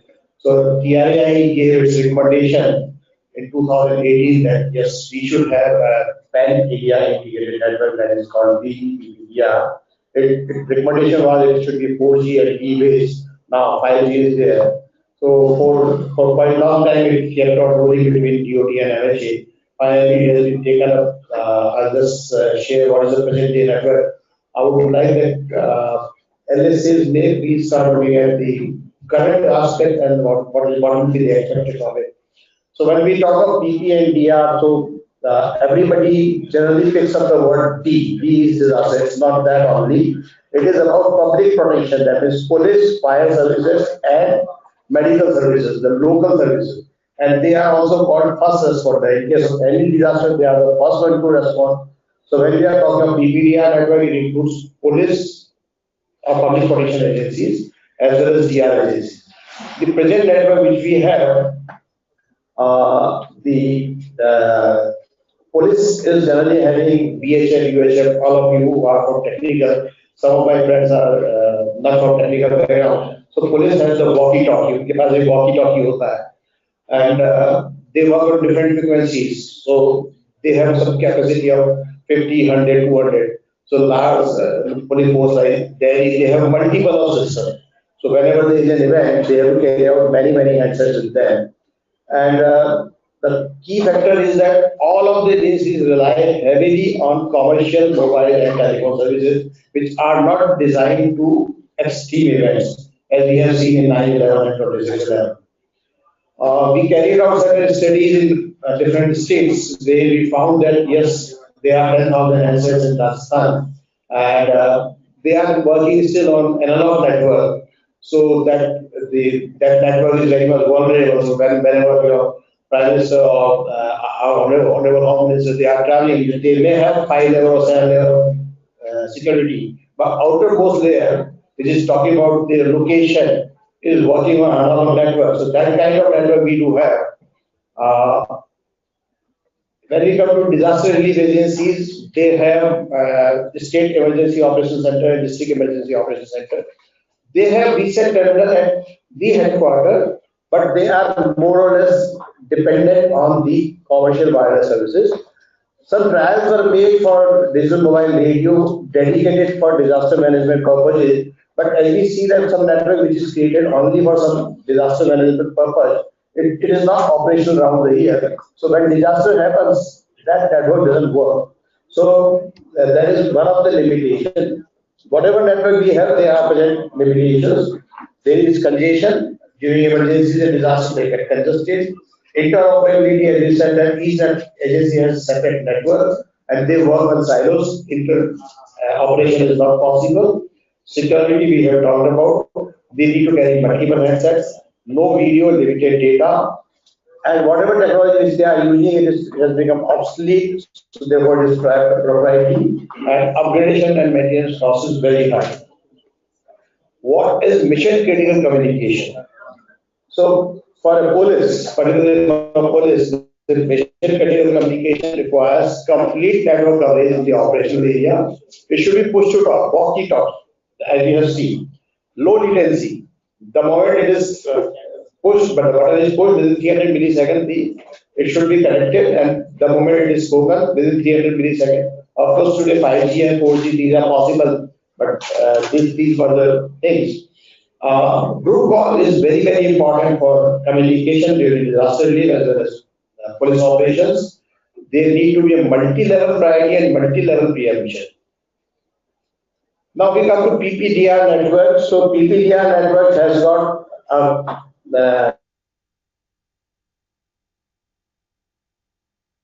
public safety services. So that public safety services are connected to common equipment through public safety devices. And below you can see PSLT. So these are the handsets. On the right side, the commercial network of the PSP is also working on the same common equipment. There are multiple models, we'll talk about that. The advantage of this PPDR network or broader PPDR network is that with interworking functioning gateways, we can continue to have the legacy network in operation, and that can be connected to a newer system. Because when we are dealing with the security and safety and police operation or security operations, whatever is the legacy comfort they have, that is very, very important. That is why world over wherever this implementation has been done, it has been done that yes, legacy network continues and it continues for 2 to 5 years. The advantage of BBGR network is that it is PSNT based, so it is network is harder for public safety. It is 3GPP compliant, so today we go for say 4G, then it can seamlessly go to 5G or maybe 6G. Designed for MCX, integrated across agencies, across cities, across states, video, photo, live location, everything is possible, even in video call or group calls, legacy network can be integrated and variables can be put on. Variable means like in US initially when this implementation was carried out, that was not thought of. But subsequently it was found that this policeman, he is going along with his, he's having a body cam. So that improves not many things. It improves the public behavior, it improves the behavior of the policeman, and it creates a credible evidence to be put in the court of law. Because whatever police version is there, generally that's not that credible. But if it is live recording from body worn camera, so those kind of things are there. These are disaster resilient because these are designed looking at the vulnerability map. Disaster resilient means it will not go out and go like that. It is designed looking at the vulnerability map, and if there is something happening, it comes up quickly up to the level or by some other measures. These are designed capacities that these are designed for extreme events like 9/11, 26/11, cyclone, earthquakes. So these are designed that way. The global scenario is that yes, of course, US, Qatar, South Korea, Kenya, others, many other countries have already deployed it. Some of the countries which are mentioned here, they have started implementation. Some have reached to 80% level, some are at the initial phase. China is doing it city-wise. US model we talked that came out of the 9/11, they have the body on camera. One more thing, that with the 5G, where we have very low latency networks, so the commando operations US now using, this is a new application which has come up, that during the commando operation, because of the low latency and high bandwidth, if a commando is doing for some operation, so they are body sensors, we all understand that they are body sensors. If he opens his holster, immediately that sensor must send a message at the back, yes, he has opened the holster. If he gets some injury, so immediately the control team gets to know that he has got an injury, what grade of injury, what body part of the injury. So those kind of applications are also coming up. I'll skip. These are the global summaries. I'll skip. There are various models for implementation. I'll share this presentation so those who are technical, they can understand it quite easily. And for others, I mean, they need not to go to the complications of what kind of implementation approach is there. So current status, TRA gave its recommendation in 2018. TRA is the regulator for telecom. And in December 2022, MHA gave in principle approval for that. In January 2023, they formed an HPC. DOT is a member of it. And March 2023, we allocated 2 to 10 megahertz spectrum that costs around 36,000 crore rupees in market value. We gave it at no cost. Subsequent to that, we have had 4 meetings of HPC. The cabinet told for approval of the project is under submission. They are forming an SPV as well. In March 24, we organized an international experience sharing conclave.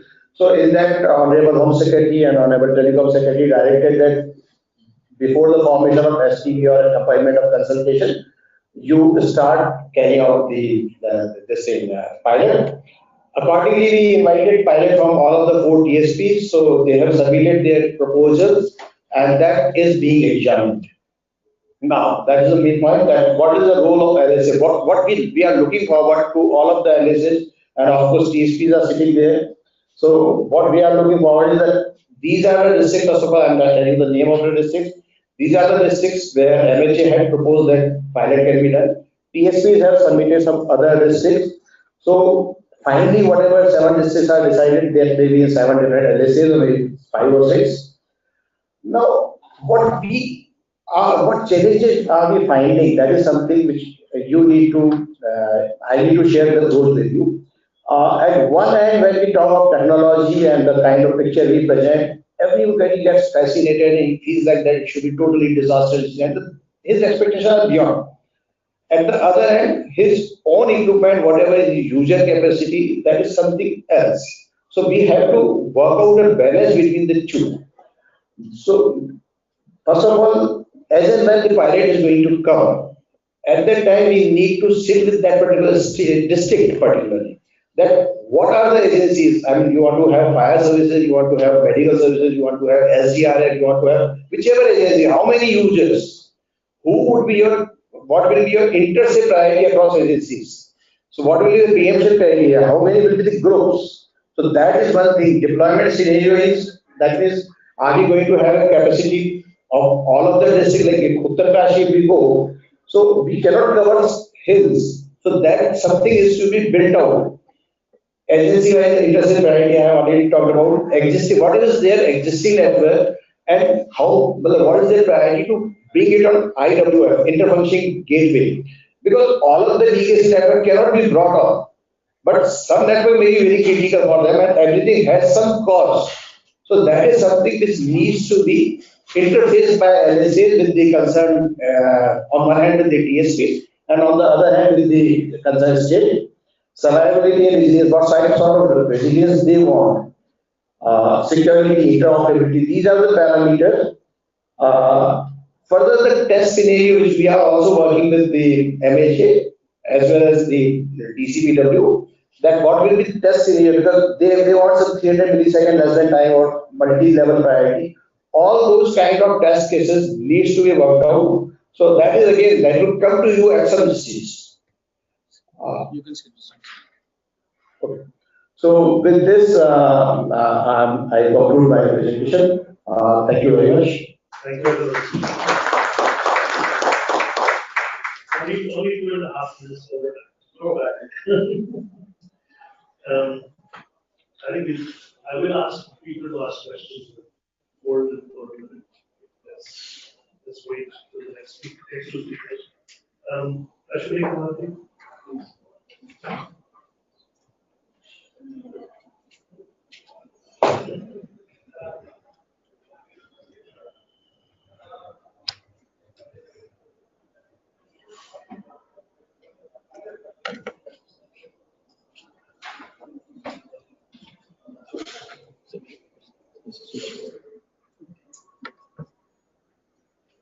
Thank you. So here we are talking about emergency response support system. Justice Verma committee was constituted after unfortunate incidents of Nirbhaya in Delhi, and after which the committee submitted its recommendations on January 13, 2013, wherein at Appendix 6, it recommended public emergency response system. The committee recommended to have simple hotline kind of facility wherein just by dialing few digits one can access control room, and it recommended to have some to develop some kind of application wherein there should be a facility just by tapping in on the screen or some button, it can somebody passenger or some citizen can approach to the control room in the police. So with this kind of arrangement, this kind of recommendation, after which TRA gave its recommendations in 2015, and this was also emphasized that in this 112 would be the only number, and other numbers like 100, 101, 102, 108, 1070 are to be replaced with this number, and there would be a single number emergency for all emergencies. Then MHA issued NERS guidelines in 2015, and DOT issued two guidelines, one for panic button and second for the TSPs to implement ERSS.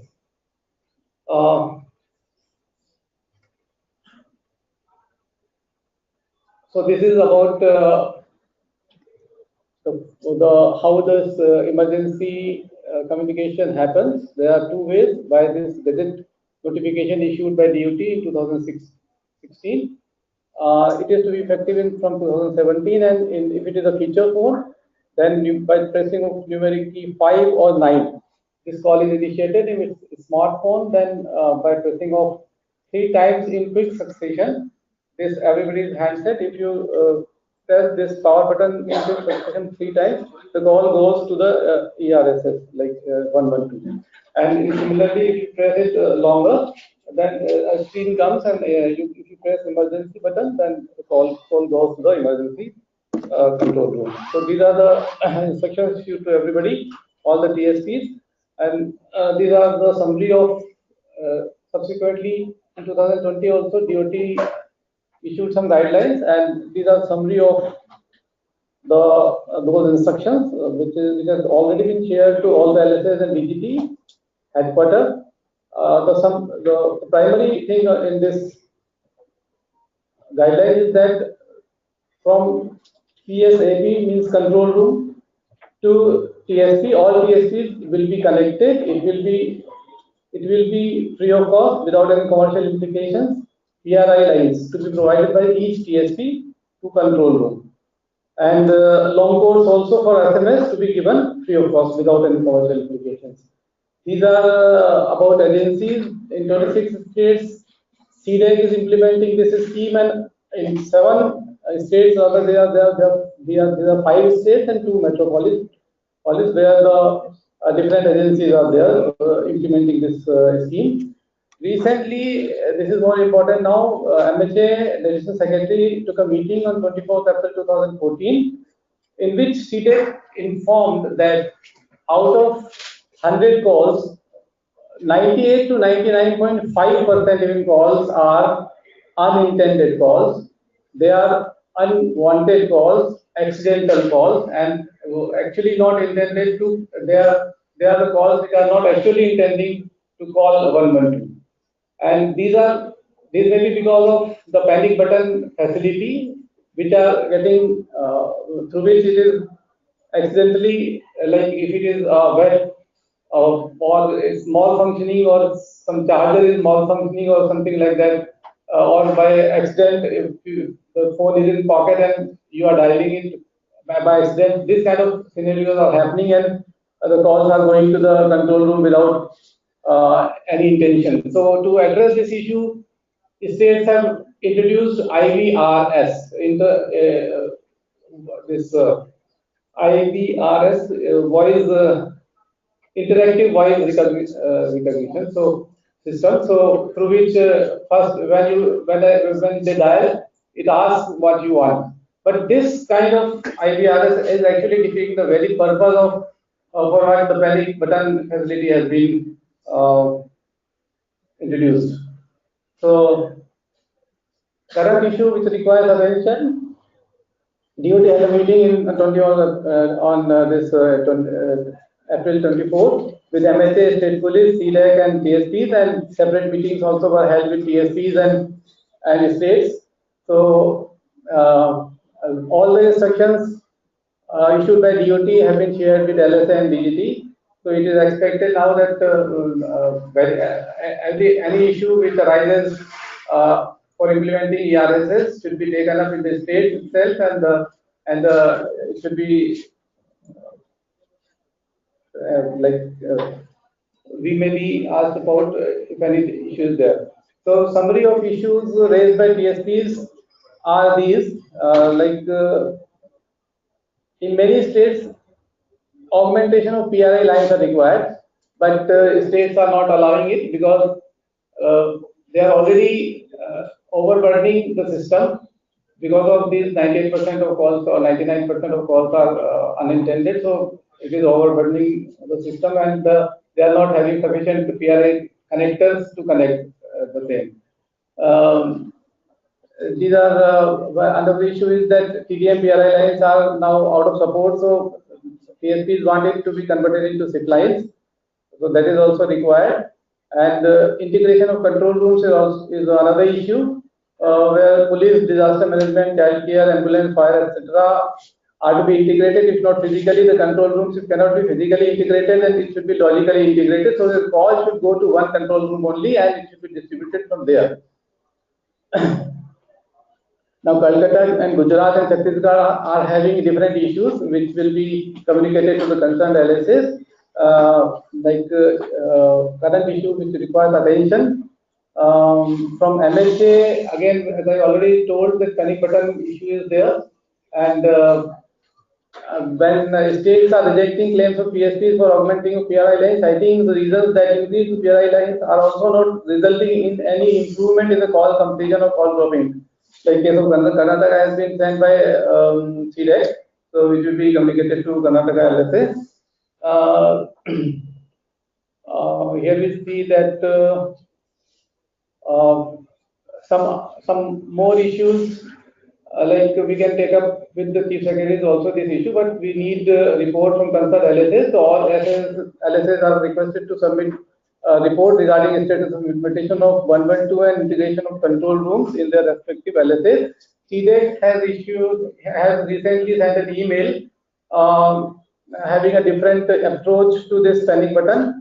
That to have a confirmation screen, we'll discuss it with MHA and take further action. So this is all we are doing, and thank you very much.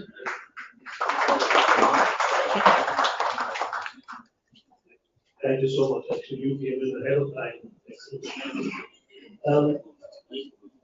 I think I had a chance to go and visit the control center in Seoul. And you see the importance that the government gives to this agenda. We're standing there and we're looking at the entire screens, and there must be about 50 people in the room sitting. What happens is you get a call. Call comes in, Sanjay ji picks up the call, immediately decide within the first 30 seconds how important is this call. And then you've got a red light, green light, yellow light sign next to you. You immediately switch that on, you divert it depending on importance to somebody else. In that whole chain, they have doctors sitting there as well. So let's say Raji has had an heart attack or an accident, Sanjay is next to him, he picks up his phone, he calls 112. Raji is lying on the ground, Sanjay said, I need a doctor, I need an ambulance. In the control room, the first 30 seconds, the person has already figured out this needs a immediate response. This is not a police matter, this is an ambulance matter. So on one end, they're directing it to the ambulance. At the same time, they're connecting to an on-call doctor. The call goes to the doctor. So you've got your phone. You're now on a video call with the doctor. The doctor is talking to you, Sanjay ji. Charji is having a heart attack. Do this. In the first, at the same time, in the control room, they're able to, South Korean Seoul, they've got video cameras. They're actually able to zoom in. So one part of the screen is now zoomed into Charji on the ground, Sanjay next to him, talking to the doctor. The doctor is giving you advice. Within 2 minutes or 3 minutes or 4 minutes, the ambulance is coming. In that time, he may have just saved his life because the doctor was giving you instruction because there was one of these. That's the level of detail and precision that I was literally standing there and looking at. And this is I'm talking about 8 years ago. The reason I say that is that one has to actually. So I completely appreciate that there is a burden on the front end where you're getting calls that are excessive, but at the same time, what are you trying to do is you're trying to prevent the disaster from happening. And you have to think through the entire chain if you really want to make it. I would encourage you to not forget why you're doing it, what else is needed to solve. And from Syria, our whole responsibility is to bring together good examples and share those examples. So we'll be happy with that. Rightly pointed out because all of the technology guys are there on pan India. So, how can we go ahead with that? Thank you. Thank you. Very good afternoon to all the distinguished guests, speakers, and senior officers of Government of India. I am here to present on early warning alert system. So first, I will just present a brief video and then quickly navigate through your slides.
You can just what we should get it.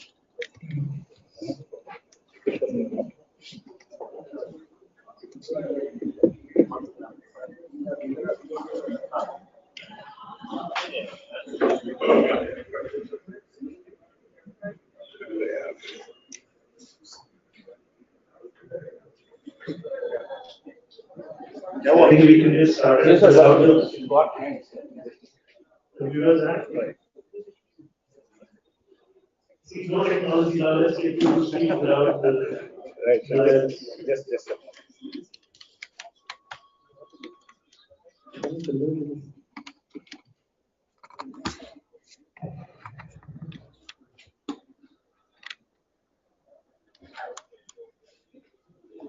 Sir, I have a suggestion. Actually, we have built 100 smart cities. I think a lot of cameras, lot of sensors have already been there in those 100 smart cities. So these 100 smart cities, I think the disaster also can be linked so that the disaster response can be faster. I mean, you know, all of you are the ones who have to also push this. No, I think from top it should come. I think the beauty of the smart city control centers is, you know, their smart cities are relatively independent vehicles, SPVs, right? What about that?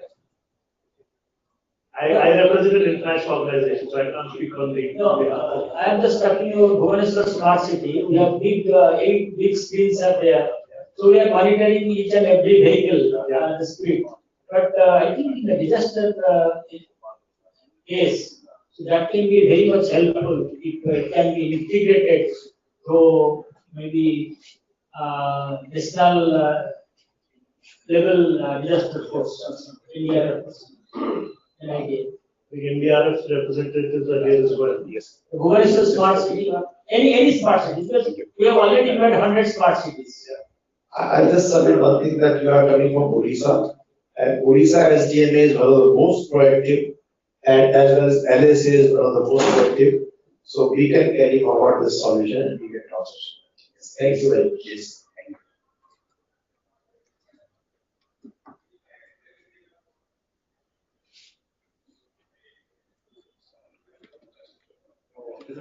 नहीं sir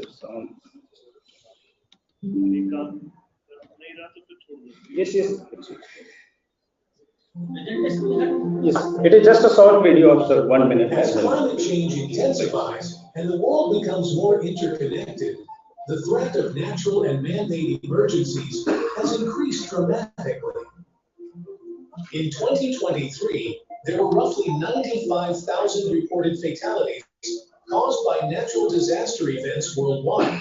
This was the highest figure on record since 2010. The need of the hour is a reliable and comprehensive emergency communication system that ensures near last-mile connectivity across multiple media and real-time dissemination of vital information to diverse audiences. To realize the UN initiative of early warnings for all, the Common Alerting Protocol, CAP, has been adopted by the International Telecommunication Union, ITU. Enter CDOT, a trailblazer in the Indian telecom industry, which has connected its remotest corners with 3G, 4G, and satellite technology. CDOT has developed Sachit, an advanced warning system based on ITU and 3GPP standards. It enables authorities to send targeted and automated multi-hazard multimedia alerts to citizens in multiple languages. The platform offers localized communications in multiple languages, enhancing comprehension and response among affected communities. Sachit is designed to handle a wide range of emergencies, from natural disasters to law enforcement operations and vaccination drive. Sachit can send messages through cell broadcast services, the internet, television, radio, railway tickers, coastal sirens, and satellite networks to ensure delivery of critical alerts. Sachit supports coordinated disaster management, prevention, and post-event coordination, aiding law enforcement and public safety.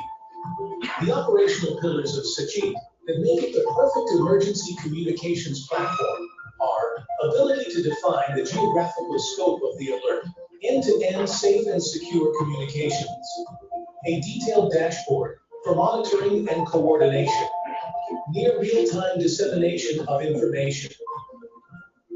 Experience the power of Sachit with our mobile app, downloadable on both Android and iOS. Right. So for NDA, we are the technology developer of this such a integrated alert system. This has been operationalized pan India-wise. We know pretty much that in early warning, it is very critical that right information reaches to right person in right time. So I will just now quickly navigate through the slides.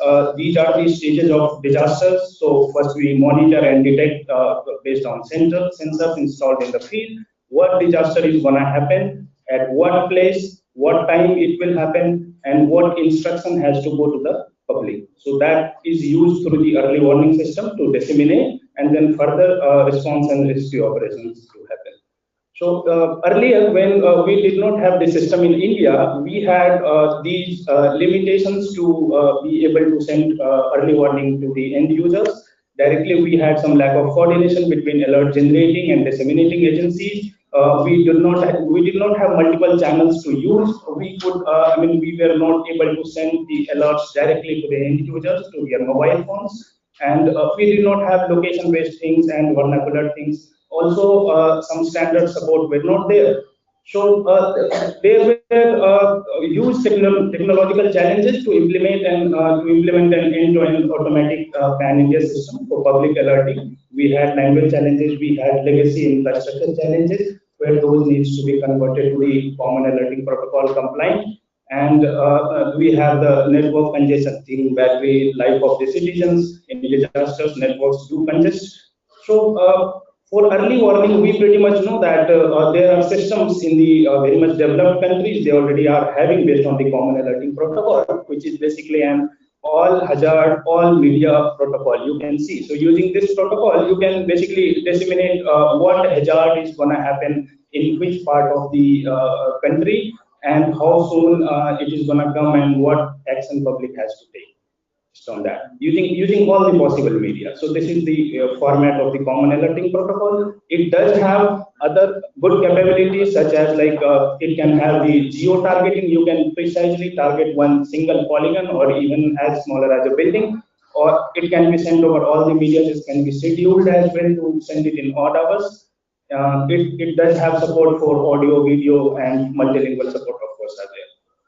Right. So it is under Honorable Prime Minister's 10-point agenda for disaster risk reduction. It is a unified platform basically through which you can see that all of the hazards, all the media, all the technology are supported in this, and agency, basically 3 sets of agencies in the country. One is alert generating agencies like India Meteorological Department, CWC, DGRA, Invoice, all of them have been integrated into this. So the disaster information directly comes from them through an API or through the UI-based interface, and then it gets disseminated by the state disaster management authority to the common public through various mediums such as SMS, cell broadcast. Cell broadcast is going to come in subsequent phases, and DMA is just finalizing it. We have mobile app, radio, television, all these media will be coming, and this system is already operational pan-India since last 3 years, 2021. So this is a basic flow diagram. You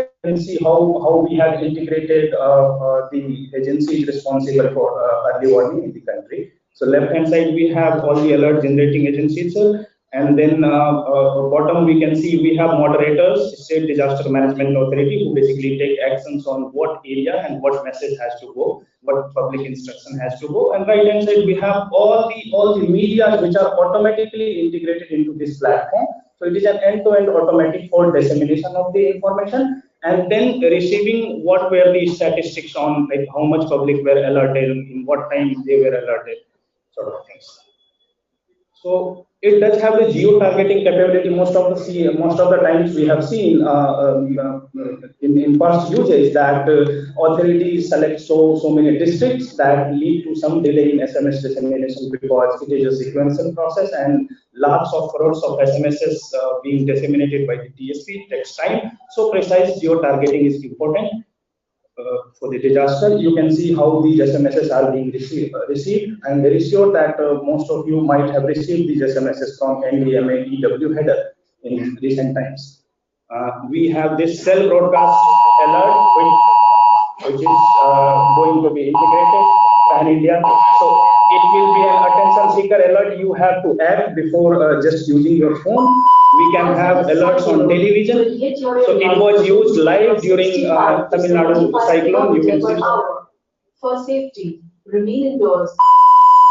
It is of course the geo-targeted based. You can only send alerts to the televisions which lie in the targeted area to the broadcasters. I mean through the broadcasters. We have a mobile app also available in Play Store and App Store. It is having a good infographics where you can see all the alert information, all the weather related updates from authorized agencies of Government of India. Right. We have a public portal here, just using a URL, you can see pan-India alerts and weather updates. You can see the do's and don'ts. We can receive alerts even in areas where there is no terrestrial network at all, using satellite-based communications. We are designing some small devices also based on NAVIC coverage. It will automatically receive alerts and it will display there itself. Currently, for receiving alerts, you will need both that dabba thing and mobile thing. So basically, we upload the data to the satellite, and then satellite keeps on. I mean, these devices keeps on receiving packets from the satellite, and from the mobile, it is a Bluetooth-based pair to receive the packets and decode it. These sirens also we are going to integrate in subsequent phases. Indian Railways, so all the mediums which are possible through which public can be alerted in a geographic area, we are going to integrate, sir, for NDMA. This is my last slide. You can see the how this system has been used since last 3-4 years. Billions of SMSs have been disseminated during COVID-19 pandemic as well, and then 36 billion disaster alert SMSs, cyclone, floods, avalanche across the country. All the 36 states have used it. Mobile app notifications, web browsers, TV. Also, in every part of the country, almost every people have at least received once this sort of SMS from disaster management authorities. Right. So thanks a lot. Thank you so much. I have to say it's excellent panel. Actually, less than 10 minutes also. I think it's a matter of pride. The amount of work India is doing great work. Earlier panel highlighted how the first cyclone in Odisha, there were 10,000 plus deaths. By the time 10 years later, the deaths are down to less than 100.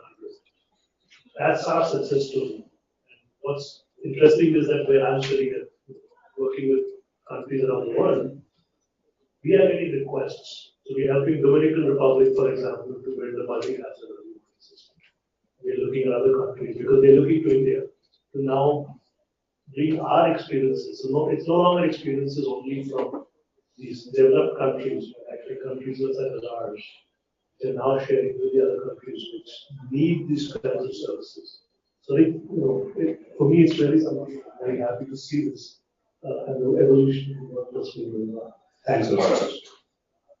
We are at the end of the panel, but I will ask if anybody has a question, maybe two questions, and it's about lunch. Good afternoon, sir. From the presenters.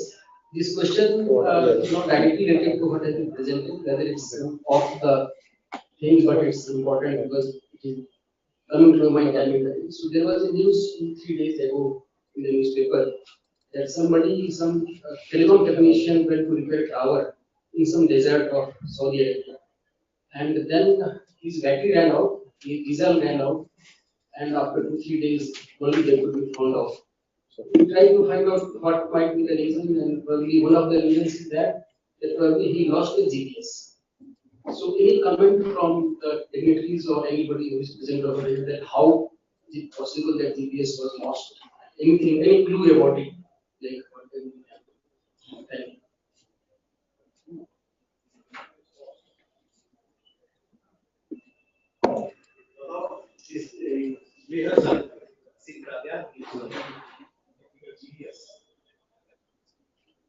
Okay, no answer, so maybe this can be over lunch. I think that was an Israel attack. Israel people are actually manipulating the GPS signal in various places. So that may be the reason Israel people are now doing that. Okay, I'll leave that up to you as a discussion with the two of you. Any other questions? Sir, actually, there's one question. This is sort of for CDRI. Actually, we need to do one important part of disaster management is to build time better. So, actually, recently one speaker has told that T1 was just flooded and all. So, we are not learning anything. What advisory part CDRI is doing in this direction? So, we are a very new organization, and I want to be very careful. We are not set up necessarily to work only in India. We are actually set up as a global organization. One of the things we've done in the power sector, in Odisha, we did a study of all of the distribution and transmission system, 60-kilometer coastline of Odisha, to understand how wind speeds are changing. And based on the changing wind speeds because of cyclonic activity, you can give a set of recommendations to the state to say, this is how your vulnerability is in your transmission and distribution system. I'll give you a simple example. How old is your technology? How old are your towers? What is the span between your two towers? What is the load on that cable? Is the new wind speed, gust speed going to be able to handle that? So you put in a very extensive report and give it to doing something, otherwise we can talk more about it in the telecom space as well. So we're trying to come up, so the way we are approaching this is we are trying to come up with frameworks. This is how we look at vulnerability in the telecom system. This is how we look at the vulnerability in your power system. And this is the way to approach the solution. Now, you are in a field where technologies are changing every 6 months to a year.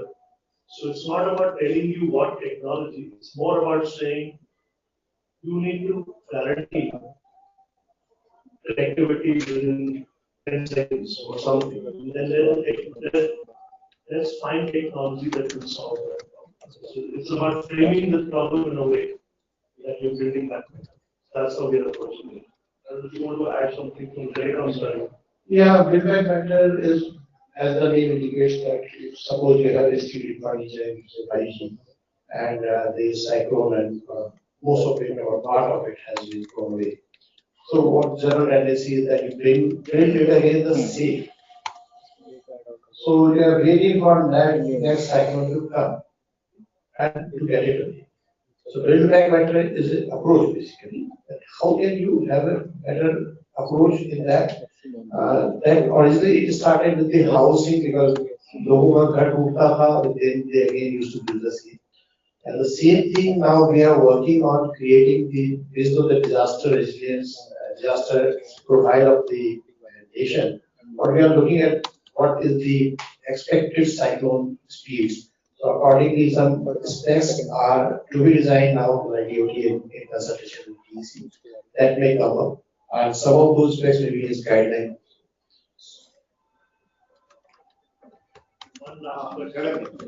Yeah. So I have this question from Mr. Ashwin. In your presentation, I saw that CDAC has recommended moving of ESAP operations to the TSPs.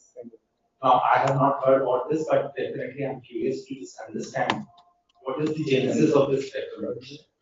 No, it is just the email received last month, and we have not yet deliberated upon it. We will definitely have the time to see what actually CDEC intends to on that email. So it is not yet having any implications. Definitely come to you having any questions. Thank you.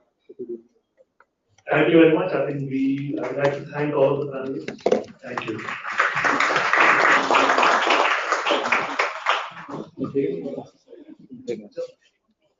Just a group. I'm just going to leave over the tabletop exercise which we are going to do. I go.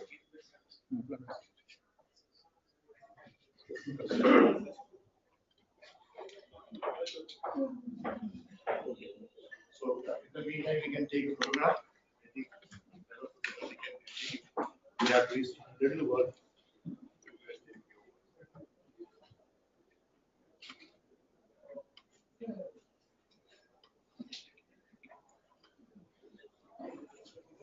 Just so before I work on the tabletop exercise, this is one of the most important exercises in disaster management conference because it is the participative way of learning. So in that, what we are going to do is that we are going to divide the participants from ESPs and LSCs in 4 groups. So one group will be of DSPs only, and then the other 3 group will be from LSAs. So that list they are finalizing, probably the list has come up. So there will be 4 different cases which will be simulated and randomly given to the respective group. That group has to work out as it is indicated that Gujarat, AP, Odisha, you can read out. So they will have a simulated case regarding a cyclone that a cyclone is impending say next 5 days or 7 days. So what action did you take before and during and after? Next will be the flood. What preparedness you will have. Third is earthquake. So we don't have any peak time in earthquakes, so that is another challenge. So that will be third case, and the landslide is being given to TSP. That's how we have recently in Wayanad area. So these are the four different cases that will be given to you. You have the resource with you. We have a very eminent team of NDRF and NDMA and NID, Mr. Ali is also there. So they are there. They will support you during that period. And that tabletop exercise will be the 5th session. After lunch, we will have presentations from LSCs, the way you have dealt with it.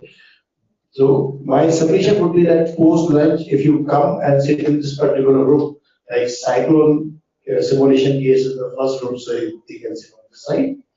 And then flood group is on this side, so case 2, case 3 earthquake, and then PHP are already sitting over there. So they can sit together. After the 4th session, they will break of 30 minutes. We'll give you drawing sheets where you can work out some sort of presentation. You have to choose one group leader, and then that group leader will give a presentation for 10 minutes each. So that is how this tabletop exercise we do that. With that, I make over the mic to my friend Shiva. So in addition to what Sir mentioned, the officials of TEC will be part of Group 1, that is Cyclone. So with this, we conclude the third session, ICT in disaster management. Now, as a gesture of gratitude, I request Sri Devendra Saini, ADG DM, to present plant ports to DG CDRI, Sri Amit Proti.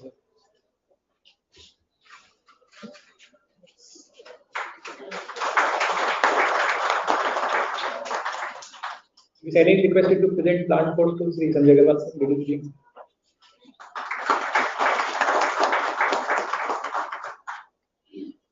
Sri Ashwini Kumar Mao, Director DM.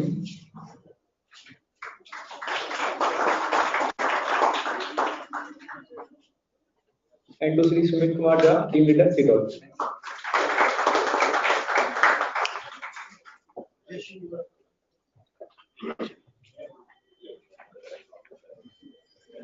With this, we conclude the third session. We will break for lunch. We shall resume our discussion at 2:15. Thank you.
Services. The co-chair, may I request PC Sharma sir to take the seat, and I request Sri Ashok Kumar sir to come on the dais, please. Then I request Mr. Vikas Rajesh sir and Sri D. Bhaskar Rao sir.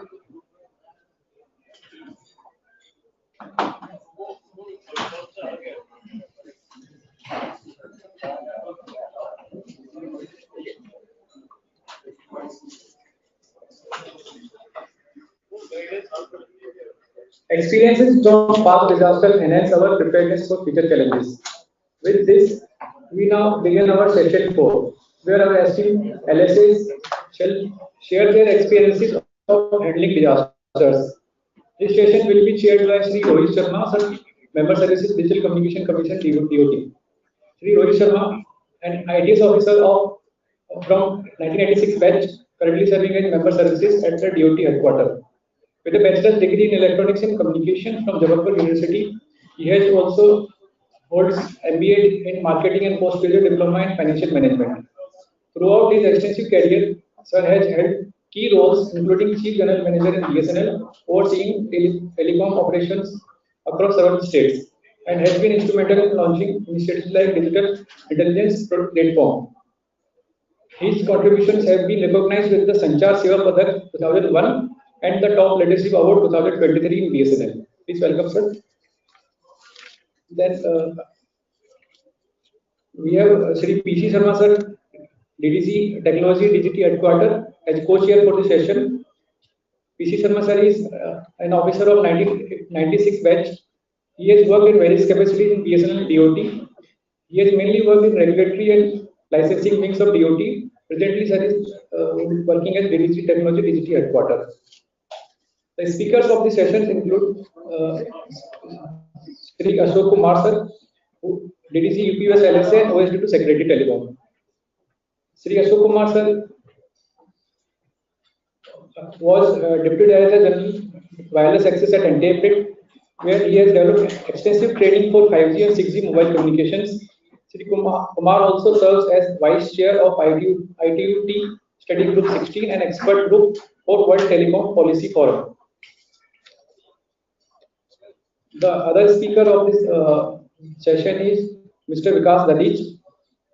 Mr. Vikas Dadich is an ITS officer of 1997 batch. He completed his bachelor's of engineering from MGM Engineering College, Jodhpur. Sir is having extensive experience in telecommunication sector. Sir has served as General Manager Project for 6 years in BBNL, and he was Director Technology in Gujarat LSA at the time of Cyclone Biparjoy. Currently, Vikas Dadich sir is Chief Vigilance Officer in Gujarat Metro Rail Corporation Limited. Along with, we have Sri D. Bhaskar Rao sir, DDC Andaman and Nicobar Islands. Sir is from 1991 batch of ITS. In addition to his various assignments in DOT and BSNL, sir was having experience of working in UIDI. So with this background, I request member services to take over the session. Thank you. Respected DGT Sujya Ravi, Special DGT Manoj Singh, all the senior officers, senior DGT, DGs, and officers from other ministries, officers present on the dais from the UP West, Gujarat, West Bengal, and DOT headquarters. Disaster management workshop is very useful for you, and you will get a lot of information.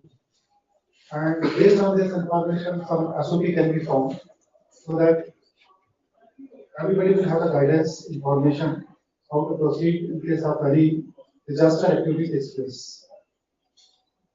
You will appreciate that first 30 minutes or 1 hour is very important. Whether it is a accident, whether it is a disaster, this 30 minutes, 1 hour time is very crucial.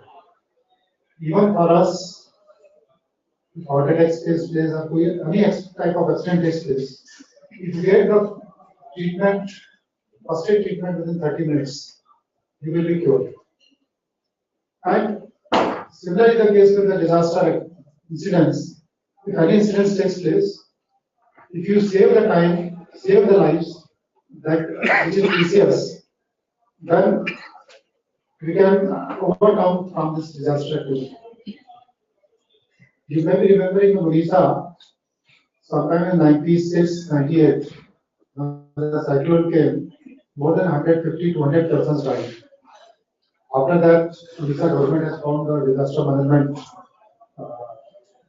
section or unit ministry. And now the cyclone are coming and hardly 1 or 2 persons or sometimes no casualty takes place. So from the incidences, if we learn and start activity, then we can overcome such type of disaster activities. Japan is also one of the country where earthquake is very frequently coming. But we really found that 1 or 2 casualties are taking place. Same thing is there in the USA. So in that sense, this one-day workshop will be very useful to know the views. This session is also very useful. What you have done for last 1 year, or whenever the cyclone has come or disaster activity has taken place, that will give you the guidance, as well as I will request DDG DM make the SOP based on the feedback from different session, so that you can give the concluding report of this one-day workshop. That will be helpful for all the LSs as well as the different departments, different ministries. So with this, I will not take much time and start with UP West. Yes, sir. To give your.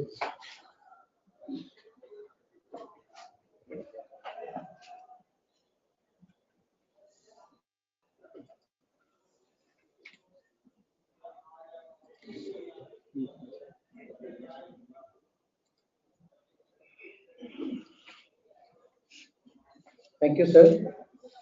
So I'll be sharing the experience of UP West LSA in respect of Silk Yara tunnel collapse. All of us are aware about.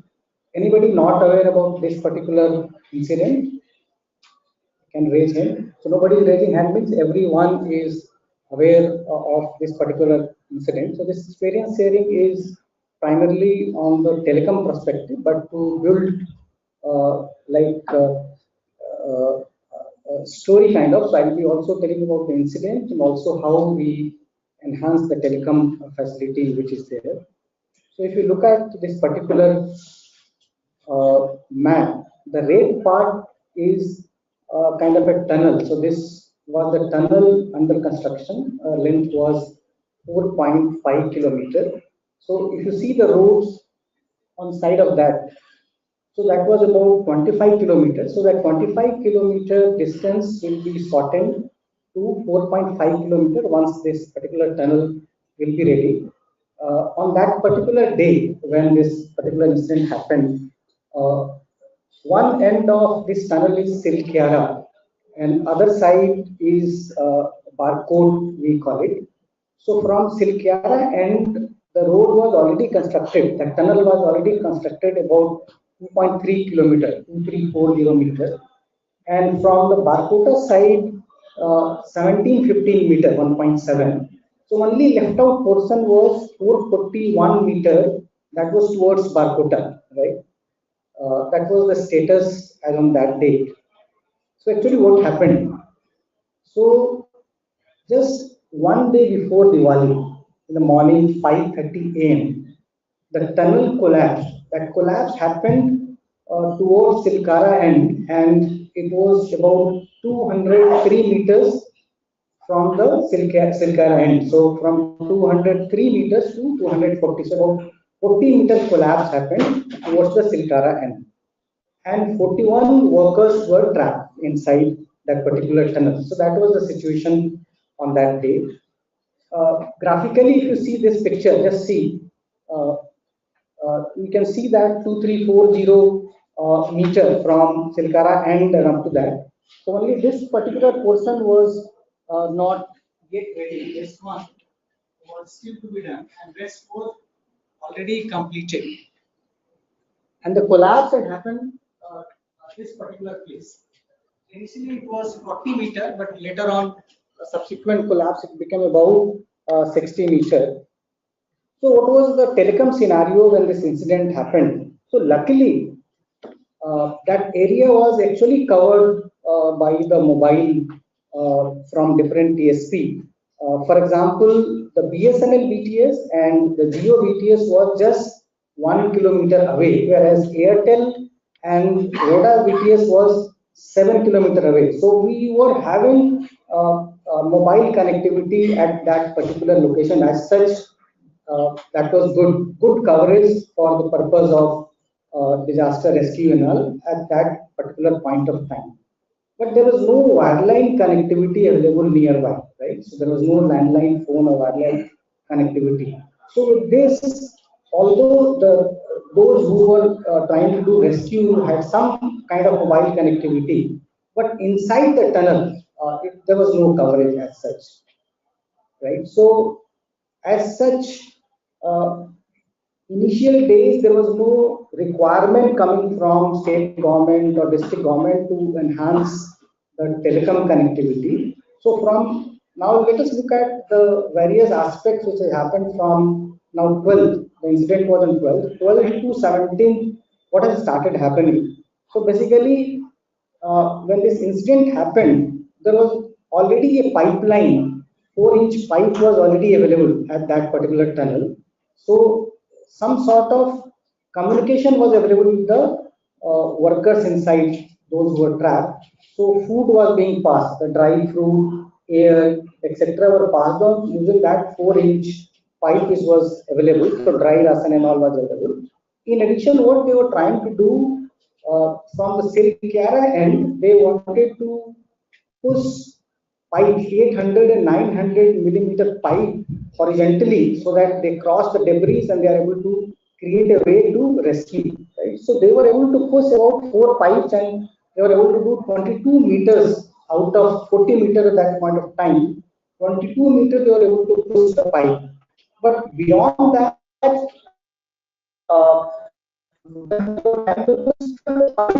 was some obstacles. So a lot of news you might have heard about some iron rods coming in the way and all. So during the 5th pipe, what happened is there was some big sound started coming. That means it may further damage the site. So they decided not to go further, and that particular operation was actually halted. And so that was the D-Day. So on 18th, so a very high level meeting started happening at Prime Minister level and also at the local level, right?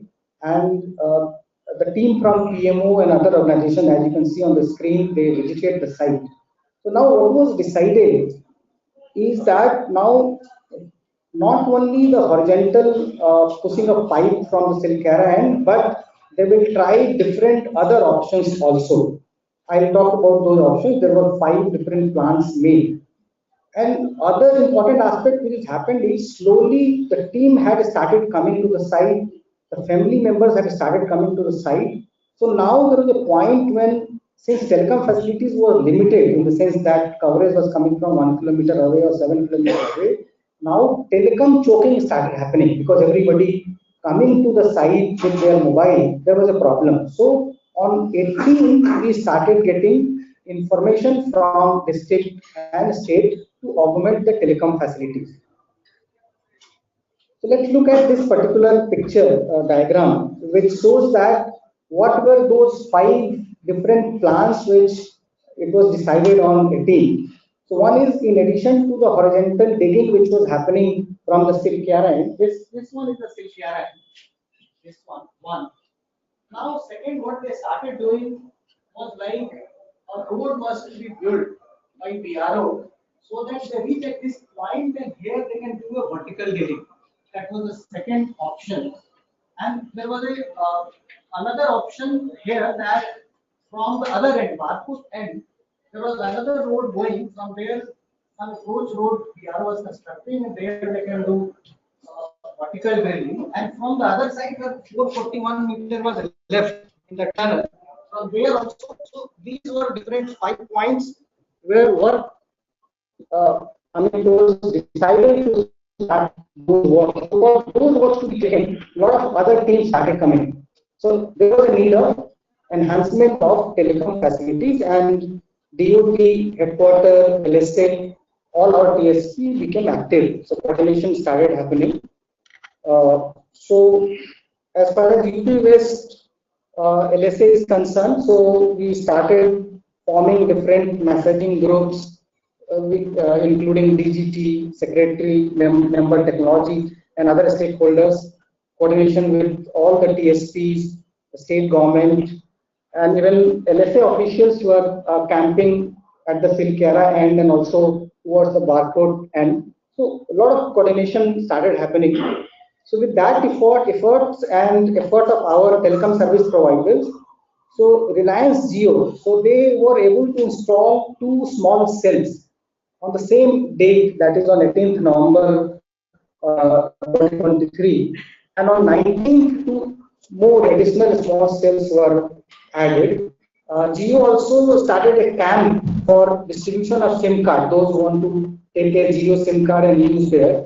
So they deployed their officials there. Jio also provided 100 Mbps lease line for rescue operation to the as per the requirement of the rescue team there. So that was a very good effort coming from Jio. Similarly, BSNL also put a combo BTS, that is 2G and 3G mobile at the tunnel site on 19th. Similarly, Airtel and Voda also, like on 28th, Airtel was able to radiate 1 cell at the site. That particular equipment was transported from their warehouse at Hapur in UP. Voda also started 1 cell on 28th. So all our operators actually made a very good effort, and within 1 or 2 days they were able to put many additional capacity to those sites. And work on all those aspects, 5 places slowly started happening. So now there was another day, that was 21st November. On 21st November, rescue team had a breakthrough. Means they were able to push a 6-inch pipe. So earlier, using the 4-inch pipe, they were able to push dry fruit and other aspects, but they were able to push 6-inch pipe. So that was a very big achievement as far as rescue is concerned.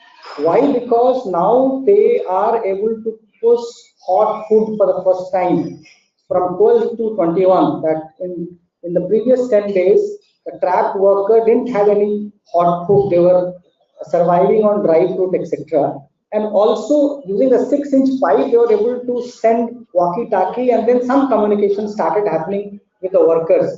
Not only that, they were able to send microscopic cameras inside the trapped worker, and they were able to talk to the person there, and their voice were getting recorded and sent to their families. And some of the workers' families were actually had reached to the site, so they were able to talk to their families. So there was a lot of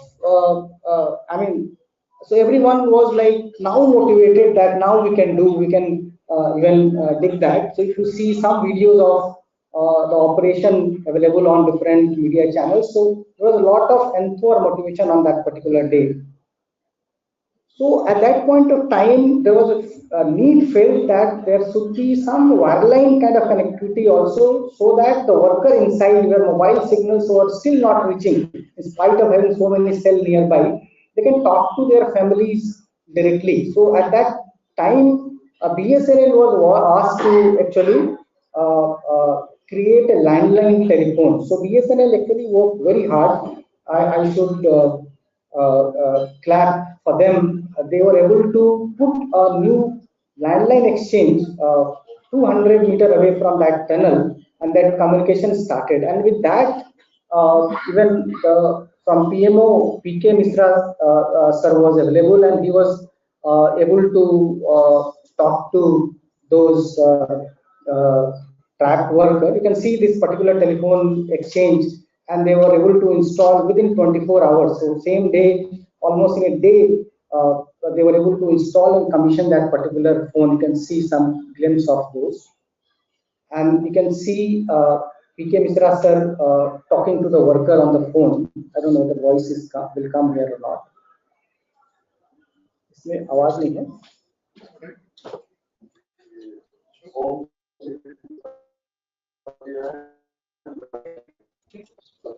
Okay, so I'll proceed. So now what happened is that now vertical drilling had started at few sites, as I saw in the picture, and then they raised the requirement that they need a telecom connectivity to those, vertical drilling site which was on top of the hill, right? And up till now, all those BTSs were near to the Silkyara end, right? So, so again, we started talking to all our operators, and they responded well. And with that effort, you can see that Jio installed a cell on November 27, because requisition came during that period itself. Airtel also put one BTS from Hapur, and they operationalized. In fact, it was done on 28th. So finally, what had happened is that although operations were on from all the 5 fronts, vertical drilling and all, but the breakthrough which we were able to do is from the Silkyara end, that horizontal pipe which we were putting. So we were able to reach to the last, but there also it was halted because again, lot of iron and things had come. At that point of time, it was decided, I think 26, 27, that we will deploy those rat miners, if you recall. So they were called from different parts of the country, and the last leg of about 10, 12 meters, they were able to dig, and that pipe was pushed, and then all those trapped workers were taken out on 28th night. I think 9:30 p.m. was the last time when all, and this is a picture of those kind of trapped workers when they came out. They posed a photo. So what is the lesson learned? So the lesson learned was like, we always think about having cell on a wheel, right? We always talk about cow. But what has helped there, because of hilly terrain, that it was easy to build a small cell kind of a concept instead of bringing a truck with cell on wheel kind of environment. So maybe for hilly region, such solutions can be thought of, which our PSP did at that point of time. Then we always think that create a backhaul using microwave, right? But this place, actually our operators were able to push 7-8 kilometers of fiber from the point which was available, and then it was made operational, be it BSNL exchange of so many small cell. Microwave will also not give that much capacity. So that was the second learning. And so basically other is the resilience, because at that particular site, we didn't have a support of food, shelter and all. So even district were not able to provide space, but resilience and other, motivation inside the staff of TSP and DOT was very important. So what we can actually improve? So improvement is like, if a logistic support is provided to telecom from the district, for example, if they can give us some shelter at the such sites, water, power supply, that will really help us do it in a better way and faster way. Secondly, all the equipment which you are trying to take it to the sites, you are using the road, right? So if some air transport facility are available and that can be provided for telecom, it will be very faster. Even you can, I mean, from a farther away, you can bring in the equipment. And we also felt that there was no single point of contact in the state government where we can ask for those logistics. So there has to be some war room by the state, district, even at DOT end and the SPM. So that would really help us. So this, thank you.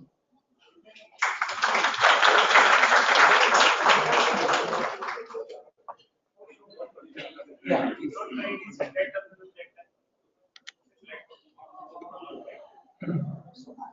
I mean, so as we saw that there were multiple sites where telecom communication was required, not only the voice, but they wanted to have voice and video so that they can consult experts.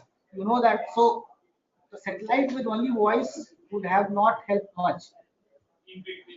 So, sir, initial connection was already there. So BSNL and Geo coverage were already there. So what satellite could have done was already available. Thank you, sir.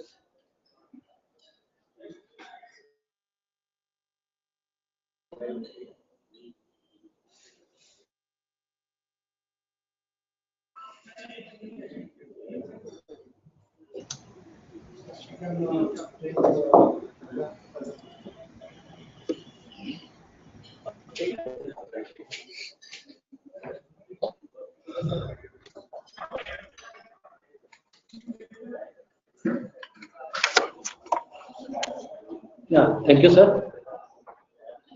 I'm going to present experience sharing session on about telecom in response to disaster about cyclone Biparjoy. Before starting my presentation,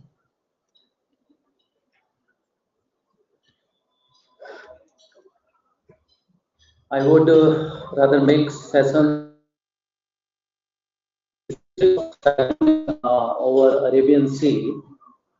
Arabian Sea is considered as a calm sea compared to Bay of Bengal, and I think everybody knows that cyclone created or formed over Bay of Bengal created a havoc in past so many years around the southern coastal of India. But exceptional cases, as in the morning session told about the cyclone made a landfall near Kandla port in 1998. There was not a cyclone formed over Arabian Sea, but in past 4 years, frequency of cyclone formation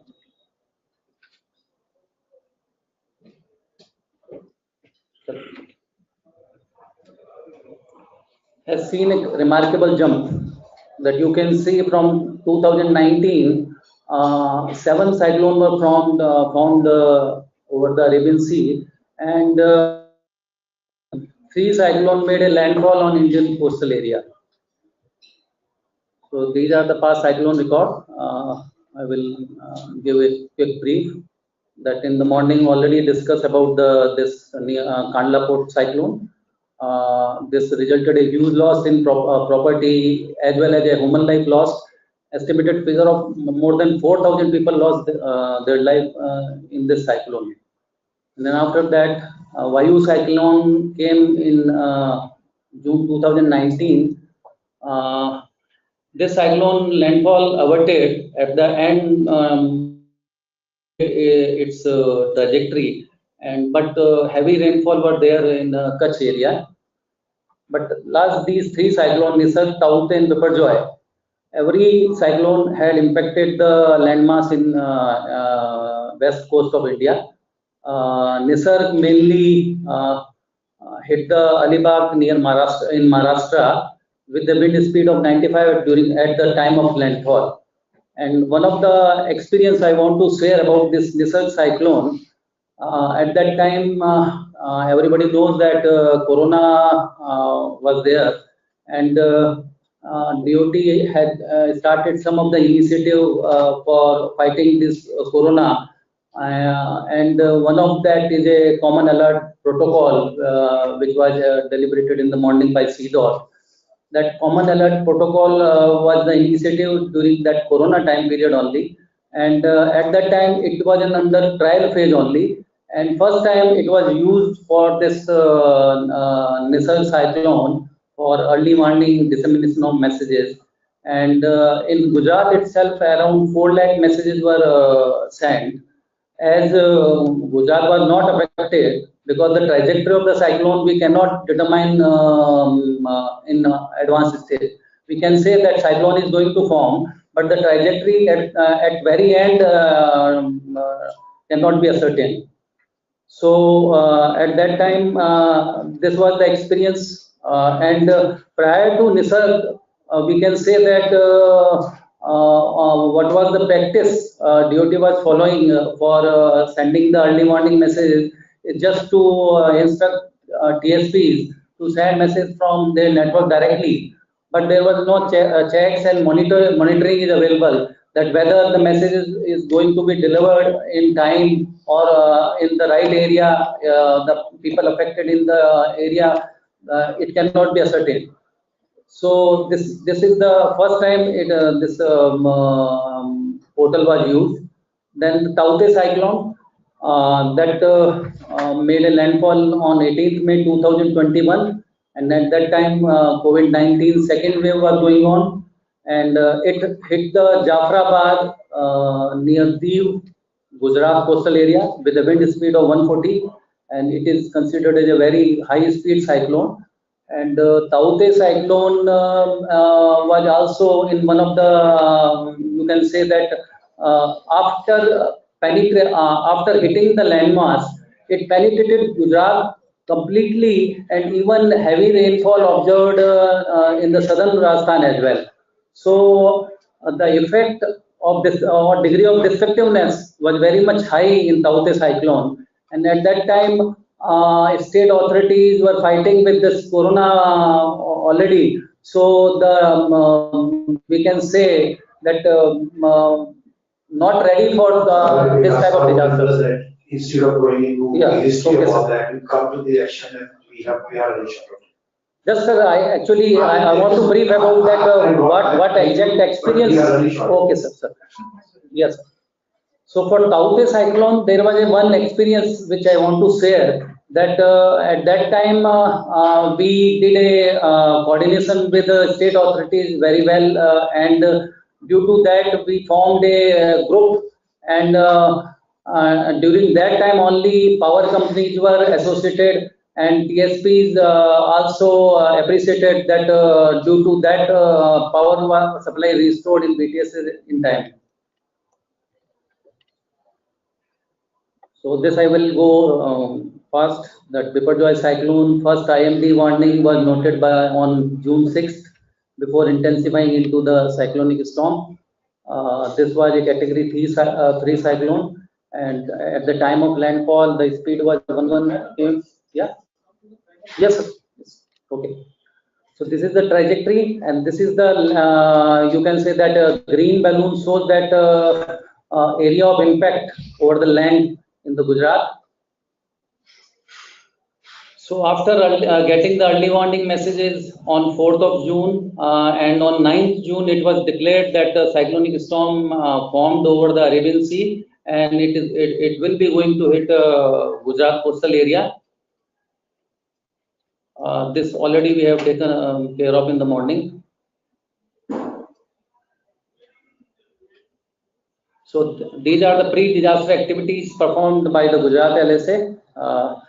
After first notified on June 9th, on the same day we conducted the first preparedness meeting with TSPs and IPs. And during that meeting, TSPs were asked to evaluate the preventive maintenance like integrity of cell towers, equipment shelters, even arranging the critical infrastructure components or mobile DGs, cell on wheel BTSs, to move to the affected area site.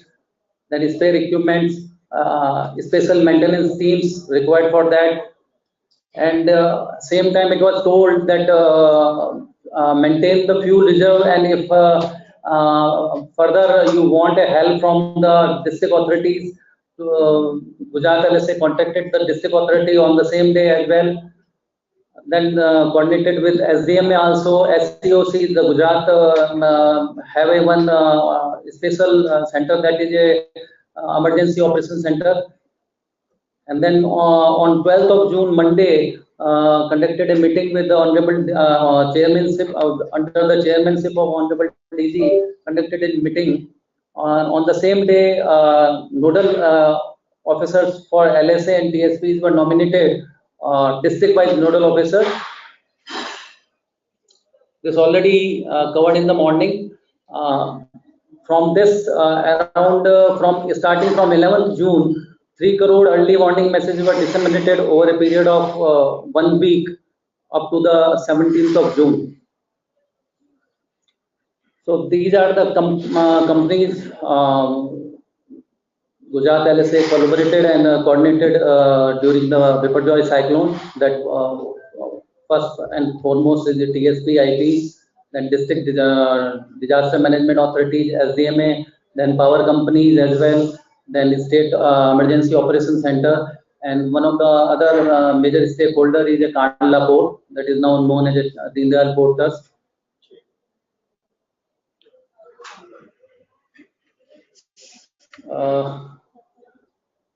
Then coordination meeting with the stakeholders under the chairmanship of DST, Government of Gujarat, was done on the 11th June, 12th June, and on 12th June it was basically told to them that restoration of the site is very much critical, and power supply, mainly sites were down due to failure of power supply only, and some of the sites don't have a DG, so they are vulnerable in the sense of power supply failure. And same time there are hub sites which are very much critical for the network uptime. So these sites lists were communicated to the PGBCL and GUVNL power companies authority on the same day, and then spoke was nominated from the state authority, single point of contact person, nominated from SDMA. Then direction also got issued from the district administration that for swift movement of the TSPs and IPs during the maintenance of during the registration work, and also at that time district authorities told about the availability of fuel, that due in the crisis time availability of fuel is also a important point. At that time IMD told that 7 districts might be got affected due to cyclone. So all the 7 district power companies authority number were taken from chief engineer to junior engineer level. Even nodal officer was also nominated from power companies, and all details were of like that mobile number, email ID were circulated among all the stakeholders. Then district administration contact details like resident district collector or taluka level officers number was also circulated to all DSP at that time. And if this activities was done before hitting the cyclone to the landmass, I think from 12 to 14th June itself. And one of the activity which was very much important at the WhatsApp group created during the COVID-19 was made active during this time, and every sort of communication made on this WhatsApp group regarding any requirement from the TSP or any requirement from the state side, as they all are interdependent. And state authorities also appreciated that they also require some time of a telecom network, and telecom services is unavailable for them also. How many flights are there? Yes, sir. 2 or 3. Just 1. Yes, sir. So one of the key point, that is ICR implementation. So ICR got implemented before the cyclone hitting the landfall. On 9th of June, it was tested and confirmed with the by the TSPs, and ICR got implemented from 14th June, before 2 days of cyclone hitting the Gujarat coastal area. Priority call routing done and activated for 220 numbers of all authorities, state authorities, even DNR port authorities number. This is a glimpse of peak hour user report of ICR, seeker as well as donor. You can see around 4 lakh at particular point of time, 4 lakh customers were using this ICR facility. And this media campaign run through all TV, Twitter,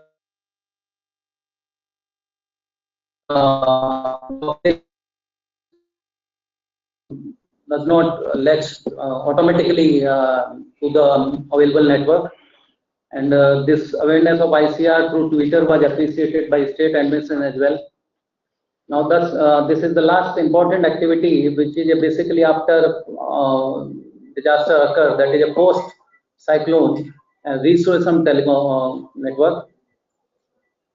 So during this post-cyclone activity, 7 districts were affected, that is Kutch, and mainly 3 main districts were affected, Kutch, Devbhoomi, Dwarka and Jamnagar.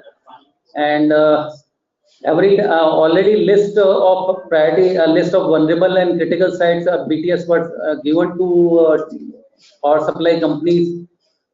So every day there was a meeting held under the chairmanship of additional DG with TSPs, and daily coordination were made with the power supply companies to restore the network, as maximum number of the BTS were faulty due to power supply only. This is a network status report on 17th after cyclone made a landfall on Gujarat coastal area. You can see that Kutch is maximum affected with the 30% of BTS were down, and only 10 number of BTS due to antenna misalignment, and 20% of BTS down in Devbhoomi, Dwarka. So maximum BTS were down due to power supply only. So this is the you can see this graph shows that how the BTS got restored with the collaborative effort of every agencies like power companies and TSPs as well. From 16 to 21 in a only.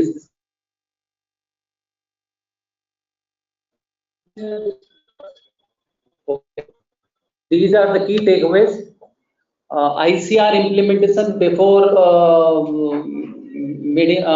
landfall of cyclone, and then support of NDRF, SDRF as well, collaborative effort of TSP and power companies, even state authorities was a key enabler in this situation. And we can say that prior to this cyclone, there were 2 cyclones which educated us well, so we could mitigate the effect of cyclone in a timely manner.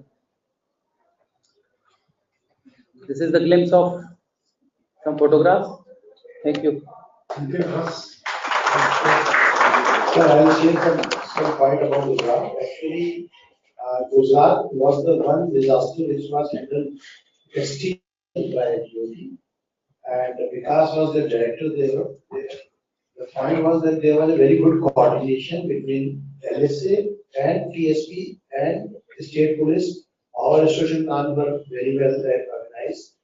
ICR was really tested, and the leadership provided by LSA head there, Mr. Sobhani, and the work done by were commendable. To that extent, that the Chief Secretary, while giving a presentation to Honorable Home Minister, praised the effort put in by the telecom department. So that was the really, and that is why I said we have particularly invited. Thank you. Have you obtained ICR permission or other request from state government in advance? To initiate, Yogi also said, the question can take at a time.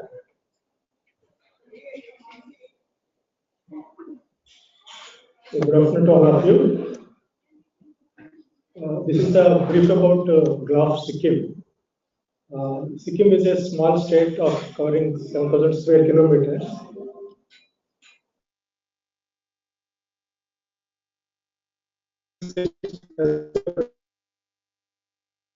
Mangan, North Sikkim district is a very important district, which is more vulnerable for the multiple hazards and disasters. This district is having geographical area of more than 50%, but inhabited hardly by 7% of the total population of the state. These are some telecom statistics of the state, sir. There are 8.6 lakh mobile connections are working in the state. And about 2,000 kilometers optical fiber cable is laid, and 2,000 BTSs are functioning in the state. This is the brief disaster profile of the state. As all of you know, due to its physiographic and climatic conditions, Sikkim is most disaster-prone state, and it also comes under seismic zone 4, and it is multi-hazardous area also, whether it is GLAF, landslides, cloudburst, flash floods. It is susceptible to all kinds of hazards. For the past 1 year, there are a couple of disasters which have been declared by the state also. One is GLAF, and second is the recent June 2014 landslides and floods. When it comes to the GLAF, sir, it has happened in the early hours of 4th or 3rd night because of a huge landmass slipping into the South Lanark Lake. As a result, there was an overflow of water into the Tisa River, and it has affected 4 districts of the state, sir. It is considered as one of the worst in the past decade. The effect of GLAF is, overall effect is about 87,000 families have been affected. Casualties, they say it is 55 people have died, and 78 people are reported to be missing. And about 3,000 tourists are stranded in the various tourist locations. When it comes to the telecom side, total 54 towers are affected. Most of them are in the Mangan district, and BTS is 127. And YFC media, because of the overhead cable at multiple locations, the fiber was affected.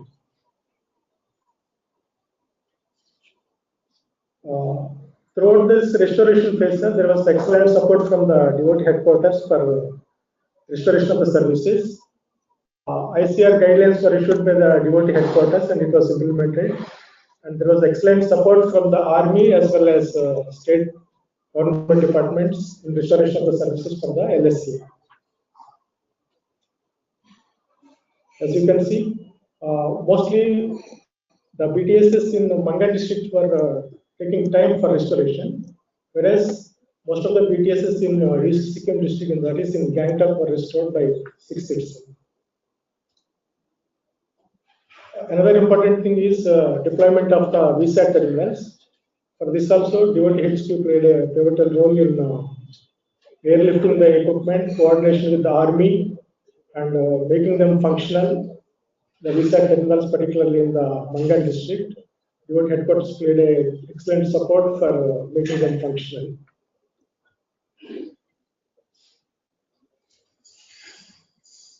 So ICR was implemented, and there was excellent coordination from the TSPs as well. They rose to the occasion. They were able to restore the services, and excellent support was also there from the Army, ITBP, state authorities in restoration of the services. And the LSC office has also helped in identifying the missing people with the last location updates. This is the network restoration timeline. So as you can see, first 3 days there was no change because there was no accessibility, particularly to the North Sikkim district, that is the Mangan district. So restoration could not happen. But after 6 onwards, you can see there is downtime of the BTSs has come down. first few days, people themselves were not able to go to the location to restore the services. This is the recent landslide and flood, sir. About 74 BTSs have affected. Same thing, ICR was implemented, and there was a support from the state and army for restoration of the services.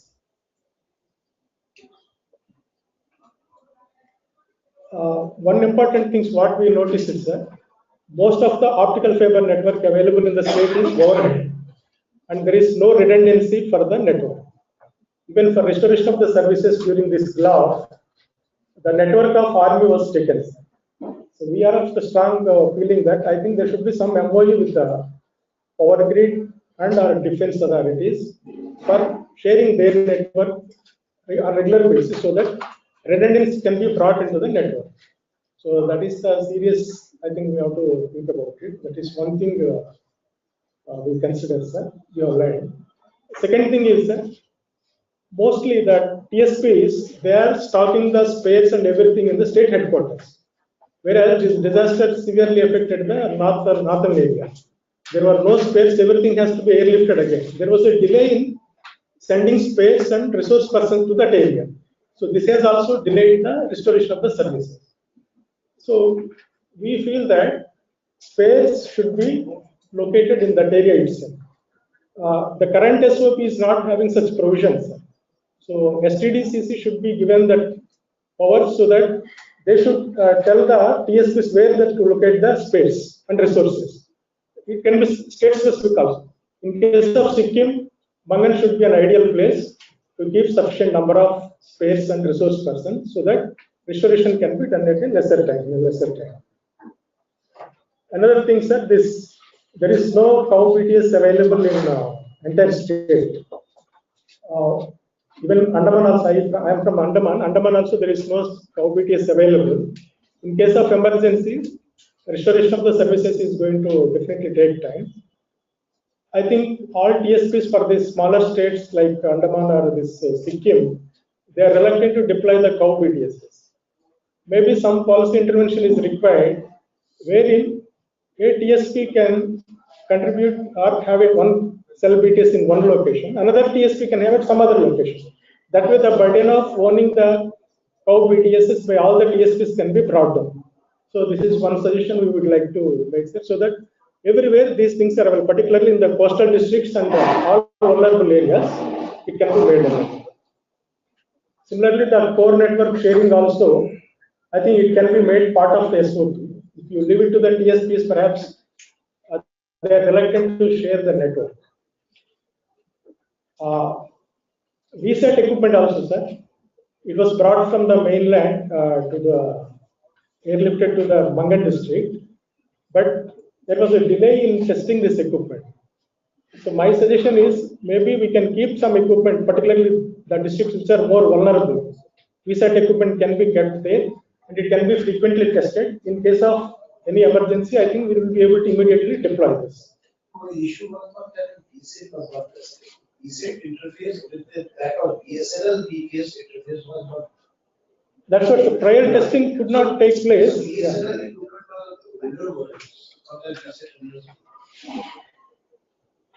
Yeah. Another thing, sir, this satellite-based PCOs can be, I think, DOT should be liberal in distributing these to important areas. So initial phase of the disaster, I think lives can be saved if these satellite phones are made available in the areas. Of course, maybe this drones and also can be thought of for deploying. This is Airtel has deployed drone for restoration of the services. It was done in East Sikkim district.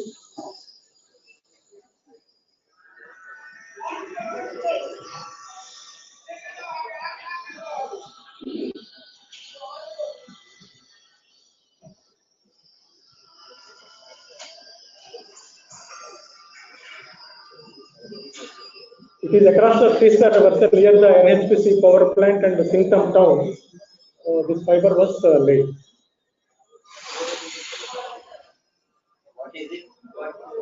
Optical fiber cable, sir, the cable was cut.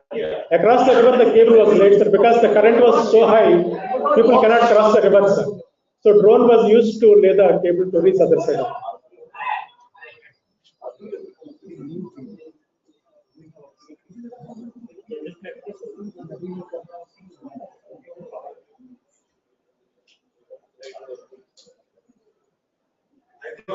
He won't be on that. I got it. Yeah, I also got it. No, sir. So another important thing, ICR was really useful, but we found there was less awareness about ICR in the public. So this awareness has to be there, and regularly I think various social media platforms or other means also should be made. Another important thing, sir, it took time to operationalize it. So we feel that it should be made part of the mock drill, which we are insisting on the TSPs to conduct quarterly, so that there is no delay in operationalizing the ICRs.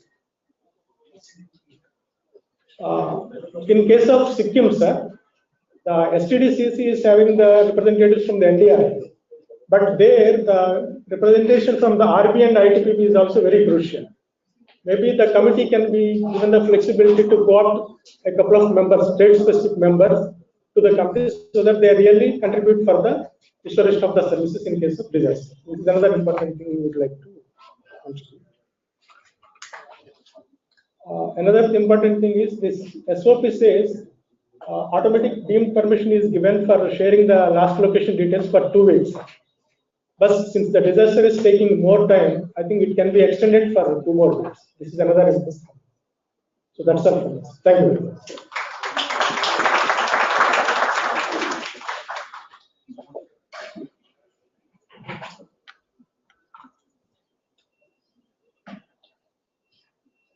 So, welcome presentation by other groups. There was CG Maharashtra and BSM, so and I will also give some input as well as the key points from this presentations. During the disaster management, we should form a close group with the district authorities, telecom authorities, and power authorities, along with the fuel agencies, BPCL or fuel agencies. But toll-free numbers should be identified and marked for the disaster management. So whenever disaster takes place, you can immediately start the toll-free number. If that is registered, the toll-free number for disaster management. OFC, the TFC, PSP, they should have 2 fibers, 6 fiber OFC. As you have seen that with the help of drone also, we can lay the overhead OFC experimentally. And within few hours, you can lay up to 8 to 10 kilometers. That is required for extending the media. Instead of how now we should go for microcell BTS, which is latest. Then immediately the disaster is declared, war room should be formed and for the close monitoring with the contact details of the persons. I told district administration, telecom authorities, power authorities, police, army, and other agencies.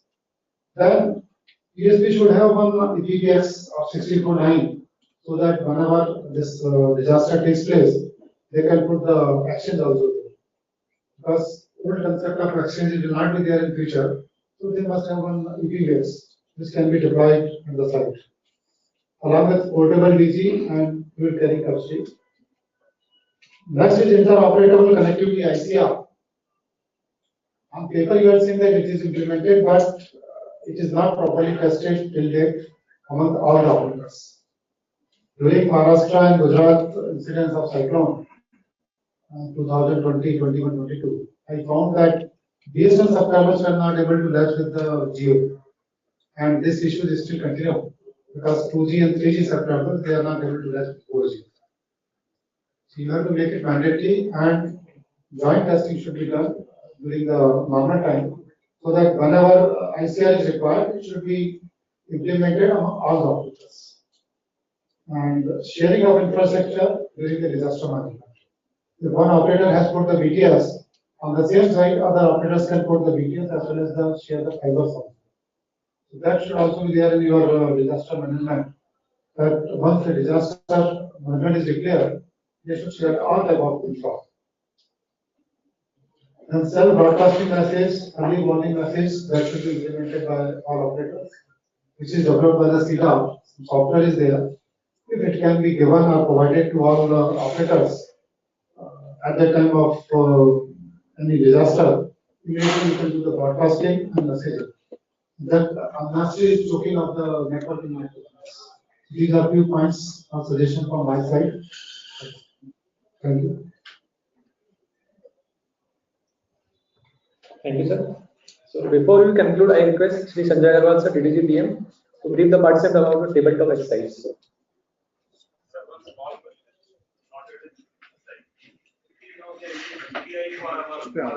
Word document आ रहा है?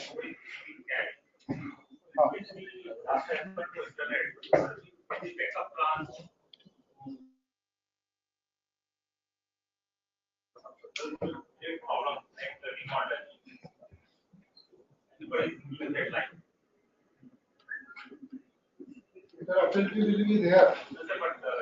चल दो ना.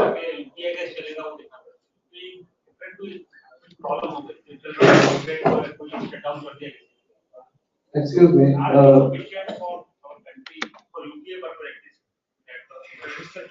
UPI works on UQSD as well.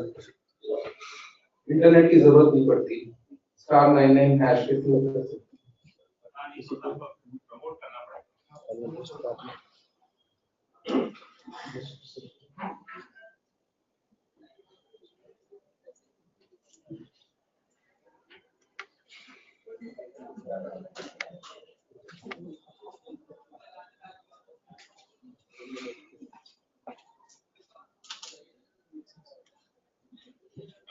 Yeah. So the tabletop exercise will be led by NDMA, and we have friends from NDRF as well as NIDM. So they are going to support for the tabletop exercise. As I shared earlier, just after this briefing of the tabletop exercise and the goodwill gesture with the dais, thereafter we'll have a tea break, and during tea break, group number 1 will go to the VIP room. So there is one room which is just opposite the where registration table was there. So group number 1 will go there. Group number 2 will sit on this side. Group number 3 on this side, and group number 4 on the back side. So there will be 4 groups, and one case will be given to each of you. You will have some 30 minutes time, and then you will be served tea wherever you are. And you have to make a presentation on sheets. You will be given large sheets. So sketch pen will be given. So you have to draw that thing. And my friend Mr. Colonel Chadola, he is from NDMA, he is a very senior level of executive over there. So he will be handling all the issues subsequently. So one of the cases I am just going to read out. It is the for group 1 that a cyclone has been predicted. So IMD has reported that a deep depression has formed in Bay of Bengal, and it is quickly intensifying. And it is going to make a landfall within the next 64 hours. And probably in this scenario, the speed is not mentioned, but yeah, 160 km/h wind speed it is going to have landfall. So you have to exercise what is your role. Group number 1, the role is either you are LSA head there or DDG technology of Andhra Pradesh, where this landfall is going to happen. The objective is that determining the action needed effectively manage disaster with their focus on preparing, responding, recovering telecom services.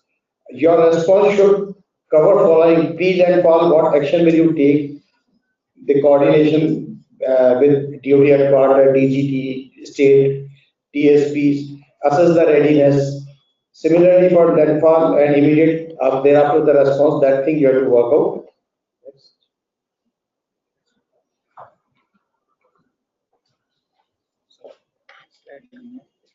Okay.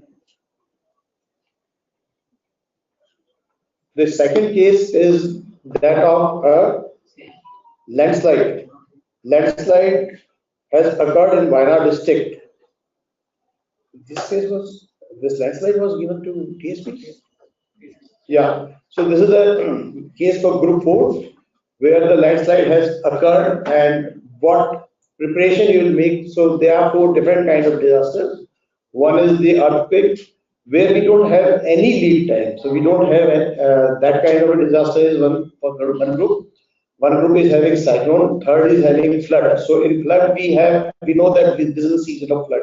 So we have a lead time for preparedness. And similarly, landslides sometimes don't give any lead time.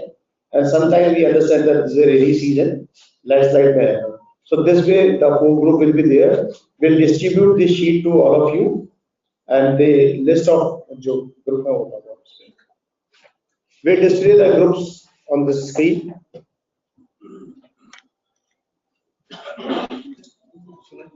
This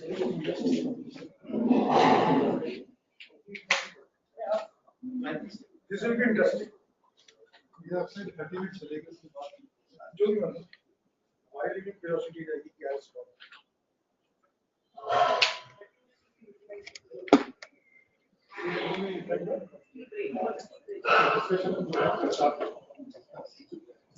So you can read that this group is. Yeah, you read it also. So Group 1 is having Gujarat LSA, AP, Odisha, West Bengal, Maharashtra, Mumbai, Kerala, Kolkata, and Mr. Sri S.C. Mohanty from NDMA, Sri Praveen Kumar Tiwari, Commandant NDRF, and officials of TEC. So this will be Group 1. The disaster scenario is cyclone. So Group 1 will move out to the other room, that VIP enclosure. So for Group 2, the disaster scenario is flood. It consists of Assam, Bihar, Northeast. Just a minute, sir. 2 minutes बैठिए.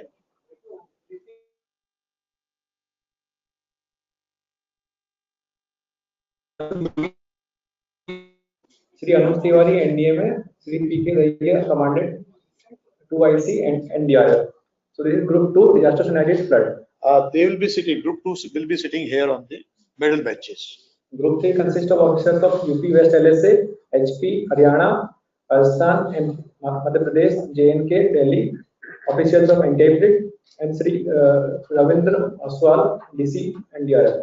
So this is Group 3 and disaster scenario is earthquake. So Group 3 will be sitting on the front benches of this site. And for Group 4, the disaster scenario is landslide. It consists of officials of TSPs and along with Sri Miss Kajal Joshi, NDMA, Sri Ravindra Prasad, NDRF. So this is Group 4, disaster is landslide. They will be occupying the seats on the back side. So now I will request my friend Mr. Meena to do the further closure work of session 4. Thank you, sir.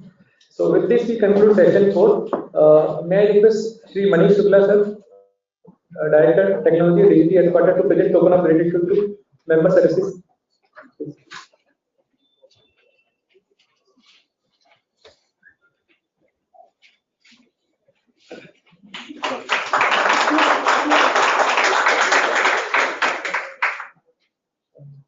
To PC Sharma, sir.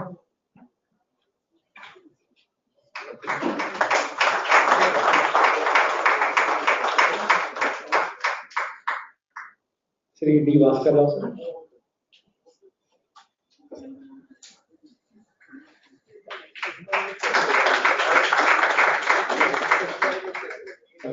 Sri Ashok Kumar, sir.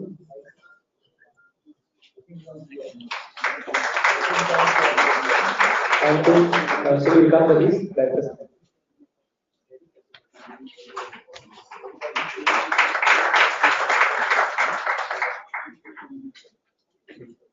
Thank you, sir.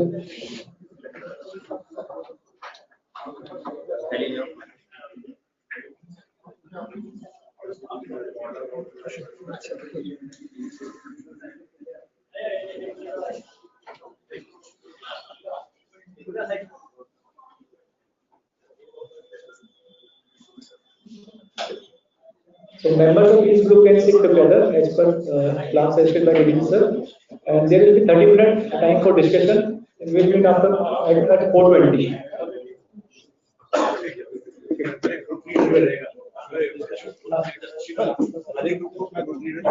So every group need to select a group leader, and group leader will make presentation here.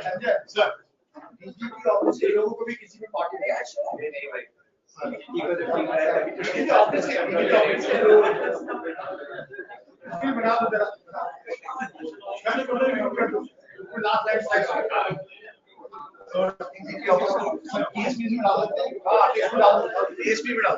The officials of DGP office shall be part of group 4 for disaster scenario landslide. The officials of DGP office shall be part of group 4 for disaster scenario landslide. Thank you.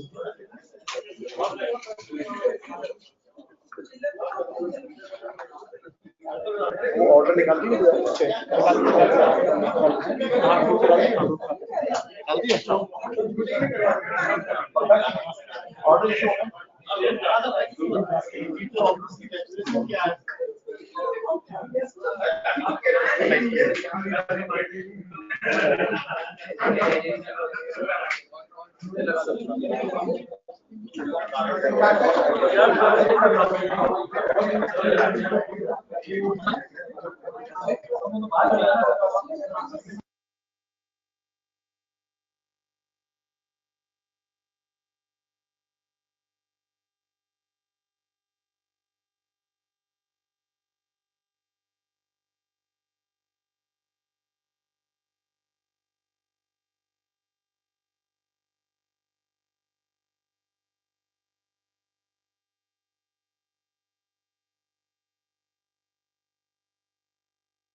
अरे दोला जी बोल दिया हमको उनको बता दो कि ये सभी हाँ फॉर्म खुल ही रहा है तो फॉर्म खुल ही रहा है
telecom service providers.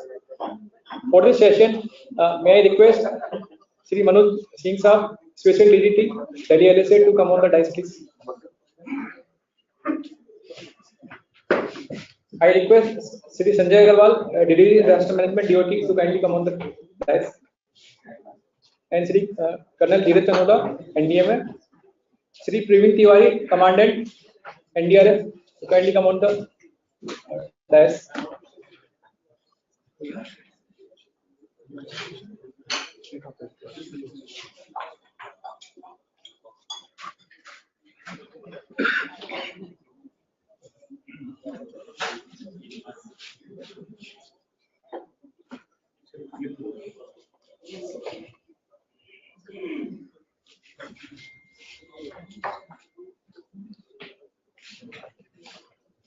Thank you, sir. So this session will be chaired by Sri Manoj Kumar Singh, Special DG Delhi LSA. Sir belongs to 1987 batch of Indian Telecom Communication Service. Sir is having rich experience in the telecommunication domain. During sorry, I apologize. During his posting as TDM Jind, Haryana, sir got Best SSA Award, and along with Special DG sir, we have Sri Sanjay Agarwal, DDG Disaster Management DOT, on the dais, who is looking up after the disaster management aspects of DOT. And we have Colonel Dheeraj Chanoda from NDMA, and Mr. Praveen Tiwari, Commandant, NDRF. So with this background, I hand over I request Special DG sir to take over the session.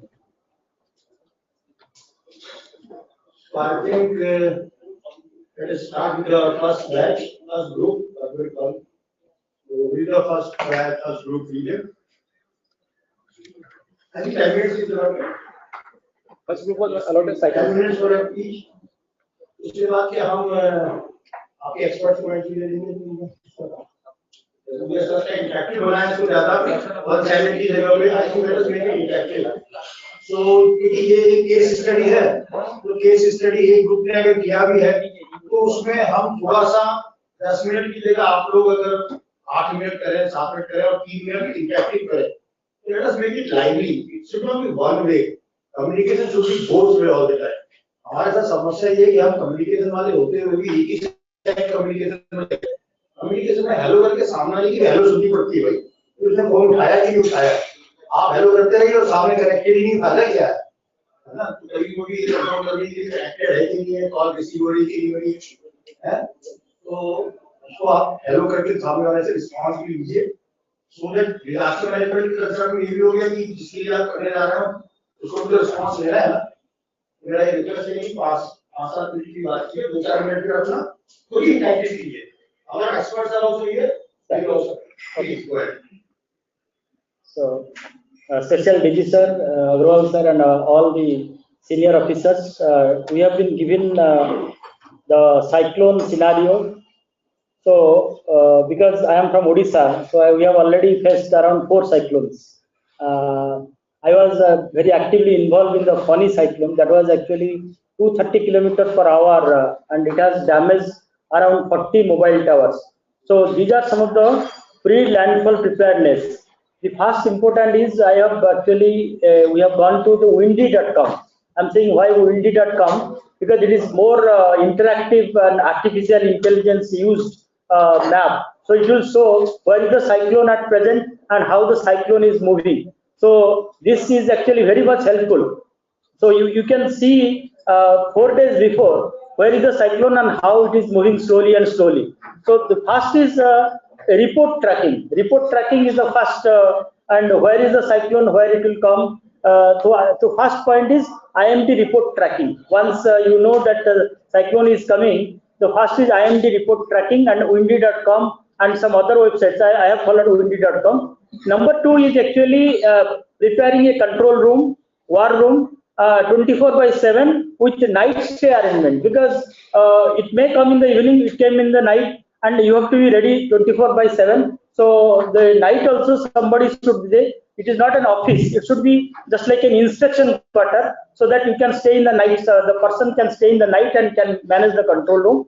Then what we have done, what we want to do is we want to form a WhatsApp group. Actually, we want to form two levels of WhatsApp group. One is a very high level WhatsApp group. Another is the working level WhatsApp group. In the high level WhatsApp group, chief secretary, district collectors, all additional DG technology and all people will be there. That is the high level WhatsApp group. And the working level WhatsApp group, which will actually will have emergency officers, BDOs, SDO, local officers, because local officers will actually do, and also NDRF, Power, SDMA. So that will be two type of WhatsApp group. One is the high level WhatsApp group with chief secretary. Another WhatsApp group is the local level WhatsApp group. And then the most important is that we should have a critical inventory of the equipment. What is happening? Many equipment are becoming old and they are not used, so it has to be tested beforehand so that this equipment can be used in case of disaster. The critical inventory equipment and the trained manpower, particularly the rigger, because you have to rise, the tower will be damaged and the BTS will be dislocated. So most importantly, somebody has to climb the tower and do the necessary thing. So rigger is most important, trained manpower, and the vehicle, because vehicle is very important, because at this time there will be shortage of fuel also and the shortage of vehicle also. So vehicle has to be made ready, and oil for DG. So we have instructed all TSPs to keep oil at least for 3 days, because when the cyclone will be there, there will be complete power disruption for 2 to 3 days.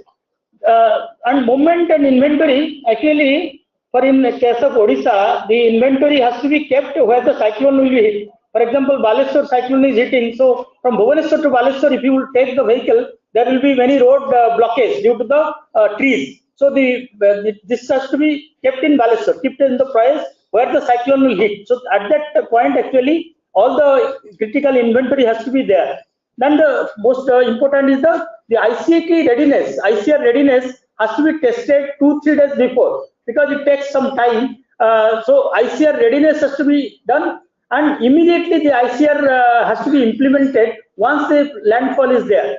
Then priority call routing of all stakeholders, not only the TSPs, nodal officers, but all district collectors, all emergency officers, and all the stakeholders. It should have priority call routing, and immediately the SMS broadcasting should be done through the cap-based protocol of CDOT, that is Sachet, and it has to be specific. It is not that we should the entire state should not be get the message exactly where the cyclone will come. At that time, SMS broadcasting should be done. And now, what we have seen in the first half, in Sikkim, the drone has been used, but the drone, but that actually testing and training is required, so that people will be acquainted with drone, how to lay the optical fiber through drone and how to use the drone in case of disaster. So that training, and also the providing the particular satellite phone. Satellite phone, actually, what we have observed in Fani, the district collector Puri could not use the satellite phone because he has never used, and at that time the satellite phone could not work. So at least satellite phone should be used before that, so that at the case of disaster, the satellite phone can be used. And most important is the coordination with NDRF and SDMA for movement of staff and ROW. It has to be pre-decided, because at this point many BTS will be down and there will be many road blockades due to the trees. Then priority location from the state for telecom, particularly collector office, hospitals, where the shelters will be there, police, fire, NDRF, power. So these are the things. The way forward I will come. What has happened? Actually, the landfall is just like a war. Sometimes you have to surrender, because it will take at least 1 or 2 hours. Everything will be stopped during that time. You cannot do anything at that 1 or 2 hours. So it is just like a war. So once landfall is there, you will see in front of your eyes the trees are being broken. You will see the towers are being broken. The power lines are disrupted. It is just you will visualize that. So at that time, actually, what is happening?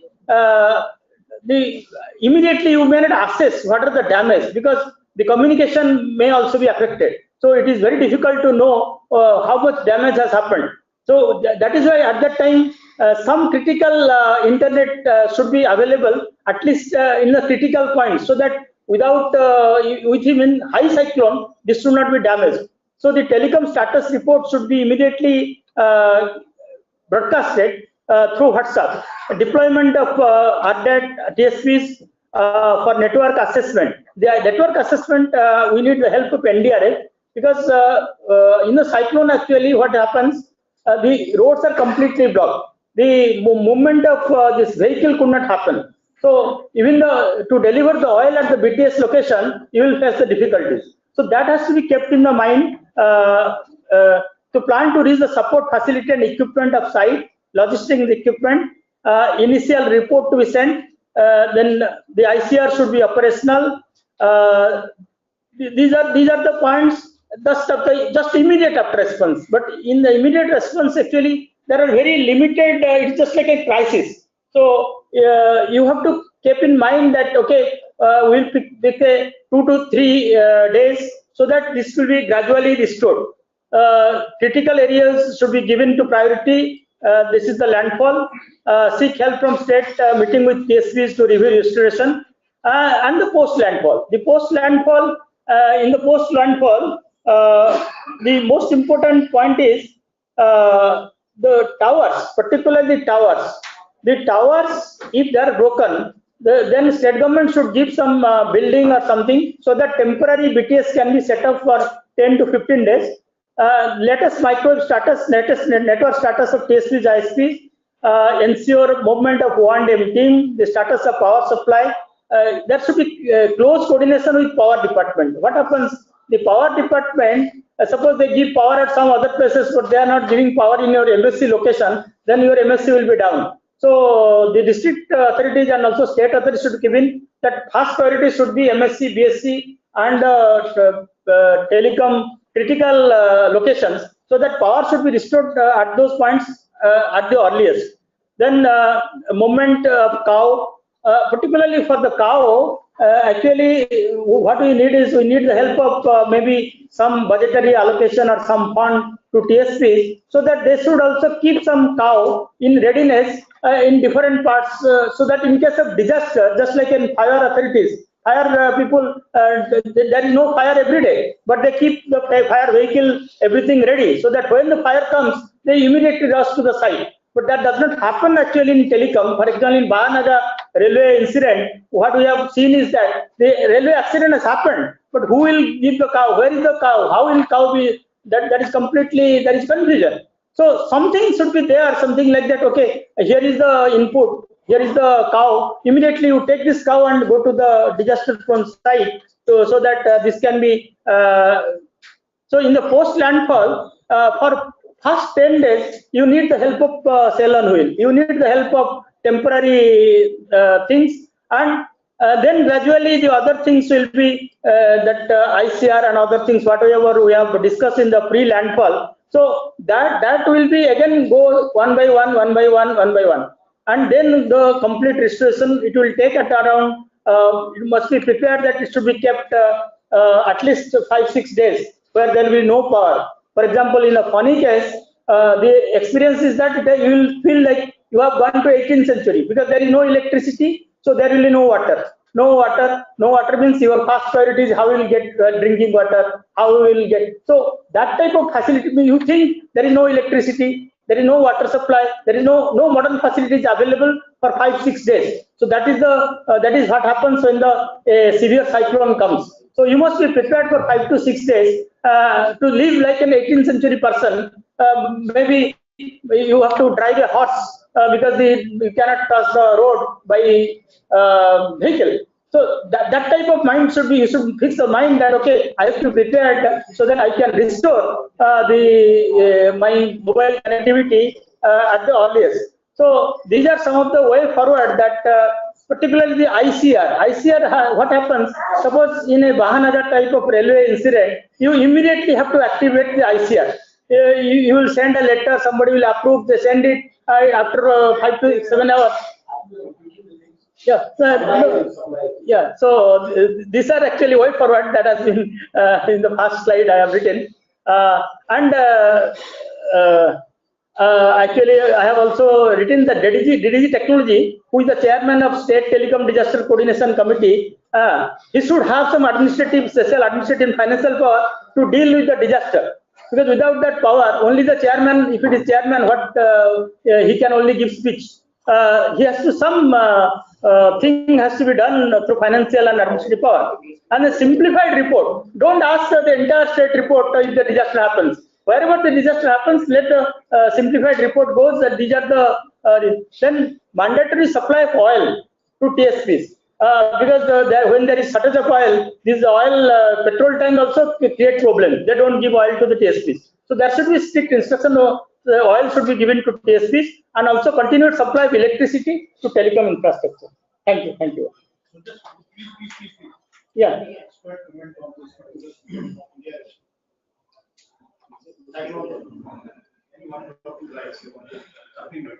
Sir एक या तो point उन्होंने एक requirement बताई थी कि रास्ते को क्लियर करने के लिए, क्योंकि रास्ते में काफी इंफ्रास्ट्रक्चर या पेड़ पौधे गिरे होंगे, उसको क्लियर करने के लिए इंडिया के पास सफिशिएंट इक्विपमेंट है, और इन case of post cyclone this heavy rainfall, we have sufficient equipment to establish communication through this ports and all. We are in a position to provide thorough communication within 24 or less time. So we are in a position to provide this clear path through land and inland also. और power की जो बात sir आपने करी यहाँ पे होगा, हमारे पास एनडीआरएल स्टोर होता है, यदि डिस्ट्रिक्ट एडमिनिस्ट्रेशन हमारे रिक्वायरमेंट प्रस्तुत करे, प्रोजेक्ट करे, then we have 10 kV generators also with us that we can supply at the time of any requirement to state administration. Power supply हम तुरंत दे सकते हैं. Thank you. आपके एनडीआरएल की तरफ से कोई एक point? I'll just add one point specific to this presentation. So आप सबको ये मालूम होना चाहिए कि the state executive committee has got special powers under the DM Act. In case आपको कोई प्रॉब्लम फील होती है with a private power supply company or an oil company, you can approach the SEC, which under the DM Act can order them to provision power as well as diesel wherever you require. Thank you. Sir, that is very much valid point that the ICR power should be given to, if not DDG technology, then at least the LSA head. That is something we look forward to, and then we are going to process. Initial powers, I 100% agree, that is very important for GST. And one very important point is that ICR testing, which was indicated by member services also, it should be regularly done by each of the LSA, because it has been seen recently in Assam where ICR could not be activated by BSNL and many others intra-circuit roaming. So that ICR testing is very important for GST. One point he has taken up that the cow is very difficult to move. We feel like that the cow that when cyclone is there or roads are inundated, it is very difficult to move cow. It takes days. So putting not many cows is not going to make a solution. These states are also unnecessarily pressurizing us. So all of the administration should take a call, and then I mean we ourselves say that there is more of a pressure. Recently we are dealing with one of the SDN about that particular issue. And instead of that, we look forward to consultation with PSPs. We look forward to micro BTS in the smaller solution. So faster to deploy, low cost, and more number of those every. So, any question from your side to make it interactive? Just one or two questions. Like or anybody from any side. One or two questions. Be basic, be very specific. One or two lines, and the answer should be one or two lines. Please. Let us make it interactive. If you will come across with the cycle, yeah, please.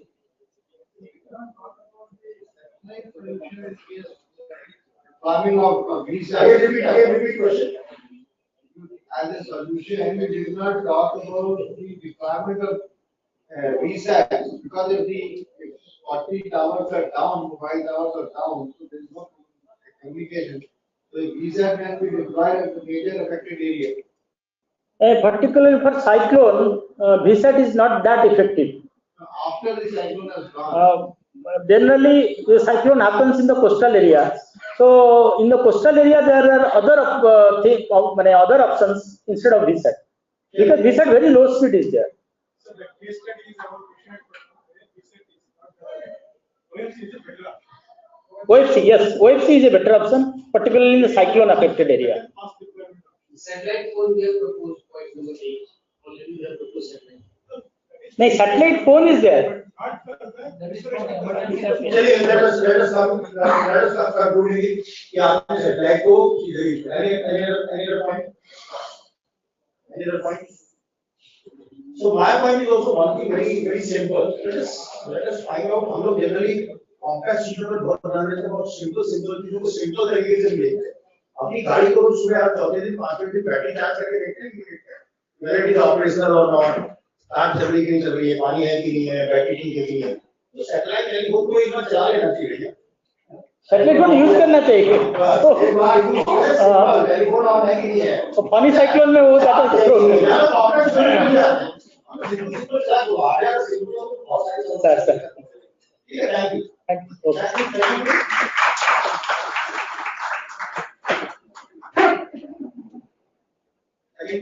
Kindly introduce yourself and introduce your group also. Please. Oh, that's good. This is a good initiative.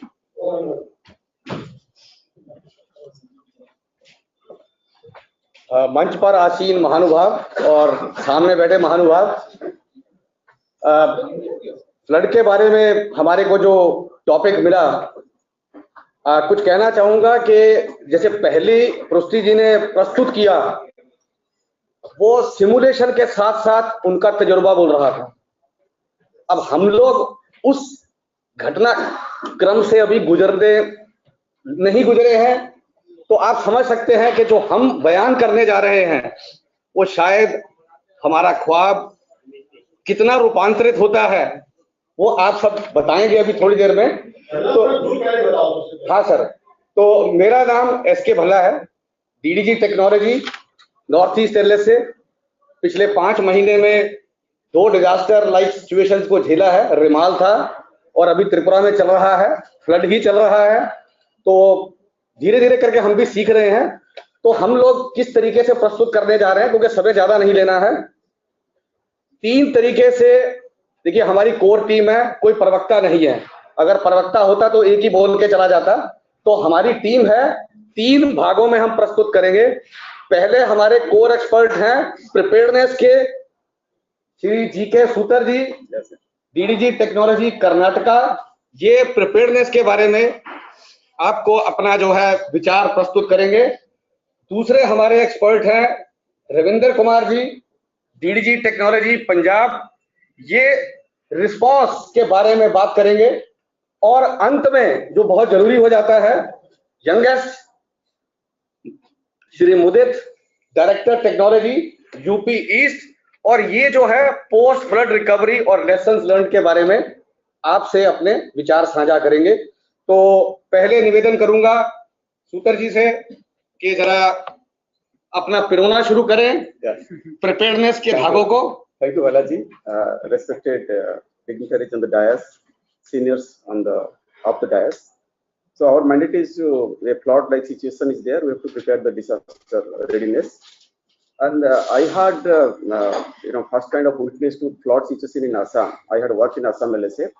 In Assam, 2 types of flood comes in 2 waves. They call it wave 1 and wave 2. Wave 1 normally comes in the month of April, pre-monsoon. And second wave comes somewhere around July, August. So there, flood means it is a, in massive scale. Displacement, disruption, you can say, it will be in massive scale. So I had been, not part of disaster, but I was a witness to that kind of situation. So to begin with our preparedness, first thing we have been given a warning from IMD that these are certain districts which are going to be affected by floods.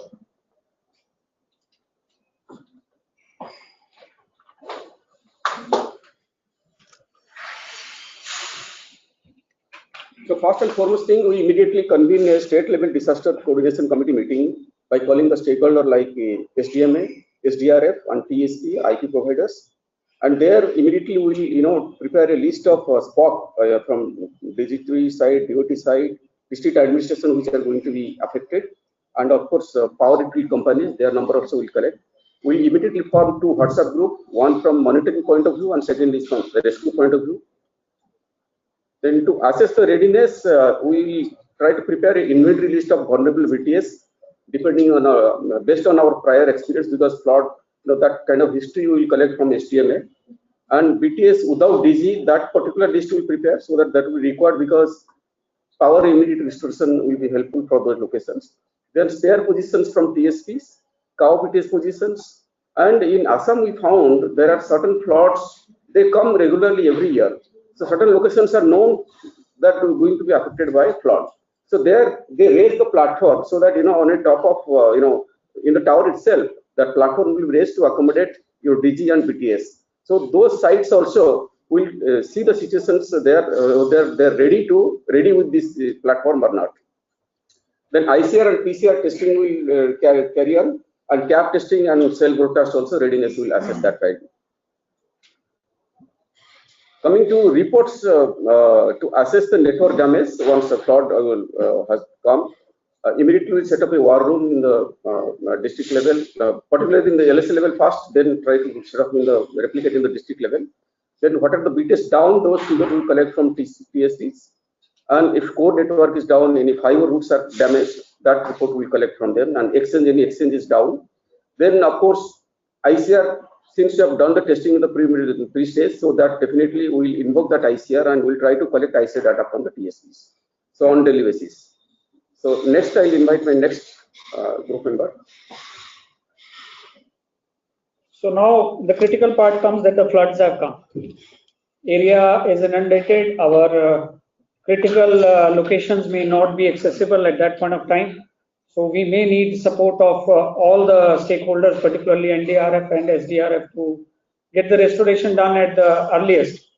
So for us, the major points under this scenario, as Mr. Sutar has already told, that we are assuming that ICR has already been enabled and PCR has been activated, particularly for all the state functionaries as well as NDRF, SDMA teams, as well as our TSPs and ISPs also.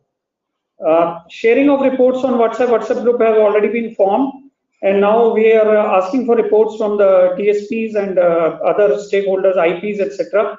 What is the basically interruption in the network which has been caused by the floods, particularly in terms of the core equipment.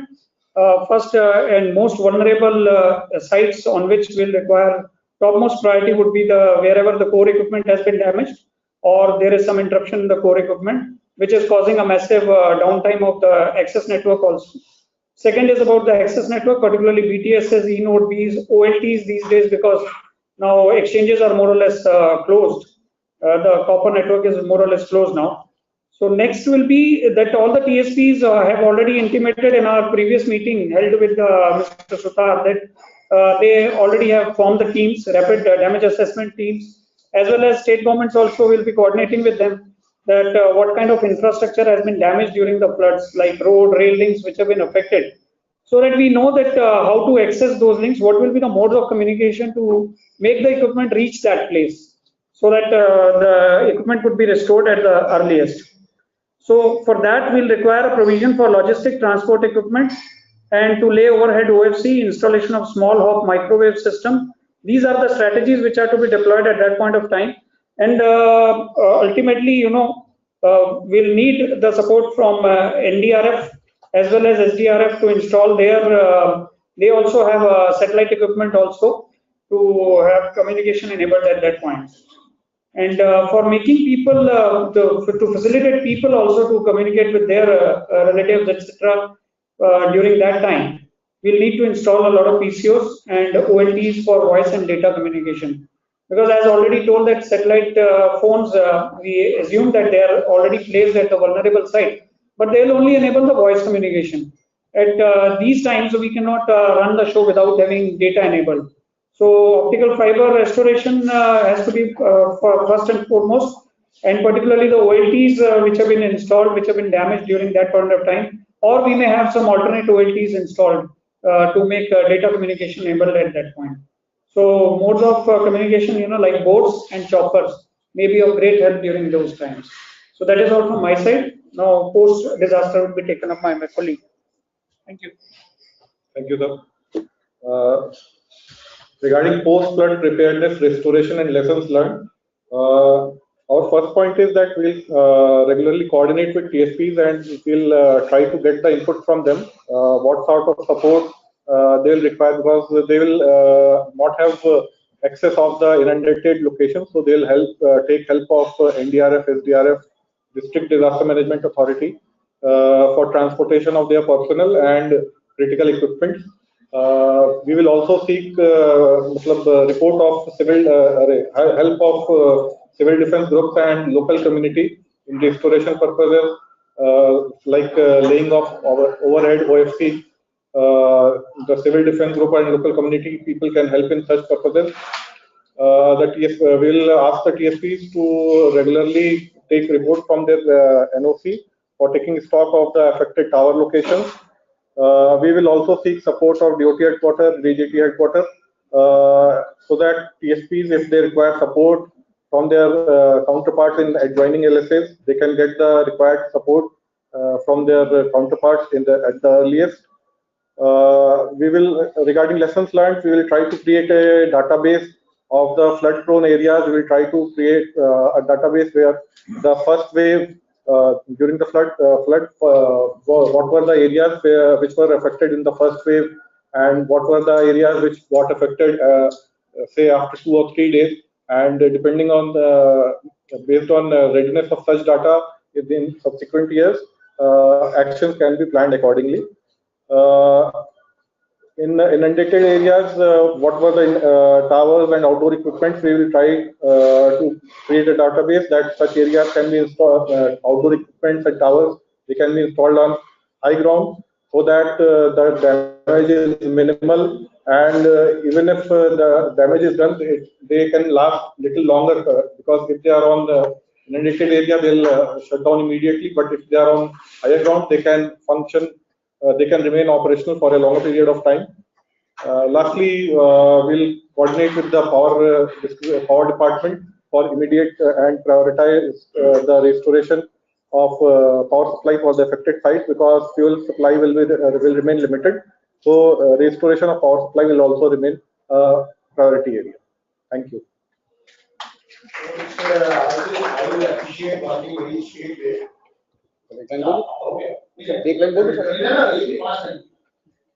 धन्यवाद।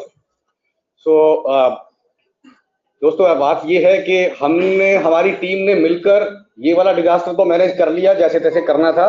कुछ lessons learned हैं, अगली बार थोड़ा और बेहतर ढंग से करने का प्रयास कर लेंगे। कुछ हमारे मंच पर आसीन महानुभाव हमको कुछ गाइड कर देंगे, और कुछ आप लोग सवाल पूछ के थोड़ा और एजुकेट कर देंगे। अगली बार बढ़िया ढंग से और कर लेंगे। तब तक के लिए धन्यवाद।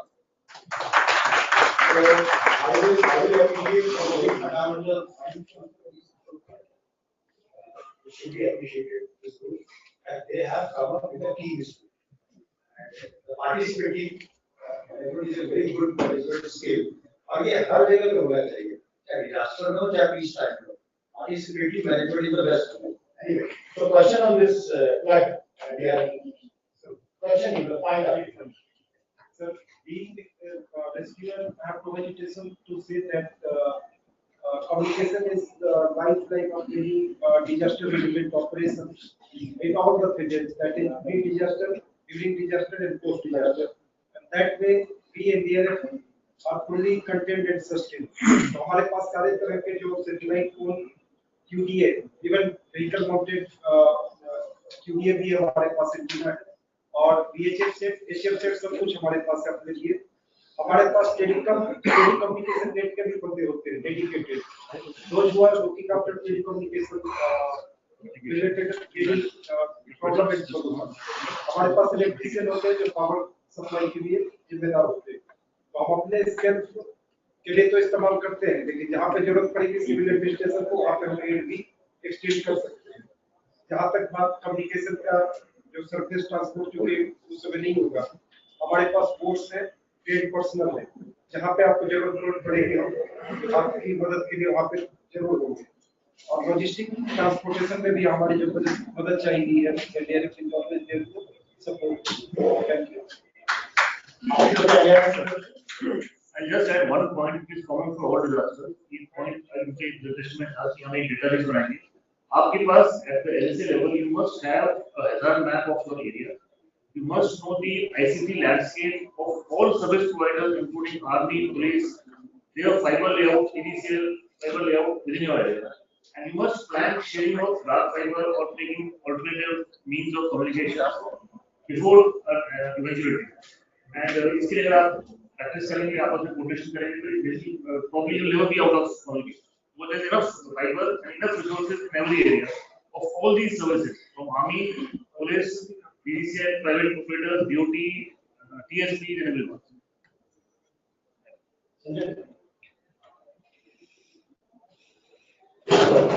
I'll submit that the presentation was really excellent. Both the presentations have been exhaustive and very thought has been given.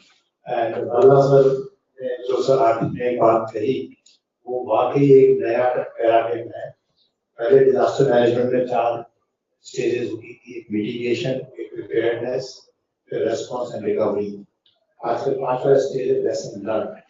तो every disaster we make mistakes and sir ने बहुत ही ब्यूटीफुल इस बात को कहा कि हमने डिजास्टर को मैनेज कर दिया, इसमें हमने कुछ गलतियां की, हम और भी लेसन लर्न करेंगे और अगले को बेहतर तरह से करेंगे। And that is, I don't know sir आपने पढ़ा था या नहीं पढ़ा था, but that is a natural outcome and beautiful. Thank you. One or two points, please please.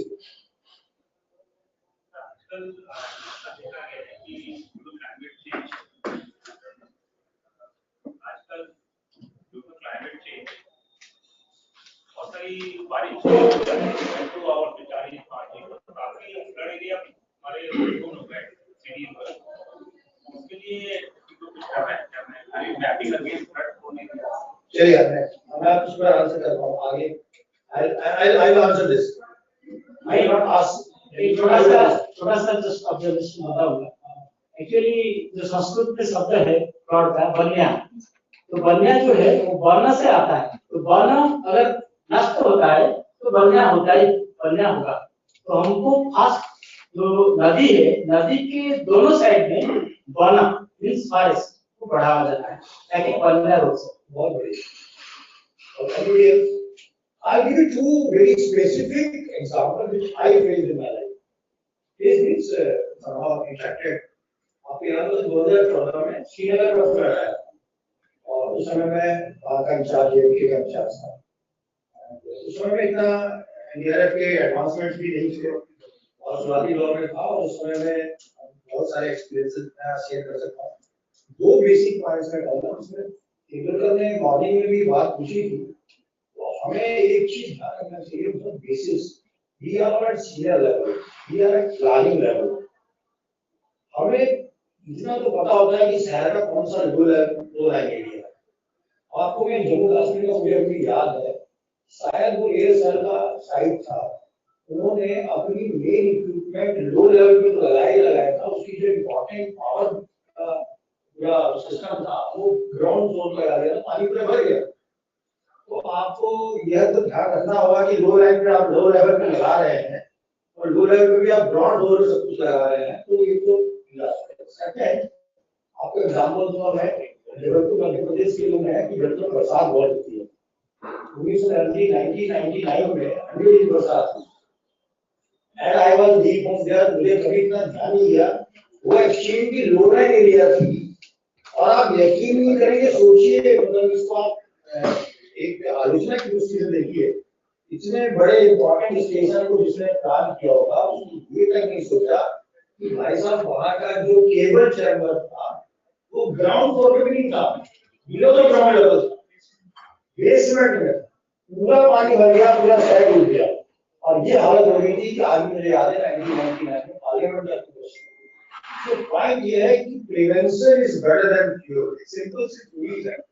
हम जब भी प्लान करते हैं तो डी प्लानिंग और डिटेल प्लानिंग के लेवल से बड़े वाले लोग हैं, लेकिन जो केंद्रों पर सामने सुबह क्वेश्चन पूछा था वहां पर, जिनका बहुत बड़ा आंसर हो जाएगा, बट मैं बिना आंसर दिए जाता नहीं, एक आंसर आपसे दे रहा हूँ कि who will check this, we are the people to check.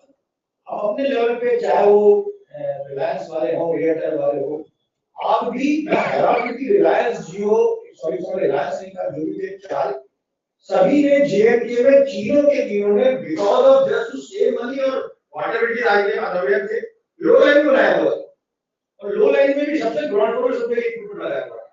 तो हम चाहे वो प्राइवेट वाले हों, सरकारी हों, हमारा जिम्मेवारी है कि हम प्लान कर रहे हैं, मकान खरीद रहे हैं, मेन इक्विपमेंट की बात कर रहा हूँ, इतना तो ध्यान रखिए कि फ्लड के समय में चाहे वो 100 साल का है, 50 साल का है, अगर भरेगा तो जाएंगे कैसे? तो I think this responsibility comes on our shoulder. The prevention is better. Always keep small, very basic things in life. तो उससे आपको सहूलियत है। This is one example from me. वही आपका देखो। Anybody else? Thank you very much. Thank you. Sir आपकी इजाजत से, सर क्या होता है जो स्टेज पे आ जाते हैं उनको तो लोग जान जाते हैं, बिहाइंड द सीन काम करने वाले भी लोग होते हैं। तो मेरे जो साथी लोग हैं टीम के, प्लीज अपनी अपनी जगह पे जाए खड़े हो जाइएगा ताकि लोगों को मालूम पड़े कि आप लोगों ने भी कंट्रीब्यूट किया था। आप फोटो खिंचवा ले सर एक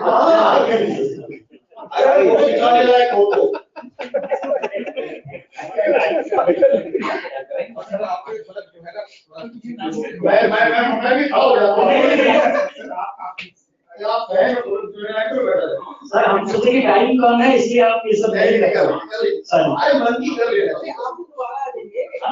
अब आप भी कर लेना, आप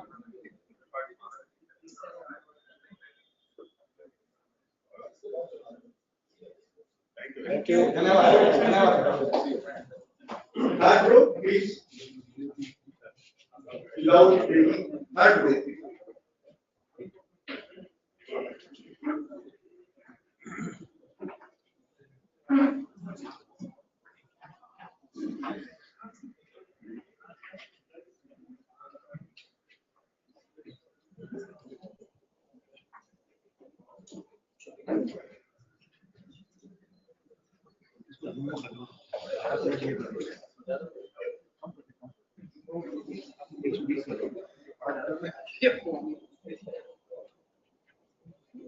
Respected sir, senior officers, we are group 3.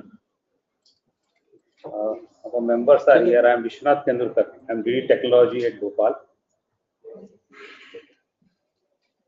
I am AK Tripathi, DDG Technology at Jammu and Kashmir LS. I am Pramil Gupta, DDG Technology, Rajasthan LS. Good evening to all of you. I am S. Zakar, DDG from Interpret, NCA Gaziabad. Thomas Farid, DDG Technology, Delhi LSA. Naveen Kumar DDG Technology, Himachal Pradesh.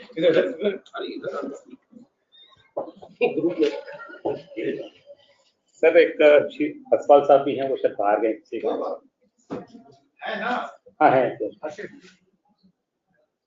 क्या हुआ? Youngest member of the group. छोटा करना थोड़ा, इसको दिख नहीं रहा slide क्या? स्लाइड तो पूरी नहीं आ रही सर। इसके हमको जो बोल दो। Good evening everyone. I am Ashi Kapoor, Director NTA. Indulkar आपके समय क्लॉक घड़ी चल रही है, आप देख लीजिए, आप बाकी सब चीजों में कितना यूज कर सकते हैं। मैंने कहा ये समय आप ही का है तो आप नहीं सर सॉरी, मैं जस्ट वही पॉइंट कवर करूंगा जो बाकी में कवर नहीं किए, बाकी काफी जो कॉमन ही है हमारी। Only thing is in the case of earthquake हम लोगों को पता नहीं होता है, आ जाता है, we can't do any preparation for that, alert नहीं कर सकते लोगों को। और दूसरा प्रॉब्लम ये होता है कि उसके बाद आफ्टर शॉक्स भी आते हैं, तो we have take care during recovery also कि हम अपनी जो टीम गई हुई वो बचा के रखें। ये दो चीज ध्यान रखना जरूरी है।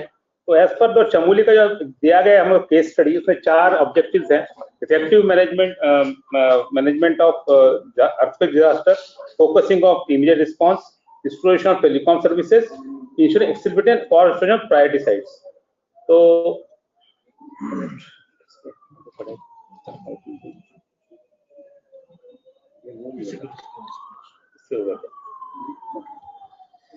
so इसमें सबसे बड़ी प्रॉब्लम ये है sir, how to collect network status that we have to collect from PSPs only, because they will have from their OMCR systems कौन कौन साइट डाउन है. In addition we also will know from the जो epicentre of earthquake का कि कहाँ disasters हुए होंगे, और we can also collect information SDM की कहाँ एरिया में ज़्यादा डिजास्टर हुआ है. Then we have to, for relief agencies, we have to immediately start emergency communication. We need PCR, जो sites up हैं उनके लिए ICR ऑन करना पड़ेगा. In addition, जो satellites phones हैं हमारे पास हैं और जो SDM वगैरह पास हैं या TSPs के पास हैं, उनको ऑन करना पड़ेगा ताकि वो वहाँ जा सकें. इसके अलावा अगली बार क्वेश्चन आता है communication for local population. We may have to have mostly satellite PCOs, और हमें समझ चल रहा है कि चूंकि ये डिजास्टर प्रूफ एरिया है तो गवर्नमेंट ने वहाँ पे शेल्टर्स बनाए होंगे जहाँ पे लोग जाएंगे, तो वहाँ पे भी हम सैटेलाइट फोन्स लगा सकते हैं ताकि लोग कम्युनिकेट कर सकें. और उसके बाद इसके अलावा हमें SDMA और उनसे टीम से कोऑर्डिनेट करना पड़ेगा, जिसके लिए मेरे ख्याल में एक वार रूम रहता ही है, वहाँ हमें अपने डेफिनेट रखने पड़ेंगे.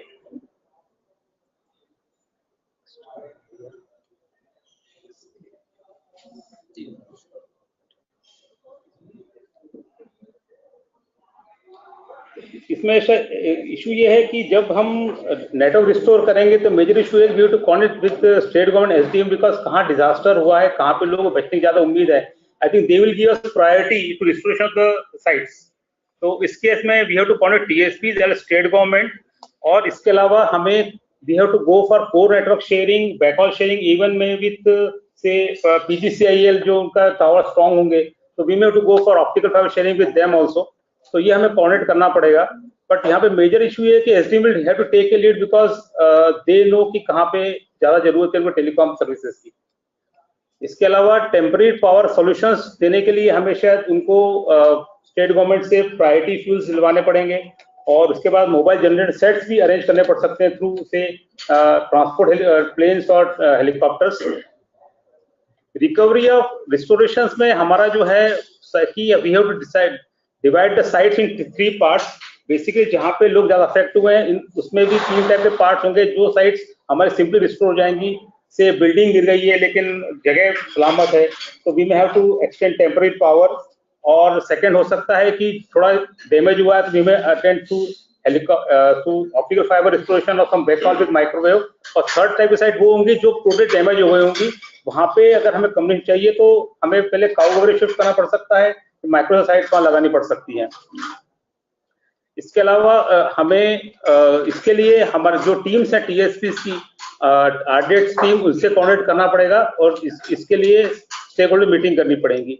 और हमें बेसिकली ये सब सीखने के बाद, हालांकि आई डोंट फील दे जो चमोली का केस है तो स्टेट गवर्नमेंट नोइंग कि क्या करना है अर्थक्वेक के केस में, उन्होंने ऑलरेडी बिल्डिंग्स जैसे डिजाइन कर ली होंगी. Still we can give inputs to state governments कि they should create earthquake resident buildings and specific shelters जहाँ पे लोग इजीली एक्सेस कर सके इन केस ऑफ डिजास्टर्स. और मेन इंपॉर्टेंट जो पहले बताया गया है सर कि एक मॉक ड्रिल करना जरूरी है गांव के अंदर, जो पहले सुबह बताया था और जो आए थे साहब, कि उससे काफी लोग सीखते हैं. They will have to rush to those sites immediately. और अगर रात में अर्थक्वेक आता है तो it's a very difficult task for any people to reach there. और मेरा रिक्वेस्ट ये था स्पेसिफिकली कि हमने देखा है कि SDMA के सर मोबाइल फोन का आपने कहा काम नहीं कर रहे हैं, हमारे MP में चेक किया था हमने. और दूसरा TSPs don't have any satellite phones at the stations in the LSS. तो हमने SOP में पार्ट है लेकिन it is not being taken care by them. So we request them that TSPs के हर स्टेशन के ऊपर भी उनको they should have satellite phones with them. Thank you very much. Sir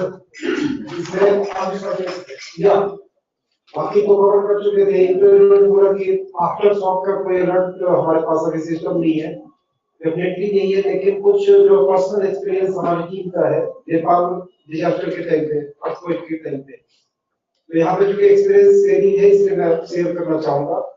after shock से पहले जो हमारी टीम ने ऑब्जर्व किया कि कुत्ते भूखना शुरू हो रहे थे और पेड़ों में जो चिड़ियों का झुंड था एकदम से उड़ता था, तो लगातार आफ्टर शॉक आ रहे थे. उसमें हमारी टीम ने काम किया और इस मैसेज को उन्होंने अलर्ट के तौर पे लिया और उसकी वजह से हम काफी जान अपने लोगों की बचा पाए. यही एक हमारे. Thank you.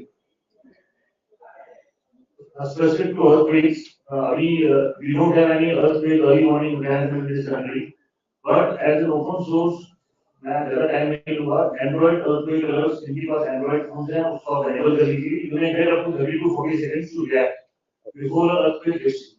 आप पूरी यूज करिए उसको, बाद में यूज करिए। दूसरा, स्पेशली अर्थक्वेक्स एंड साइक्लोन्स के लिए बहुत जरूरी है कि हमारा जो इंफ्रास्ट्रक्चर है that is resilient, especially towers. So this aspect should also be taken into account by the LSCs and by the licensing authorities to ensure that the infrastructure being developed by PSPs is resilient and there is enough secondary or redundancy involved. I have a little longer to cover this thing. Sir, in fact, जो earthquake के ऊपर इन्होंने cover किया, वो हम सब लोग disaster management team sir, हम लोग बिल्कुल भी अर्थक्वेक के लिए प्रिपेयर नहीं है। हम इनका जो अप्रोच था, जो प्रेजेंटेशन था, इनकी गलती नहीं है, वो हम लोग ही ऐसे ही बिहेव कर रहे हैं सर कि हम ये मान के चल रहे हैं कि साइक्लोन के हिसाब से हम जो हमारा है साइक्लोन ही कर रहे हैं, जहाँ प्लानिंग कर रहे हैं। हम 1200 एक छोटा सा ट्रेन एक्सीडेंट से नहीं कर सकते। वी एज ड्यूटी बेसिकली, जबकि रेलवे मिनिस्टर और duty minister same, and that is something we should learn. Earthquake जो है वो एक कैटास्ट्रोफिक इवेंट होता है और इनका डिस्ट्रिक्ट है Chamoli, where he is thinking कि हम क्राउड मूव कर देंगे या रेडियो सॉल्यूशन ले आएंगे, not possible. We need to understand, we don't get report these days from PSPs and SDLs. We get report from media. First of all, we get report from media. कहाँ damage हो रहा है, कितना damage हो रहा है। And sir, in this regard, जो उन्होंने पूरा शेयर किया, तो मुझे पर्सनली ऐसा लगा कि हमारी छोटी टीम भी इस चीज की प्रिपेयर नहीं है, and we should take again and particularly जैसा नेपाल का जो अर्थक्वेक था, उसमें एक अच्छा रेस्पॉन्स था, that is world wide known thing, so we should take learn from that. But one point which he is very rightly pointed out, कि mock drill जो है हमें इसकी करनी चाहिए, पर्टिकुलरली हिली टेरेस में, जहाँ अर्थक्वेक के साथ में जो है लैंडस्लाइडिंग भी होगा। Any specific question from your side? I'd just like to add one point that particularly during earthquakes, there are some relief camps organized by the state authorities. So on those relief camps also, we should be ready to make telecom provisions. We should be ready to deploy certain telecom.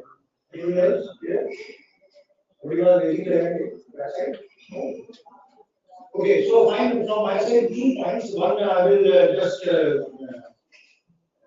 request all 4 groups and Sanjay कि आप चारों लोग अपने अपने report को type करके properly अगर submit करेंगे डिजास्टर मैनेजमेंट टीम को, it will become a case study and accordingly जो आप सजेस्ट करेंगे आप भी स्पेसिफिक करिए। बहुत ज्यादा 15 पॉइंट लिखेंगे तो कोई बॉदर नहीं करेगा। मेरा आपसे एक सविनय निवेदन है, 3 बुलेट पॉइंट्स बनाइए, what exactly you want and what is your advice.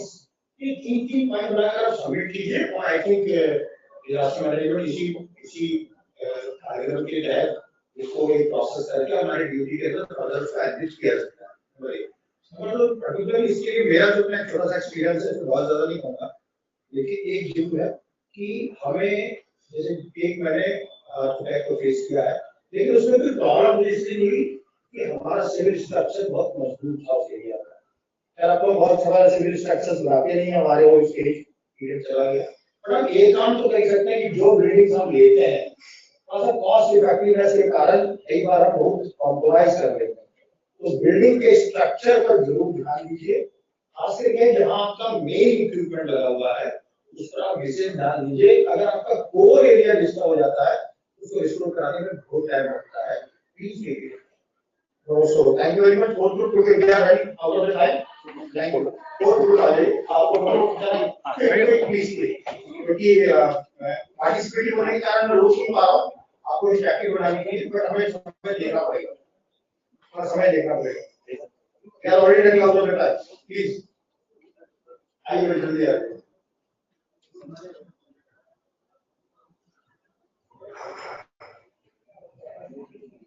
Thank you fourth group.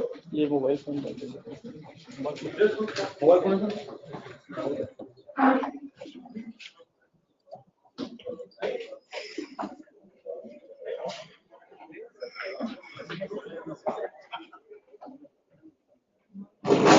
Good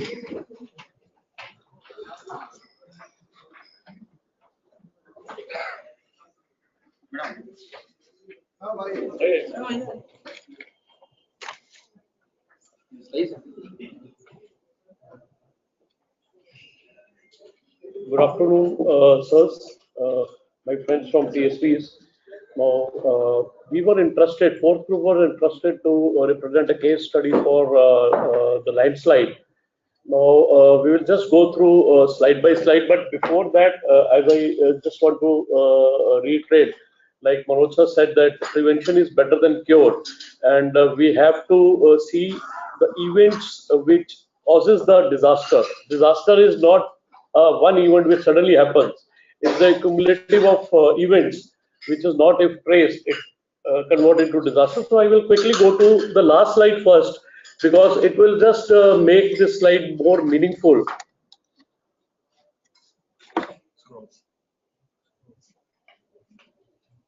So in landslide, what in the past we have our expert from Uttarakhand who has experienced the landslide in Uttarakhand and the recent Kerala. Now we unlike other type of disasters where we can predict when the disaster is coming. In case of landslide, we do not have any mechanism or any type of technology. But in we have studied that there are certain kind of sensors which can be placed, and the telecom infrastructure can be used for those type of sensors, which can tell the movement, and about 4 to 5 hours before we can have that kind of understanding that what type of and what intensity of landslides are coming. So in proposed ways, we have just mentioned if the Department of NDRF can study that kind of sensors, and in coming days, this because of this more floods, the landslides events may increase further. Now, on the sequence-wise, the immediate response and damage assessment. We have the impact analysis. We have expert from our operation team from Airtel. Just if, yeah, please. Yeah, hi, good afternoon, everyone. With regard to the assessment and understanding of what has gone wrong, there are 4 specific areas that we want to conduct and understand. One is what is the area which is impacted, and within the area, then we go to number of sites which are impacted and the site impact along with the issue which is happened, which is either at the core or the fiber or inundated, either ways, because of the landslide. Followed by we come to a conclusion as to which community is isolated, and the basis that you can derive the action plan of the R&D team so that they can go and understand and assess the impact. Followed by the action plan, I think my colleague will explain the action plan. We go to R&D team, please. So if we begin with the action plan, we basically form teams, which are the quick response teams from OFC, from operation and maintenance, from RF, from infra and power teams, and regulatory teams whose main job is to coordinate with different TSPs and also the government bodies. Additionally, we would enable ICR, PCR, if possible VSAT, and then we will circulate the spots name for all the war rooms and all the authorities. Then the next comes the spares and the emergency telecom equipment which needs to be mobilized. They are identified. We will also be planning a movement of equipment via airlift or via drones that we have utilized in some of the locations. Then we would go ahead with the restoration plan. The first plan for the restoration would be the core nodes. Then would be the fiber pops, then microwave hops, and then we would go ahead with the restoration of rest of the sites. Now, the main challenges that we usually face in such a scenario is movement of diesel and battery backups, because during landslide, there is quite a possibility that the electricity has been disrupted. And then we will look for another possibility of deploying cows if possible, and small cells, which is a new trend for restoration of services. And we will also look for state authority for any necessary help that we require in restoration of these services. Now, there is another thing which is required is coordination and collaboration, which basically is different bodies which operate in silos most of the time, they need to come down and form a common team so that we are able to provide services. Basically, at hospitals, healthcare centers, DM offices, incident communication posts, connectivities at all these locations where emergency services are to be restored, are to be taken in the priority section. Then WhatsApp group, which is a main point of coordination among different organizations. Then post this, we would be also looking at enhancing and augmenting the capacity of our sites, because there will be a lot of movement of people at a single point. Also, we would look at improving the coverage, and in fact, we would be going ahead with power boost on our BTSs, which usually we don't do because of EMF regulation, but at this particular point, we would like to go ahead with high power. Then we would be also utilizing the CAP and CDOT messaging that happens, so that further event of landslides or rains can be coordinated with the rest of the people.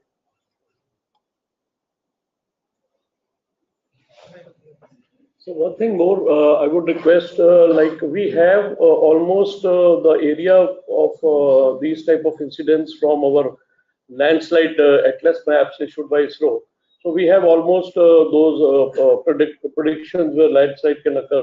So in those areas, if DOT and can help us for formulating fresh ROW policies, so that the fibers can be laid prior to all this, because the most important part in this type of disasters, fiber goes away, and the connectivity between two towers are not there, overhead fibers. So if some kind of policy for all type of disasters, not only for landslide, but it can be all the prone areas where disasters are expected every year, we know. So this kind of policy can be formulated to help TSPs to proactively lay underground fibers. Any further point? Any other point from you? Sir, this group has desired earlier to place sensor at this landslide affected areas. Where I would like to clear that NDRF being a response force, it's not our duty. I think better to approach state administration for this. And we get activated once disaster happens. So placing sensor is not our duty. As for movement of the stores is concerned, तो कई बार क्या है कि आपका पहाड़ों में ज्यादातर landslide होता है, तो पहाड़ टूट करके यदि रोड पे आ गया तो उसको क्लियर करने के लिए कई एजेंसी हमारे पास भी छोटे वाले जेसीबी वगैरह हैं, उससे हम लगते हैं। ब्रिजिंग के कटिंग के काफी इक्विपमेंट है state of the art. Definitely India is there to work in coordination with various agency. लेकिन कई बार रोड ही कट के जब नीचे चला जाता है, कोई कम्युनिकेशन नहीं होता, तो वहां पर हमारे पास कैपेबिलिटी है रोपवे के थ्रू हम कनेक्टिविटी थ्रू कर देते हैं। और कोई भी एजेंसी एनडीआरएफ के सपोर्ट की जरूरत होगी जहां पे हम government is ready to support in any operation, चाहे वो कम्युनिकेशन एस्टेब्लिश करना हो कहीं पे भी, तो हम साथ में काम करने के लिए तैयार हैं। Thank you. Just for the information of everyone, landslide एक national landslide risk mitigation plan that is scheme अभी लागू होने वाली है। This is being handled by the Ministry of Earth Sciences and NDMA. So that sensor and satellite imagery based early warning for landslides will also be given very shortly. They have the control room at Delta. आपने एक inform किया कि OFC के लिए एक अलग से आरोग्य पॉलिसी बनेगा लैंडस्लाइड एरिया, थोड़ा सा उसको बताओगे? सर ROW पॉलिसी को अगर उन पर्टिकुलर एरियाज में जहाँ पे we are expecting any disaster, landslide और फ्लड और अर्थक्वेक व्हाटएवर, अर्थक्वेक तो हमें नहीं पता चलता, बट एनी डिजास्टर, सो उसमें पहले से ही अगर TSPs को फैसिलिटेट किया जाए पॉलिसीज पे। आजकल क्या होता है सर कि कई बार हमें क्लियरेंस नहीं मिलती, तो we have to put over it. In Orissa also what we have seen in last cyclones, ज्यादातर ओवरहेड गिर गए थे क्योंकि ROW उस पॉलिसी में या कभी परमिशन ना मिलने से डिले हो गया, तो we TSPs were putting all common ducting solution type which have tendency of landslides. If we can put it. एक काम करिएगा, आप ग्राफ बना के दे दीजिए, particular COI है. We'll give. So we'll put up 2 MDA for mitigation plan. So that. Sure. Thank you. Anyone from your side? Anybody? Yeah, please. एक expectation है टेलीकॉम सर्विस प्रोवाइडर्स की तरफ से टीसी ने ऑलरेडी स्टैंडर्ड बना रखा है enhance multimedia priority services not only for the voice but also for the data emergency responders को बहुत चैलेंज आते हैं तो उस समय डाटा कम्युनिकेशन लगभग ब्लॉक हो जाता है और केवल वॉइस होते हैं एनहांस मल्टीमीडिया प्रायोरिटी सर्विस एक स्टैंडर्ड बना के उसके टेस्ट शेड्यूल दिए हुए हैं COI ने रिप्रेजेंटेशन दिया था कि 1 साल बाद इंप्लीमेंट होगा 2 साल लेकिन शायद 3 साल हो गया अभी तक इंप्लीमेंट नहीं हुआ है इमरजेंसी रिस्पॉन्डर्स के लिए कंजेशन के एकदम राम मार दे उसकी प्रायोरिटी डिटरमाइन कर देता है इसके पहले भी EMLPP करके एनहांस मल्टीमीडिया वो प्रिवेंशन एंड प्रायोरिटी वाली उसको भी नहीं इंप्लीमेंट हो पाया ये TSP को इसको सोचना चाहिए और करना चाहिए और बेटर रिजल्ट चाहिए thank you very much Everybody? So from my side, only very well. Actually, it is regarding power boost. जो आपने अभी बताया कि power boost आप तो इसीलिए मैं समझना चाह रहा हूँ कि आप करते हैं already power boost क्योंकि SOP में this provision is already there or you want specific orders from DOT headquarters or No, we do, but like in past we had an experience हमें terms and से एक बार permission भी ले लेते, but we are doing it. नहीं क्योंकि ऐसा है नहीं कि रेगुलर बेसिस पे नहीं होता नहीं रेगुलर बेसिस पे नहीं होता एज ऑन नीड बेसिस होता है अगर कोई जैसे मान लीजिए हमारा सिलक्यारा में जो हमारा कंसर्न आया था as we were operating 7 kilometres away तो हमने कोशिश करी थी कि पावर बूस्ट करके थोड़ा सिग्नल पहुंचा दें वहां पे ताकि इनिशियल कम्युनिकेशन हो सके तो वी ट्राइड दैट बट वो हुआ नहीं then we went for small ठीक है क्योंकि वो रिलैक्सेशन का प्रोविजन ऑलरेडी एसओपी में है तो मुझे लगता है कि इसका एलएसए को भी ध्यान देना चाहिए कि जहां भी जरूरत है उसको फिर टीएसपी से करवा लें ये रेंज बढ़ाने के लिए और दूसरा मेरा सबमिशन है सर कि इन चारों प्रेजेंटेशंस में जो एक चीज मिसिंग थी वो मुझे लगा कि post disaster study and a report कि इस स्टडी इस डिजास्टर में कौन-कौन सी चीज missing from coordination point of view and from technical point of view यानी कि एनडीआरएफ के साथ कोऑर्डिनेशन हो चाहे पावर कंपनीज के साथ कोऑर्डिनेशन हो चाहे स्टेट अथॉरिटीज के साथ चाहे पेट्रोल पंप्स के साथ या और कोई एडिशनल मेजर्स जैसे अभी पिछली बार हम एयरटेल के साथ बैठे थे तो उसमें उससे हमें पता लगा कि आप लोग के पास अभी जो नया इक्विपमेंट लगा है उसमें स्पेक्ट्रम एडिशनल स्पेक्ट्रम कैपेसिटी रहती है हम आपको यदि एडिशनल स्पेक्ट्रम दे दें during disaster so it can be radiated and the capacity of a particular BTS or a node can be increased so that kind of innovative solutions can also come up during that study so एक post disaster study भी होना चाहिए हर disaster के बाद में ताकि उसकी जो lessons हैं वो learn हो उसका एक document बने और वो सबके साथ share you are already part of disaster management. I think you yourself will do these things. So I think it is better you incorporate these things and because of it. Anybody else? Yeah, be specific, please be specific. Yes, the question is very specific, not proper representation. But NDR most of the whole life is out. He is having the equipments like this they can immediately deploy for communication purpose. Yes, whole life. So what I can tell is basically one communication के लिए like push to talk that किस type का आपके पास है so that we know what we have. Sir, as I already mentioned that we have this HAPSH, we have this Remarset also, and we have fixed deployable antenna that is QDA to provide like a local network and pass our message to our higher headquarters. Any specific last somebody? Then I think you raised that. So anyway, last point there is some nice knowledge. We will see a point again very simple.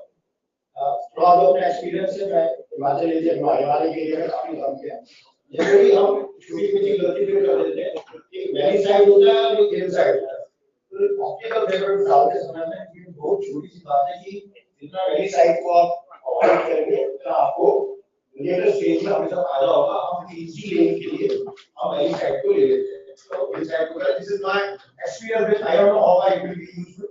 So I think let us call it a day as far as this particular session is concerned. And yeah, please. Sir हमारा photo आपके वाली हो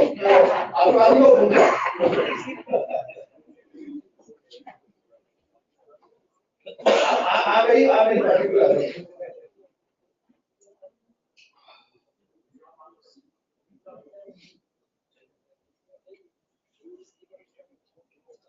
Please stop.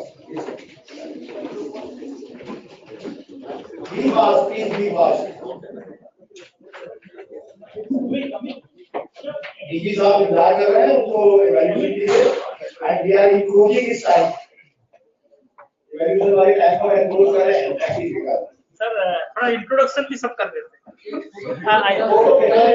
आप सब introduce है। हाँ introduction.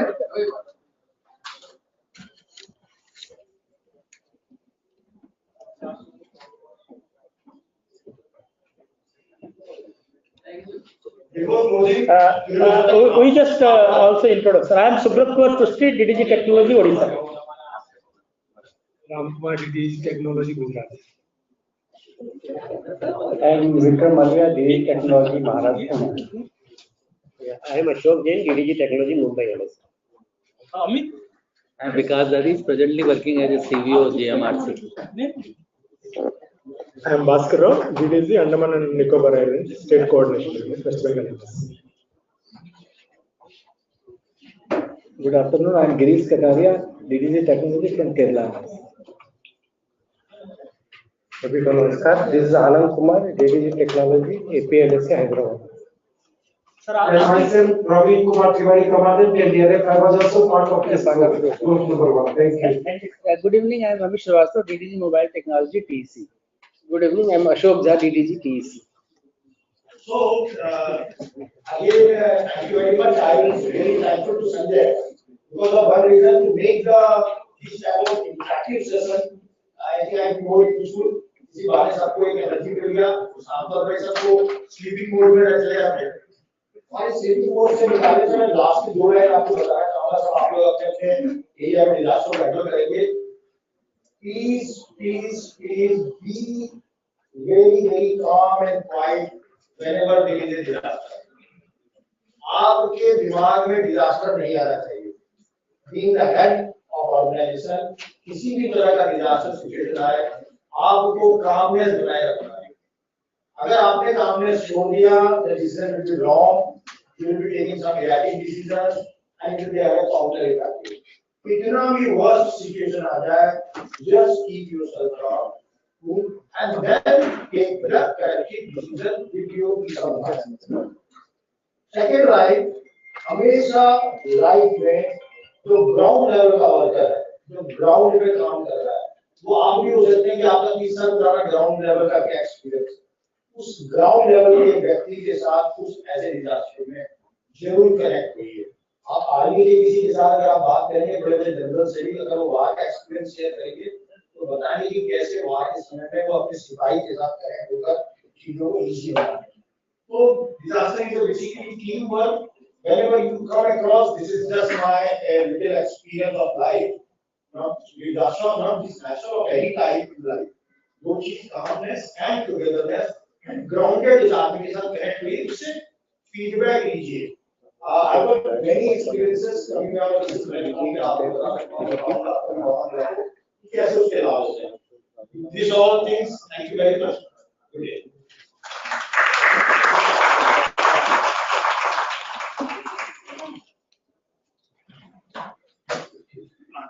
Thank you, sir.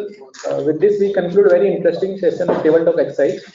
May I request Sri Ashwini Kumar Mahor, Director DM, to present token of gratitude to Special DG, Delhi LSA.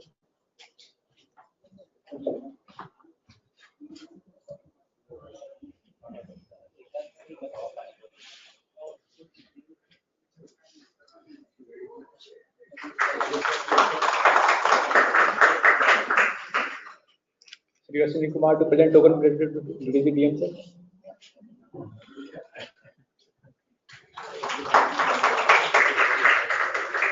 to Colonel Dheeraj Chandra.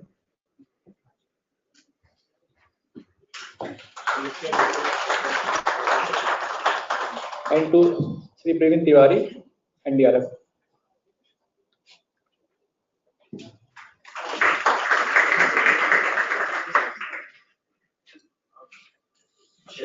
Thank you, sir.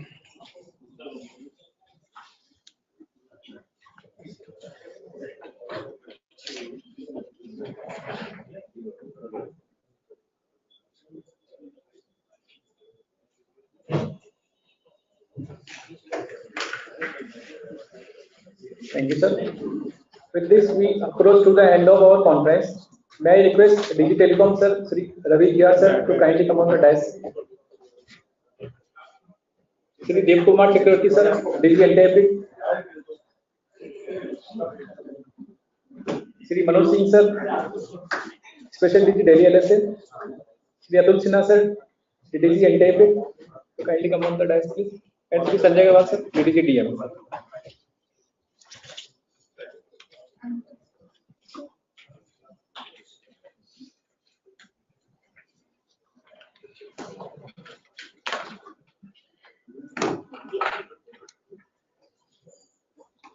Thank you, sir. Sri Dev Kumar Chakravarti graduated as BTech Electronics from Madan Mohan Malviya University of Technology and completed his postgraduate studies in Public Policy and Management from Indian Institute of Management, Bangalore.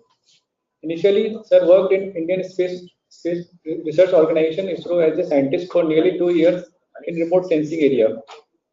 After joining of ITS service, he has worked in various capacities as Director GM, Principal GM in Department of Telecommunication and its PSUs.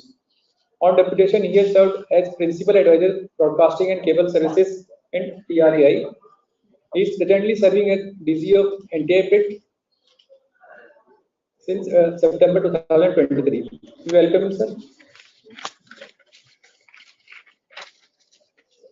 Sri Ravi Jia, sir, is an ITS officer of 1986 batch.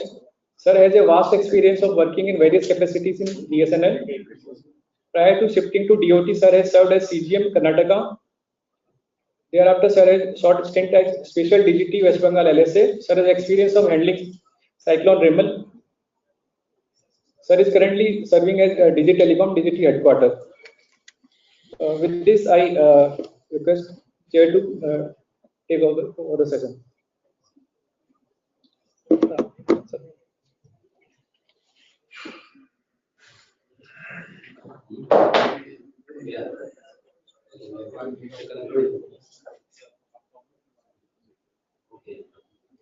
So thank you very much. I think we have had a very exhaustive session on capacity building on disaster. Capacity build hui ki nahi bhai? Are you all now better equipped to handle the disasters or not? चलो भाई एक दिन में अगर इतना कमाल हो गया तो फिर So I think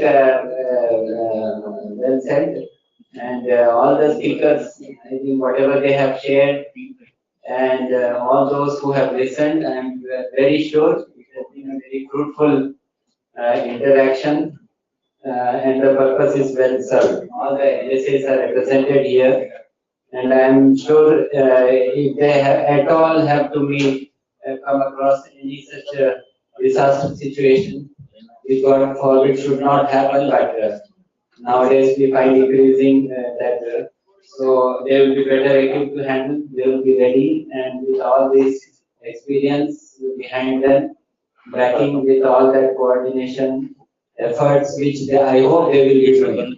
One thing I did not find here among all these interactions was, I think, some regular drills bolte hain.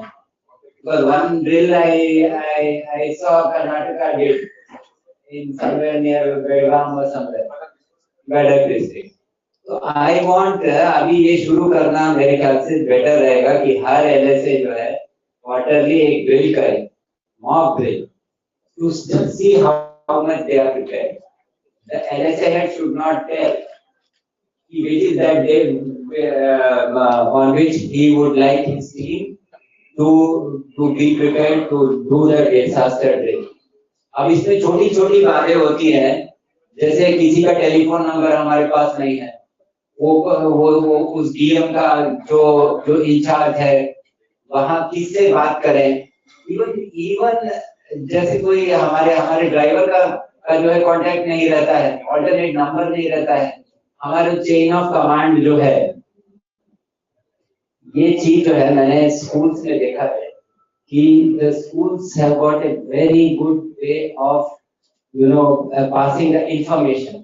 तो हेड मास्टर ने अगर कुछ कह दिया तो वो सारे बच्चों को नहीं बोलने जाते, उनके पास सिर्फ कुछ ही टीचर्स होते हैं जिनको मैसेज पास ऑन करते हैं, and those are the coordinators. They are called coordinators. The coordinators in turn pass the message to their groups, and the groups are in charge to pass the information to the students, etc. So the chain of command is very clearly drawn out. I think our colleagues, हमारे भाई जो NDRF और LDME में हैं वो बताएंगे. It is so important to be always available at the time. मैं just एक छोटा सा experience share करता हूँ. हम भुज में जब 2001 में I was in Ahmedabad, so suddenly it happened morning 8 a.m. The started shaking and we all were in the middle of that discussion. But उधर जो है ऐसे खड़े खड़े I was deputed to Bhuj. So and I was given some जो telephone satellite phones. So I took some 12 satellite phones with me. There was no time to even check कि वो काम कैसे करता है, कैसे उसको यूज करना है, उसमें बैटरी है कि नहीं है. So and then we were deputed. So there we went and then it was distributed to the needy, those who were in charge. But the thing is that we were just caught unaware कि वहाँ किससे बात करना है, कौन है हमारे. Incidentally, he mentioned my friend Kamal Dayani was there. He was the collector there. I met him there only. But the thing is कि all of us were just prepared for the very basics कि सोना कहाँ है, because that day everything, all the buildings were fallen. तो हम लोग जमीन पर ही सोए, आसमान was our shelter that day, and we did not have blankets for the day. So this was the level of preparedness. फिर गए आए अहमदाबाद से train. So this is what I am telling. We need to get down to the basics first. जैसे हम बता रहे थे कि एक्सेसिबिलिटी नहीं रहता है, हम फ्यूल कैसे लेके जाए, गाड़ियां काउ जा ही नहीं सकती है जब फ्लड है तो वहां पर कैसे लैंडस्लाइड हो गया है, एंड देन आगे का रास्ता बंद है तो कैसे जाएं. So these are the basic things for which we need to just have all the information. The alternate roads कहाँ हैं, इधर कैसे कनेक्ट किया जाए, और which are the agencies who can provide us mobility from some other. So many things are there. Every situation is new for us, and every disaster is a new story. I know, but then whatever possible we should learn. That was one point I think it came out. Somebody said, if a learning experience must be incorporated as a essential in the process, and I think our unit Agrawal will take care of that and keep updating and also sharing. This is very important. Like किसी का एक experience है, it should be shared across the board with all the some suggestions which came from the field. जैसे I hope they take care and decentralize that powers, etc. If at all, if it is useful purpose. One of my experience recently, I would not like to name, but उसमें ऐसा हुआ कि एक ही TSP का network खराब था, मतलब so they wanted कि भाई वो disasters पूरे स्टेट में अनाउंस कर दिया जाए कि पूरा स्टेट इज अंडर डिसास्टर. तो वो ऐसे तो नहीं होता है. So we should not really, we should take this in the true spirit, restore our network so far as, because customers are all this. So this is not a time for us to do any business. See, disasters are they don't come announced, and so we must be not having any personal interest or like that. It is the interest of humanity that we must pull together all the resources, coordinate, share our resource. Shared resources is most important here. मैंने एक मेरे के दिमाग में आया कि जैसे आप SMS भेजते हैं क्या मैसेजेस, उसी तरह आप जो है वेब बेस्ड भी इंफॉर्मेशन डिसेमिनेट करिए, किसी का अगर पीसी खुला हो तो उसमें भी जो है मैसेज आना चाहिए, वार्निंग अलर्ट्स आने चाहिए। मोबाइल में भी वो आजकल तो सब वाईफाई पर काम करते रहते हैं, देखते रहते हैं, तो हमारे उसमें ये नोटिफिकेशंस आए वो कैसे हो सकता है, please examine that also, it would never be, so to please examine that. और बाकी जो है एक्सपीरियंस जो शेयर किया है, I think it was excellently handled. I thank all the DM unit and you have done an excellent job. All LSAs you have participated, it's excellent. NDMA and NDRF have attended. I thank everyone, each one of you. And last but not the least, excellent arrangement. Our special DGT and our DGT office, you have done all the good arrangement. I think we are richer here and we go back tomorrow to handle any kind of eventuality in a better way. Coordination is most important, and then mitigation, of course, first is mitigation, then preparedness to meet any eventuality. Petrol और diesel कहाँ से मिलेगा, ये भी बहुत important है कि nearest petrol pump कहाँ है। इसमें हमारी जो गति शक्ति की जो पोर्टल है उसको अगर हम यूज कर सकें, उसमें हर चीज, there are I think 1500 layers are there. So that's a very useful, I think, NDRF may be already accessing all that information. But if we can put to use at this moment during disaster times, that will be more helpful, I think. So that is one of the takeaways, and then I congratulate all of you for the great work. I think it's so heartening to see कि हमारे विपल में hardly any casualties were there. So we have moved a long way. 1977 में मुझे याद है, 77 आपको याद होगा आंध्र प्रदेश में साइक्लोन आया था, more than 20,000 if I'm not wrong, deaths हुए थे उस time. And today we have come back to less than 3 So that's great, but then it's a matter of great concern that environmental disasters हो रहे हैं. The environment is getting degraded due to our own folly. We are just unable to stop development growth के नाम पे हम environment से खेल रहे हैं. So this is one very serious issue. I think we all being responsible citizens, we must go back and see what we can do in this regard to very strong political means or whatever, which we can impress the progress to. So that I thank you. You would like to please comment or DGM directly? Sir, just a minute. Sir, the revelation reports we have received, and request DG interpret to say few words. So these are the results which we have collected. So incidentally, we have received only 38 responses. So first question was the relevance of the program. So 30, there were 5, 1, 2, 3, 4, 5, 5 was the highest. So we got 35 responses as 5 and 3 responses as 4. Second point was the coverage and depth of the content. So in that regard, we got 28 persons marking 5 and 3 persons marking 4. Probably 7 persons didn't mark anything for that. And communication skills of presenters, effectiveness of presenters. So 23 persons mark 5 and 2 persons mark 4. Now when we come to did the program meet your expectations, so 29 persons mark 5, 7 persons mark 4, and 1 person mark 3. So overall experience when we see, so 30 persons marks 5, 7 persons mark 4, and 1 person mark 2. In your opinion, what about the duration of the conference? So 14 persons marked for appropriate, 23 persons said they should have it for 2 days, and 2 persons said that it should be for half.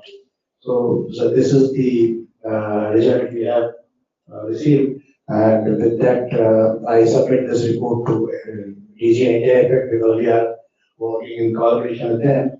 And with that, sir, I request you to kindly say a few words about it.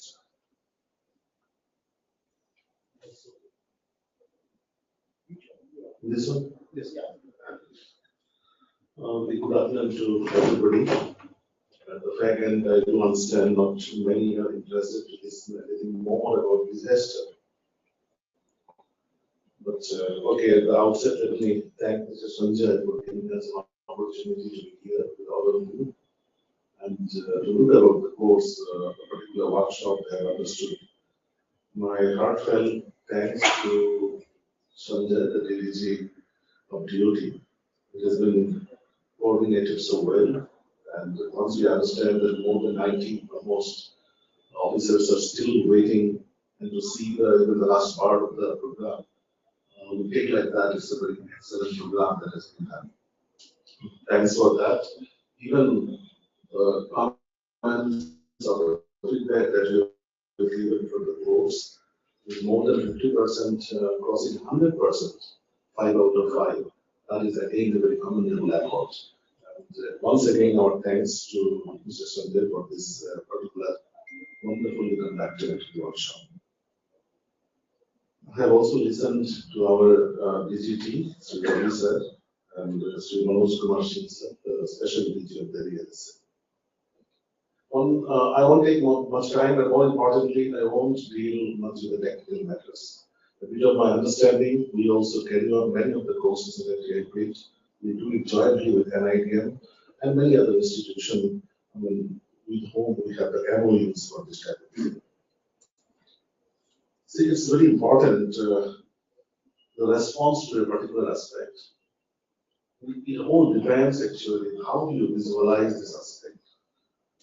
What's your understanding about this particular aspect? And very importantly, the perception. What you perceive this particular aspect is. Similarly, if you look into the disaster, the response basically depends how we, as a person, as a societal group, as a nation, or as a citizen of the whole world, how do we basically perceive the disaster, what disaster means to us? Let's see some of the responses from the organized worldwide bodies, like the OECD. There is a report, I won't go into the depth of that, but I'll just say they clubbed the number of incidences, and the impact, what it did to the world in 20 years and 20 years. 1980 to 2000, and 2000 to 2020. And whatever reports has come off, they understand the disaster, recorded number of disasters has doubled up. It used to be around 4,000, it has become now 8,000 almost. The lives lost has again doubled up. It used to be 1.19 million in 20 years, now it is almost 2.23 million for 20 years. The people affected also doubled up. Some 3.25 billion people were to be used in the 20 years of 1980 to 2000, but the last 20 years of 2000 to 2020, it is 4.2 billion. And the loss to economy is again doubled up. It used to be 1.63 trillion, now it has gone up to 2.97 trillion. If you see on an average, if I divide it by the 20 years or so, it comes that the average loss to economy is $100 to $200 billion per year, which is almost equivalent to a middle developed country. And the loss of lives is around 65,000 per year. It's a huge, huge impact. And from there, there was another study that the OECD, the remaining parties says 85% of the world population in a lifespan of 30 years, they might have definitely faced one of the disaster. Once all the data are given, the perception, understanding about the disaster is that the disaster to anyone in the world is a disaster to everyone in the world, anywhere in the world. This is the first understanding and very important understanding. Something happens in Mexico, we also should be equally affected by it. A disaster anywhere on the earth is a disaster to everyone.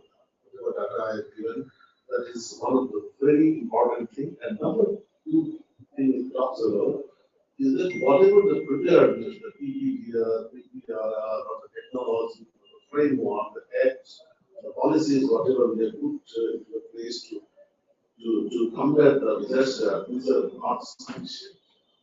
It raises a serious doubt about the efficacy of the policy, act, framework, your preparedness, what are the capacity building they have done, everything is under question because the number of disasters are constantly increasing. That is number two.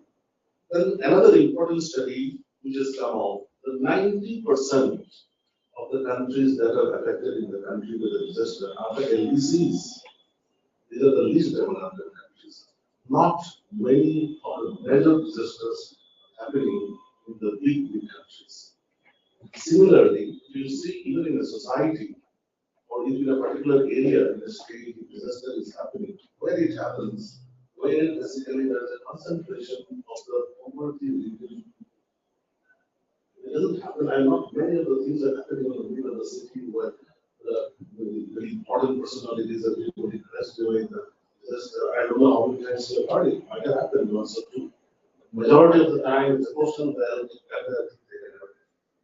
the reaches of mountain, person vegetation came out, everything was doing like that. What it basically says, when disaster happens, the most prone or the most affected people are the very downtrodden, poverty region people, that weaker sections of the society. They are most affected. That's a very, very important thing to understand. From there, now let us talk one important thing is because only the poor people or that weaker sections get affected mostly.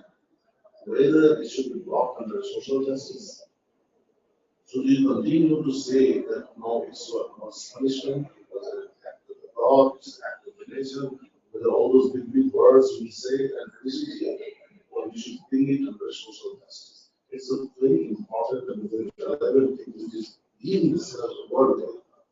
And it may happen if there is a political will and if the country can afford this much of amount to pay to that group of people, possibly that will use that particular act, we could not even seriously whether the disaster should be brought in under the social justice, because nobody did anything, it just happened.